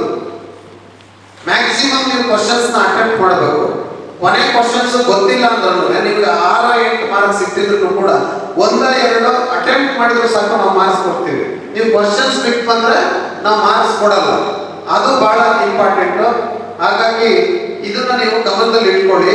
ಮ್ಯಾಕ್ಸಿಮಮ್ ಆದಷ್ಟು ಟೈಮ್ ಕವರ್ ಮಾಡಿಕೊಂಡು ನೀವು ಎಲ್ಲ ಕ್ವಶನ್ಸ್ಗೂ ಆನ್ಸರ್ ಮಾಡಿ. ನಾನು ಯಾಕೆ ಹೇಳಿದೆ ಅಂದ್ರೆ ನಿಮಗೆ ಫಸ್ಟ್ ನೀವು ಬರಿಬೇಕಾಗುತ್ತೆ ಇಂಗ್ರೀಡಿಯೆಂಟ್ಸ್ ಬರೆದ್ರೆ ಮಾರ್ಕ್ಸ್ ಕೊಡ್ತಾರೆ. ಮತ್ತೆ ಜೊತೆಗೆ ನೀವು ಥಿಯರಿಗೆ 4 ಮಾರ್ಕ್ಸ್ ಹೇಳಿ 4 ಪೇಜ್ ಬರೆದ್ರೆ ಉಪಯೋಗ ಇಲ್ಲ. ಅದಕ್ಕೆ ನೀವು ರಿಸ್ಟ್ರಿಕ್ಟ್ ಮಾಡಿಕೊಂಡು 4 ಮಾರ್ಕ್ಸ್ಗೆ ಎಷ್ಟು ಆನ್ಸರ್ ಬರೀಬೇಕು ಅನ್ನೋದನ್ನ ನೀವು ಮೈಂಡ್ ಸೆಟ್ ಮಾಡ್ಕೋಬೇಕು. ಅದನ್ನು ಬರೆಯಿರಿ. ಇವೆಲ್ಲ ರಿಟರ್ನ್ ಎಕ್ಸಾಮಿಗೆ ನಾನು ಟಿಪ್ಸ್ ಕೊಟ್ಟಿದ್ದೇನೆ. ಪ್ರಿಲಿಮ್ಸ್ ನಿಮಗೆ ಗೊತ್ತಿದೆ. ಪ್ರಿಲಿಮ್ಸ್ ನಾರ್ಮಲಿ ಇನ್ವೇರಿಯಬಲಿ ನೀವು ಮೇನ್ಸಿಗೆ ಓದಿದ್ರೆ ನಿಮಗೆ ಪ್ರಿಲಿಮ್ಸ್ ಅಟೆಂಡ್ ಮಾಡೋಕೆ ಈಸಿ ಆಗ್ತದೆ. ಕ್ವಶನ್ಸ್ಗಳಿಗೆ ಆನ್ಸರ್ ಗೊತ್ತಿರ್ತದೆ ನಿಮಗೆ. ಆ ಆನ್ಸರ್ನ ಪ್ರಿಲಿಮ್ಸ್ ಅಲ್ಲಿ ನೀವು ಪಾಸ್ ಮಾಡ್ಕೊಳ್ಳಿಕ್ಕೆ ಈಸಿ ಆಗ್ತದೆ. ಮೋಸ್ಟ್ಲಿ 100ಗೆ 60 ತಗೊಳ್ಬೇಕು ಅನ್ಸುತ್ತೆ. ಪ್ರಿಲಿಮ್ಸ್ ಅಲ್ಲಿ 100ಗೆ 60 ತಗೊಳ್ಬೇಕು. ಹಾಗಾಗಿ ಪ್ರಿಲಿಮ್ಸ್ಗೆ ನೀವು ಮೇನ್ ಓದ್ಕೊಂಡಿದ್ರೆ ನಿಮ್ಗೆ ಆಟೋಮೆಟಿಕ್ ಆಗಿ ಪ್ರಿಲಿಮ್ಸ್ಗೆ ಈಸಿ ಆಗ್ತದೆ. ಬರೀ ಪ್ರಿಲಿಮ್ಸ್ಗೆ ಅಂತಲೇ ಮಾಡಬೇಡಿ. ಹಿಂದಿನ ಕ್ವಶನ್ ಪೇಪರ್ಸ್ನ ನೀವು ಇಟ್ಕೊಂಡು ಒಂದ್ಸರಿ ನೋಡಿ. ಕೆಲವು ಟೈಮು ಮಿಸ್ಗೈಡ್ ಆಗ್ತದೆ. ಆ ಕ್ವಶನ್ಸ್ ಅಲ್ಲಿ ಬಂದಿರೋದೇ ಇಲ್ಲ. ಕೆಲವೊಂದು ಬಹಳಷ್ಟು ಟೈಮು ಪ್ರಿಲಿಮ್ಸ್ ಎಕ್ಸಾಮ್ ಮಾಡಿದರೆ ಪ್ರಿಲಿಮ್ಸ್ ಅಲ್ಲೇ ಬರುತ್ತೆ ಅಂತ ನೀವು ತಲೆಗೆ ಇಟ್ಕೊಂಡ್ರೆ ಅದು ಬರೋದಿಲ್ಲ. ಆ ರೀತಿ ಆಗೋದಿಲ್ಲ. ಅದರಿಂದ ನೀವು ಮಿಸ್ಗೈಡ್ ಆಗೋದು ಬೇಡ. ಅದನ್ನು ಇಟ್ಕೊಳ್ಳಿ. ಸಬ್ಜೆಕ್ಟ್ ನ ಕವರ್ ಮಾಡ್ಕೊಳ್ಳಿ. ಮೋಸ್ಟ್ಲಿ ನಿಮಗೆ ಬರೋದೇ 8 ಸಬ್ಜೆಕ್ಟ್ ಅಂತ ಅರ್ಥ ಅಲ್ಲ. ಈಗ ಅದೇ ಒಟ್ಟಿಗೆ ಟೋಟಲ್ ಅಷ್ಟೇ ಸಬ್ಜೆಕ್ಟ್ ನ ನೀವು ಕಾನ್ಸಂಟ್ರೇಟ್ ಮಾಡಬೇಕಾಗಿರೋದು. ನೀವು ಬೇರೆ ಅದು ಹೇಳಿದೆ ನಾನು, IAS IPS ನವರಿಗೆ ವ್ಯಾಸ್ಟ್ ಆಗಿ ಓದೋದ್ರಿಂದ ನಿಮಗೆ ಸಬ್ಜೆಕ್ಟ್ ಇಷ್ಟೇ ಅಂತ ಇರ್ತದೆ. ಅದ್ರ ಮೇಲೆ ನೀವು ತಯಾರಿ ಮಾಡ್ಕೊಳ್ಬೋದು. ಸ್ವಲ್ಪ ಟಿಪ್ಸ್ ಕೊಟ್ಟಿದ್ದೀನಿ, ಒಂದು 10-12 ಟಿಪ್ಸ್ ಕೊಟ್ಟಿದ್ದೀನಿ. ಏನಿಲ್ಲ, ಬೆಳಗ್ಗೆ ಬೇಗ ಹೇಳಿ, ರಾತ್ರಿ ಬೇಗ ಬೆಡ್ಗೆ ಹೋಗಿ ಟೈಮ್ ಅಡ್ಜಸ್ಟ್ ಮಾಡ್ಕೊಳ್ಳಿ, ಟೈಮ್ ಬಜೆಟ್ ಮಾಡ್ಕೊಳ್ಳಿ. ಇವನ್ನೆಲ್ಲ ಮಾಡಿದರೆ ಇದು ನನ್ನ ಅನುಭವದ ಮಾತು ನಿಮ್ಗೆ ಹೇಳಿದ್ದೇನೆ. ಅವಶ್ಯಕತೆ ಇದ್ರೆ ನಾನು ಬೇಕಾದ್ರೆ ಯಾವ್ದಾದ್ರು ಸಾಟರ್ಡೆ ಸಂಡೇ ಒಂದು ಕ್ಲಾಸ್ ತಗೊಳ್ತೀನಿ ನಿಮಗೆ ಅವಶ್ಯಕತೆ ಇತ್ತು ಅಂತಂದ್ರೆ. ನನಗೇನು ಹಾಸನ ಬೆಂಗಳೂರಿಗೆ ದೂರ ಏನಾಗಲ್ಲ. ಈಗ ರೋಡ್ ಚೆನ್ನಾಗಿರೋದ್ರಿಂದ 2 ಗಂಟೆ 2.25 ಗಂಟೆಲಿ ಬಂದು ಹೋಗ್ಬೋದು. ಬೆಂಗಳೂರಿನಲ್ಲಿ ಯಲಹಂಕದಿಂದ ಸೌತಿಗೆ ಬರೋದಕ್ಕೆ ಟೈಮ್ ಏನು ತಗೊಳುತ್ತೋ ಅಷ್ಟೊಳಗೆ ನಾವು ಹಾಸನ ಬಂದ್ಬಿಡ್ಬೋದು ಈಗ. ಹಾಗಾಗಿ ಚೆನ್ನಾಗಿದೆ. ಆಮೇಲೆ ಗ್ರಾಮೀಣ ಸಗಡಿ ಮಕ್ಕಳುಗಳು ಕೂಡ ಇರ್ತೀರಿ ನೀವು. ಗ್ರಾಮೀಣ ಸಗಡಿನಿಂದ ಬಂದಂಥ ಅವರು ಜಡ್ಜಸ್ಗಳಾದವರು ಸ್ವಲ್ಪ ನನ್ಗನ್ಸುತ್ತೆ easy for dispensation of justice. ಹಳ್ಳಿಗಾಡಿನಿಂದ ಬಂದವರಿಗೆ ಜನರ ಕಷ್ಟ ಗೊತ್ತಿರ್ತದೆ. ಅಂಥವ್ರ ಜಡ್ಜ್ಗಳ ಸಂಖ್ಯೆ ಜಾಸ್ತಿ ಆದಾಗ ನೀವು ಸಮಾಜದ ದನಿ ಆಗ್ಬೋದು. ಹಾಗಂತೇಳಿ ನಗರ ಪ್ರದೇಶದಲ್ಲಿ ಓದೋರು ಜಡ್ಜ್ ಕೆಲಸ ನೆಟ್ಟು ಮಾಡಲ್ಲ ಅಂತ ನಾನು ಹೇಳ್ತಾ ಇಲ್ಲ. ಬಟ್ ನಿಮಗೆ ಅನುಭವ ಇರ್ತದೆ. ನೀವು ಯಾವಾಗಲೂ ಡಿಸ್ಪೆನ್ಸೇಷನ್ ಆಫ್ ಜಸ್ಟಿಸ್ ನಾನು ಯಾವಾಗಲೂ ಹೇಳ್ತೀನಿ, ಏನ್ ಮಾಡಬೇಕು ನೀವು ಅಂದ್ರೆ ಕಕ್ಷಿದಾರನ ಸ್ಥಾನದಲ್ಲಿ ನಿಂತು ನಾವು ಜಡ್ಜೆ ಆಗಲಿ ಲಾಯರೇ ಆಗಲಿ ಆ ಸ್ಥಾನದಲ್ಲಿ ನಿಂತು ನಾವು ಡಿಸ್ಪೆನ್ಸೇಷನ್ ಆಫ್ ಜಸ್ಟಿಸ್ ನ ಮಾಡಬೇಕು. ಮಾಡಿದಾಗ ಮಾತ್ರ ನೀವೇನಾದ್ರೂ ಸಮಾಜಕ್ಕೆ ಒಳಿತು ಮಾಡ್ಲಿಕ್ಕೆ ಸಾಧ್ಯ, ಸಮಾಜದಲ್ಲಿ ನೊಂದವರಿಗೆ ದನಿ ಆಗಲಿಕ್ಕೆ ಸಾಧ್ಯ. ಹಣದಿಂದ ಹೋಗ್ಬೇಡಿ. ಅದಕ್ಕೆ ಲಾರ್ಡ್ ಐಡನ್ ಯಾವಾಗಲೂ ಹೇಳ್ತಾನೆ, advocate must live like a hermit, work like a horse ಅಂತ. ಅಂದ್ರೆ ಒಬ್ಬ ಸಂತನ ತರ ಸನ್ಯಾಸಿ ತರ ಜೀವನ ಮಾಡ್ಬೇಕಂತೆ ವಕೀಲರು. ಈಗ ಎಷ್ಟು ಜನ ಮಾಡ್ತಾರೆ ನಮ್ಗೆ ಗೊತ್ತಿಲ್ಲ ಅಲ್ವಾ. ಅದಕ್ಕೆ ಸಂತನ ತರ ಸನ್ಯಾಸಿ ತರ ಜೀವನ ಮಾಡ್ಬೇಕಂತ, ದುಡ್ಡಿನಿಂದ ಹೋಗ್ಬಾರದು ಅಂತ ಅವ್ರು ಹೇಳಿರೋದು. ಇನ್ನೊಬ್ರು ಲಾರ್ಡ್ ಡೆನಿಂಗ್ ಕೂಡ ಹೇಳಿರೋದು ಹಂಗೇನೆ. Advocate is like A ministry equally with A minister of justice like judge ಅಂತ. ನಾವು ನೀವು ಮಾಡೋದೇನು ಕೆಲಸ ಬೇರೆ ಏನಿಲ್ಲ, ನೀವು ಏಜೆಂಟ್ ಆಫ್ ಜಸ್ಟಿಸ್ ಅಷ್ಟೇನೆ. ನ್ಯಾಯದ ಪರವಾಗಿ ನೀವು ಏಜೆಂಟ್ ಆಗಿ ನಮ್ಮ ಮುಂದೆ ಕೇಸ್ ಏನಿದೆ, ಕಾಸ್ ಆಫ್ ಜಸ್ಟಿಸ್ ಏನಿದೆಯೋ ಅದು ಕಾಸ್ ಆಫ್ ಜಸ್ಟಿಸ್ ನ ಪ್ರೆಸೆಂಟ್ ಮಾಡಿ ಜಸ್ಟಿಸ್ ನ ಪಡೆದುಕೊಳ್ಳೋಕೆ ನೀವು ಪ್ರಯತ್ನ ಮಾಡ್ತೀರಿ. ನಾವೇನು ಮೇಲ್ಗಡೆ ಕೊಡ್ತಿದ್ರು ಕೂಡ ನಾವೇನ್ ಮಾಡ್ತೀವಿ ಅಂತಂದ್ರೆ ನೀವು ಹೇಳೋದನ್ನ ಕೇಳಿ ನ್ಯಾಯ ಏನಿದೆಯೋ ಅದನ್ನ ಮಾಡ್ತೀವಿ. ಅಂದ್ರೆ ಕ್ವೆಸ್ಟ್ ಫಾರ್ ಟ್ರೂತ್ ಅಂತ, ಸತ್ಯ ಹುಡುಕೋ ಕೆಲಸ ಜಡ್ಜ್ ಕೆಲಸ. ನೀವು ಯಾವ ರೀತಿ ಸತ್ಯನ ಪ್ರೆಸೆಂಟ್ ಮಾಡ್ತೀರಿ ಅನ್ನೋದ್ರ ಜೊತೆಗೆ ನಾವು ಈ ಫಾರ್ ಎಕ್ಸಾಂಪಲ್ ಈಗ ಲಾಯರ್, ಕೆಲವು ಲಾಯರ್ ವೀಕ್ ಇರ್ತಾರೆ ಅಂತ ಇಟ್ಕೊಳ್ಳಿ. ವೀಕ್ ಇರೋ ಲಾಯರ್ ಎದುರುಗಡೆ ಒಬ್ಬ ಗಟ್ಟಿ ಚೆನ್ನಾಗಿರೋ ಲಾಯರ್ ಮಾಡಿದಾನೆ ಅಂತ ಇಟ್ಕೊಳ್ಳಿ. ಹಂಗಂತ ಹೇಳ್ಕೊಂಡು ಚೆನ್ನಾಗಿರೋ ಲಾಯರ್ ಮಾಡೋದ್ರಿಂದ ನಾವು ಜಡ್ಜ್ಮೆಂಟ್ ಬರೆಯಕ್ಕಾಗಲ್ಲ. ನಾವು ನಮ್ಮಲ್ಲಿರ್ತಕ್ಕಂಥ ಬುದ್ಧಿನ ಉಪಯೋಗಿಸಿ, ನಮ್ಮಲ್ಲಿರ್ತಕ್ಕಂಥ ನಾಲೆಡ್ಜ್ನ ಉಪಯೋಗಿಸಿ, ಕೆಲವು ಸಂದರ್ಭದಲ್ಲಿ ಪಾಪ ಬಡವರಿಗೆ ಹೆಚ್ಚಿನ ಫೀಸ್ ಕೊಟ್ಟು ಒಳ್ಳೆ ಗಟ್ಟಿಯ ಕೇಪಬಲ್ ಲಾಯರ್ನ ಇಟ್ಕೊಳಕ್ ಆಗಿರಲ್ಲ. ಜಡ್ಜ್ ಕೆಲಸ ಏನು ಅಂದ್ರೆ ಸತ್ಯ ಹುಡುಕೋ ಕೆಲಸ. ವೀಕ್ ಅಡ್ವೊಕೇಟು, ಕೇಪಬಲ್ ಅಡ್ವೊಕೇಟ್ ಅಂತಕ್ಕಂಥದ್ದು ಮುಖ್ಯ ಅಲ್ಲ, ನ್ಯಾಯ ಏನು ಅಂತಕ್ಕಂಥದ್ದು ಮುಖ್ಯ. ಹಾಗಾಗಿ ನೀವೇನ್ ಮಾಡ್ತಿದ್ರೆ ನಿಮ್ಮ ಕಕ್ಷಿದಾರನ ಫೀಸ್ ತಗೊಂಡಿರ್ತಾರಲ್ಲ ಅದಕ್ಕೆ ನೀವು ಕೆಲಸ ಮಾಡ್ತೀರಿ. ನಾವೇನ್ ಮಾಡ್ತೀವಿ, ಇಲ್ಲಿ ಕೂತ್ಕೊಂಡು ಸತ್ಯ ಹುಡುಕುವ ಕೆಲಸವನ್ನು ಮಾಡ್ತೀವಿ. Dispensation of justice, question of truth, ಅದನ್ನ ಮಾಡ್ತಕ್ಕಂಥದ್ದು ಕೆಲಸ ನಮ್ಮದು. ಹಾಗಾಗಿ ನಮ್ಮ ದೃಷ್ಟಿಯಲ್ಲಿ ಯಾರಿರ್ಬೇಕು ಅಂತಂದ್ರೆ ಕಕ್ಷಿದಾರ ನ್ಯಾಯಾಂಗದ ಮೇಲೆ ವಿಶ್ವಾಸವನ್ನು ಇಟ್ಕೊಂಡು ನನಗೆ ನ್ಯಾಯ ಸಿಗುತ್ತೆ ಅಂತ ಹೇಳಿ ಬರ್ತಾನಲ್ಲ, ಒಂದು ಇನ್ಸ್ಟಿಟ್ಯೂಷನ್ ನಂಬಿಕೆ ಇಟ್ಕೊಂಡು ಬರ್ತಾನಲ್ಲ, ಆ ನಂಬಿಕೆಗೆ ನಾವು ದ್ರೋಹವನ್ನು ಮಾಡಬಾರದು. ಆ ದ್ರೋಹ ಏನಾದ್ರು ಮಾಡಿದರೆ ನಮ್ಮ ವಕೀಲರ ವೃತ್ತಿಗೆ ಅಪಚಾರ, ನಮ್ಮ ನ್ಯಾಯಾಧೀಶರ ವೃತ್ತಿಗೆ ಅಪಚಾರ. ಹಾಗಾಗಿ ನಮಗೆ ಮುಖ್ಯವಾಗಿ ಏನು ಕಣ್ಣು ಮುಂದೆ ಇರಬೇಕು ಅಂದ್ರೆ ಆ ಕಕ್ಷಿದಾರ. ನಾವು ಇವತ್ತು ಏನ್ ಮಾಡಿದ್ದೀವಿ, ಆ ಕಕ್ಷಿದಾರನ ಕಡೆಗಣಿಸಿದ್ದೇವೆ. ಕಕ್ಷಿದಾರನ ಕಡೆಗಣಿಸಿ ನಾವು ನ್ಯಾಯಾಂಗದಲ್ಲಿ ತೀರ್ಪನ್ನು ಕೊಡ್ತಾ ಪರಿಸ್ಥಿತಿಗೆ ಅಲ್ಲಿ ಇವತ್ತು ಆಗಿದೆ. ಅದು ಆಗಬಾರದು. ಕಕ್ಷಿದಾರ ಇಲ್ಲ ಅಂತಂದ್ರೆ ಈ ನ್ಯಾಯಾಂಗ ವ್ಯವಸ್ಥೆಗೆ ಅಸ್ತಿತ್ವ ಇಲ್ಲ. ಅದನ್ನ ನಾವು ಮನಗಾಡಬೇಕು. ಅದಕ್ಕೆ ನಾನು ಎಲ್ಲ ಸಂದರ್ಭದಲ್ಲಿ ಹೇಳ್ತೇನೆ, ಆತ್ಮಾವಲೋಕನವನ್ನು ಮಾಡ್ಕೊಳ್ತಕ್ಕಂಥ ಸಂದರ್ಭ ಇವತ್ತು ಒದಗಿ ಬಂದಿದೆ. ಅದಕ್ಕೆ ನಾನು ಹೇಳಿದ್ದೆ, ಕಕ್ಷಿದಾರನ ಸ್ಥಾನದಲ್ಲಿ ನಾವು ನಿಂತು ಕೆಲಸ ಮಾಡಬೇಕಾಗ್ತದೆ. ಕಕ್ಷಿದಾರ ಫೀಸ್ ಕೊಟ್ಟರೆ ತಾನೆ ನಾವು ಓದೋದು. ಅವನು ಕೂಡ ಫೀಸಿಂದ ನಮಗೆ ಜ್ಞಾನ ಹೆಚ್ಚಿಗೆ ಆಗ್ತಕ್ಕಂಥದ್ದು. ಅದಕ್ಕೆ ನೋಬಲ್ ಪ್ರೊಫೆಷನ್ ಅಂತ ಕರೆಯೋದೇನಕ್ಕೆ ಅಂತಂದ್ರೆ, ನೀವು ಯಾವಾಗ ಜನರ ಧನಿ ಆಗ್ತೀರಿ ಆಗ ಮಾತ್ರ ಈ ಕರಿಕೋಟಿಗೆ ಬೆಲೆ ಸಿಗ್ತಕ್ಕಂಥದ್ದು. ಜನರ ನೋವಿಗೆ ನೀವು ಧನಿಯಾದಾಗ ಮಾತ್ರ ಈ ನ್ಯಾಯಾಂಗ ವ್ಯವಸ್ಥೆಗೆ ನಾವು ಸೇವೆಯನ್ನು ಮಾಡುವುದರ ಮೂಲಕ, ನಾನು ಅದಕ್ಕೆ ಮತ್ತೆ ಕೇಳಿದೆ, ನೀವು ಎಷ್ಟು ಜನ ಸೇವೆ ಮಾಡಕ್ ಕೊಟ್ಟಿದ್ದೀರೋ ಗೊತ್ತಿಲ್ಲ, ಅಥವಾ ಹುದ್ದೆ ಏನಾದ್ರು ಅಲಂಕರಿಸಬೇಕು ಅಂತ ಬರ್ತಿದ್ದೀರೋ ಗೊತ್ತಿಲ್ಲ. ಹುದ್ದೆ ಅಲಂಕರಿಸೋದನ್ನ ತಲೆಯಲ್ಲಿ ಇಟ್ಕೊಂಡಿದ್ರೆ ಬಿಟ್ಬಿಡಿ. ಜನರ ಸೇವೆ ಮಾಡ್ತೀನಿ, ಜನರ ಧನಿಯಾಗ್ತೀನಿ ಅನ್ನೋ ಒಂದನ್ನ ಮನಸ್ಸಿನಲ್ಲಿ ಇಟ್ಕೊಂಡು ನಿಮ್ಮ ಮೈಂಡ್ ಸೆಟ್ ಏನಾದ್ರು ಇಲ್ಲ ನನಗೆ ದುಡ್ಡು ಬರುತ್ತೆ, ಮುಂದೆ ನಾನು ಸೇವೆ ಮಾಡೋದು ಬಿಟ್ಟು ಈ ಕೆಲಸ ಚೆನ್ನಾಗಿರೋ ಒಂದು ವೃತ್ತಿ ಸಿಗುತ್ತೆ ಅನ್ನೋದಿದ್ರೆ ಬೇಡ. ಅಡ್ವೊಕೇಟ್ ಪ್ರೊಫೆಷನ್ ಅಲ್ಲೇ ದುಡಿಬಹುದು, ಚೆನ್ನಾಗಿ ಹಾರ್ಡ್ ವರ್ಕ್ ಮಾಡಬೇಕಷ್ಟೇ. ಸೇವೆ ಮಾಡುವಂತ ಒಂದು ಗಮನ ಇದ್ರೆ ನಿಮಗೆ ಅದನ್ನು ಇಟ್ಕೊಂಡು ಮಾತ್ರ ಬನ್ನಿ ನಮ್ಮ ಮಾತನ್ನ ಹೇಳ್ತಾ ಸಾಕಷ್ಟು ಸಮಯವನ್ನು ತೆಗೆದುಕೊಂಡಿದ್ದೇನೆ. ನಾನು ಕೂಡ ಈಗ ಬೆಂಗಳೂರಿಗೆ ಹೋಗ್ಬೇಕು. ಹಾಗಾಗಿ ಮತ್ತೊಮ್ಮೆ ಅವಕಾಶ ಸಿಗ್ತದೆ ಬರ್ತೀನಿ. ನಿಮ್ಗೆ ಯಾವ್ದಾದ್ರು ಸಬ್ಜೆಕ್ಟ್ ಅಲ್ಲಿ ಬೇಕು ಅಂತಂದ್ರೆ, ಕ್ರಿಮಿನಲ್ ಇರ್ಬೋದು, ಸಿವಿಲ್ ಇರ್ಬೋದು, ನಿಮ್ಗೆ ಯಾವ್ದಾದ್ರು ಕಷ್ಟ ಇದೆ ಅಂತ ಹೇಳಿ ಅಂದ್ರೆ ರವಿಕುಮಾರ್ ಮಾಡಿರ್ತಾರೆ. ಇನ್ನೂ ಏನಾದ್ರು ಬೇಕು ಅಂತಂದ್ರೆ ಹೇಳಿ, ಆ ಸಬ್ಜೆಕ್ಟ್ ಮೇಲೆ ನಾನು ಬಂದು ಲೆಕ್ಚರ್ ಕೊಡ್ತೇನೆ. ಕೊಡೋಂಥ ಸಂದರ್ಭ ನಾನು ಯಾಕೆ ಲೈಕ್ ಮಾಡ್ತೇನೆ ಅಂದ್ರೆ, ಲೆಕ್ಚರ್ ಕೊಡೋದನ್ನ ನಿಮ್ಮಗಳ ಜೊತೆ ನಾನು ಓದ್ತೀನಿ. ಈಗ ಫಾರ್ ಎಕ್ಸಾಂಪಲ್ ನಾನು ಅಕಾಡೆಮಿಗೆ ಹೋಗ್ತೀನಿ, ಜುಡಿಷಿಯಲ್ ಅಕಾಡೆಮಿಗೆ ರೆಗ್ಯುಲರ್ ಆಗಿ ಹೋಗ್ತೀನಿ. ನಾನು ಎಲ್ಲ ಬ್ಯಾಚ್ ಸೆಲೆಕ್ಷನ್ ಆದಾಗ 2-3 ಸರಿ ಹೋಗಿ ಕ್ಲಾಸ್ ತಗೊಳ್ತೇನೆ. ಅವ್ರಿಗೆ ಪಾಠ ಮಾಡೋ ನೆಪದಲ್ಲಾದ್ರೂ ನಾನು ಓದ್ತೀನಿ, ರಿಫ್ರೆಶ್ ಮಾಡ್ಕೊಳ್ತೀನಿ, ನನ್ನ ಮೆಮೊರಿನ ರಿಫ್ರೆಶ್ ಮಾಡ್ಕೊಳ್ತೀನಿ. ಅದು ಬಹಳ ಮುಖ್ಯ. ಹಾಗಾಗಿ ಓದ್ಲಿಕ್ಕೆ ನನಗೊಂದು ಅವಕಾಶ ಸಿಗುತ್ತೆ. ಇನ್ನೊಂದು ತಲೆಗೇರಿಸ್ಕೊಬಿಡಿ. ಈಗ ನಾನು ಫಾರ್ ಎಕ್ಸಾಂಪಲ್ ನೀವು ಇದ್ದೀರ ಇಲ್ಲಿ, ನಿಮ್ಮಲ್ಲಿರ್ತಕ್ಕಂಥ ನಾಲೆಡ್ಜು ಕೆಲವೊಂದು ವಿಚಾರದಲ್ಲಿ ನಿಮಗೆ ಗೊತ್ತಿರೋದು ನನಗೆ ಗೊತ್ತಿರಲ್ಲ, ನನಗೆ ಗೊತ್ತಿರೋದು ನಿಮಗೆ ಗೊತ್ತಿಲ್ಲದೆ ಇರಬಹುದು. ಅದರಿಂದ ಇಲ್ಲಿ ನೀವು ಯಾರು ಈಗ ನಾನು ಆಸ್ಪಿರೆಂಟ್ ನನಗೇನು ಗೊತ್ತಿಲ್ಲ ಅನ್ನೋ ತಲೆಯಲ್ಲಿ ಇಟ್ಕೋಬೇಡಿ. ಅದು ಏನಾಗುತ್ತೆ ಅನುಭವ ಅಂದ್ರೆ, ನೀವು ನಡೆಸುವಂತ ಕೇಸಿನ ಮೇಲೆ ನಮ್ಗಳಿಗೆ ಅನುಭವ ಬಂದಿರ್ತದೆ. ನಾವುಗಳಿಗೆ ಕೇಸ್ ನೋಡಿ ನಡೆಸಿ ಕೇಳಿ ಜಡ್ಜ್ಮೆಂಟ್ ಬರೆದು ನಮ್ಗೆ ಅನುಭವ ಆಗಿರ್ತದೆ. ನಾನು ಏನು ಅವಾಗ ಡಿಸ್ಟ್ರಿಕ್ಟ್ ಜಡ್ಜ್ ಆದಾಗ ಎಲ್ಲಾನು ತಿಳ್ಕೊಂಡು ಹೋಗಿರ್ಲಿಲ್ಲ. ಇವತ್ತು ನಾನು ಕಲಿತಾ ಇದ್ದೀನಿ, ಮುಂದೆನೂ ಕಲಿಯೋದಿದೆ. ನನ್ನ ಉಸಿರು ಇರುವವರೆಗೂ ನಾನು ಕಲಿಯೋದಿರುತ್ತೆ. ನೀವುಗಳು ಯಾರು ನಾನು ಎಲ್ಲವನ್ನು ಕಲ್ತಿದ್ದೀನಿ ಅಂತೇಳಿ ತಲೆಗೇರಿಸ್ಕೊಬೇಡಿ. ತಲೆಗೇರಿಸ್ಕೊಂಡ್ರೆ ನಿಮ್ಮ ಅವನತಿ ಅಲ್ಲಿಂದಲೇ ಪ್ರಾರಂಭ ಆಗ್ತದೆ. ಆ ಅವನತಿಗೆ ಎಡೆ ಮಾಡಿಕೊಡ್ಬೇಡಿ. ನೀವು ಕಲಿತಷ್ಟು ನೀವು ಪ್ರಬಲರಾಗ್ತೀರಿ, ಗಟ್ಟಿ ಆಗ್ತೀರಿ. ನೀವು ಹೆಚ್ಚು ಓದಿದಷ್ಟು, ಹೆಚ್ಚಿಗೆ ಕೆಲಸ ಮಾಡಿದಷ್ಟು ನಿಮಗೆ ಜ್ಞಾನ ಜಾಸ್ತಿ ಆಗ್ತದೆ. ಅದರಿಂದ ಜ್ಞಾನ ಜಾಸ್ತಿ ಆಗ್ಬೇಕು ಅಂದ್ರೆ ನೀವು ಹೆಚ್ಚಿಗೆ ಓದಬೇಕು, ಹೆಚ್ಚಿಗೆ ಕೆಲಸ ಮಾಡಬೇಕು. ಕೆಲಸ ಮಾಡೋದ್ರಿಂದ ಕಳ್ಕೊಳ್ಳೋದು ಏನೂ ಇಲ್ಲ, ಅದು ನಿಮಗೆ ಶಕ್ತಿ. ಅದಕ್ಕೆ ನಾಲೆಡ್ಜ್ ಇಸ್ ಪವರ್ ಅಂತ ನಾವು ಹೇಳ್ತಕ್ಕಂಥದ್ದು. ಆ ನಾಲೆಡ್ಜ್ ಇಸ್ ಪವರ್ ಯಾವಾಗ ಆಗ್ತದೆ ಅಂದ್ರೆ, ನೀವು ಮನಪೂರ್ವಕವಾಗಿ ಕೆಲಸ ಮಾಡಿದಾಗ ನಿಮ್ಮ ನಾಲೆಡ್ಜ್ ಜಾಸ್ತಿ ಆಗ್ತದೆ. ಹಾಗಾಗಿ ನೀವು ಈ ನ್ಯಾಯಾಂಗ ವ್ಯವಸ್ಥೆಯಲ್ಲಿ ಪಾಲುದಾರರು, ಜಸ್ಟಿಸ್ ಕೊಡಬೇಕಾದ್ರೆ ಡಿಸ್ಪೆನ್ಸೇಷನ್ ಆಫ್ ಜಸ್ಟಿಸ್ಗೆ ನಾವೆಲ್ಲ ಪಾಲುದಾರರಾಗಿರೋದ್ರಿಂದ ಒಂದು ಸದೃಢ ನ್ಯಾಯಾಂಗ ಕಟ್ಟುವ ಕೆಲಸವನ್ನು ನಾವೆಲ್ಲ ಮಾಡಬೇಕಾಗಿದೆ. ರವಿಕುಮಾರ್ ನಮ್ಮ ಅಧ್ಯಕ್ಷರೆಲ್ಲ ಹೇಳಿದ್ರು ಸಂದೇಶ ಮುತುವರ್ಜಿ ತಗೊಳ್ತಾರೆ ಅಂತ. ನಾನು ಹೇಳಿದೆ, ನಾನು ಯಾಕೆ ಮುತುವರ್ಜಿ ತಗೊಳ್ತಾ ಇದ್ದೀನಿ ಅಂತಂದ್ರೆ ಗ್ರಾಮೀಣ ಭಾಗದ ಮಕ್ಕಳುಗಳು ಸ್ವಲ್ಪ ಕಡಿಮೆ ಬರ್ತಾ ಇದ್ದಾರೆ, ಸಂಖ್ಯೆ ಜಾಸ್ತಿ ಆಗಬೇಕು. ನಾನು ರಿಟೈರ್ ಆದ್ಮೇಲೆ ಯಾವ ಗಂಜಿ ಕೇಂದ್ರಕ್ಕೂ ಹೋಗಲ್ಲ ಅಂತ ತೀರ್ಮಾನ ಮಾಡಿದ್ದೇನೆ. ಒಂದು ಅಕಾಡೆಮಿ ಮಾಡಬೇಕು ಅಂತಿದ್ದೇನೆ.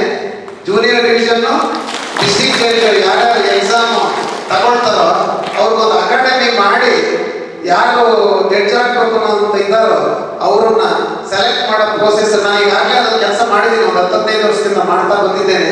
ನನ್ನ ಸಂಖ್ಯೆ ಸುಮಾರು ಇದ್ದಾರೆ ನ್ಯಾಯಾಂಗದಲ್ಲಿ. ಮುಂದೆ ಅದನ್ನ ನಾನು ಕಂಟಿನ್ಯೂ ಮಾಡಿದ್ದೇನೆ.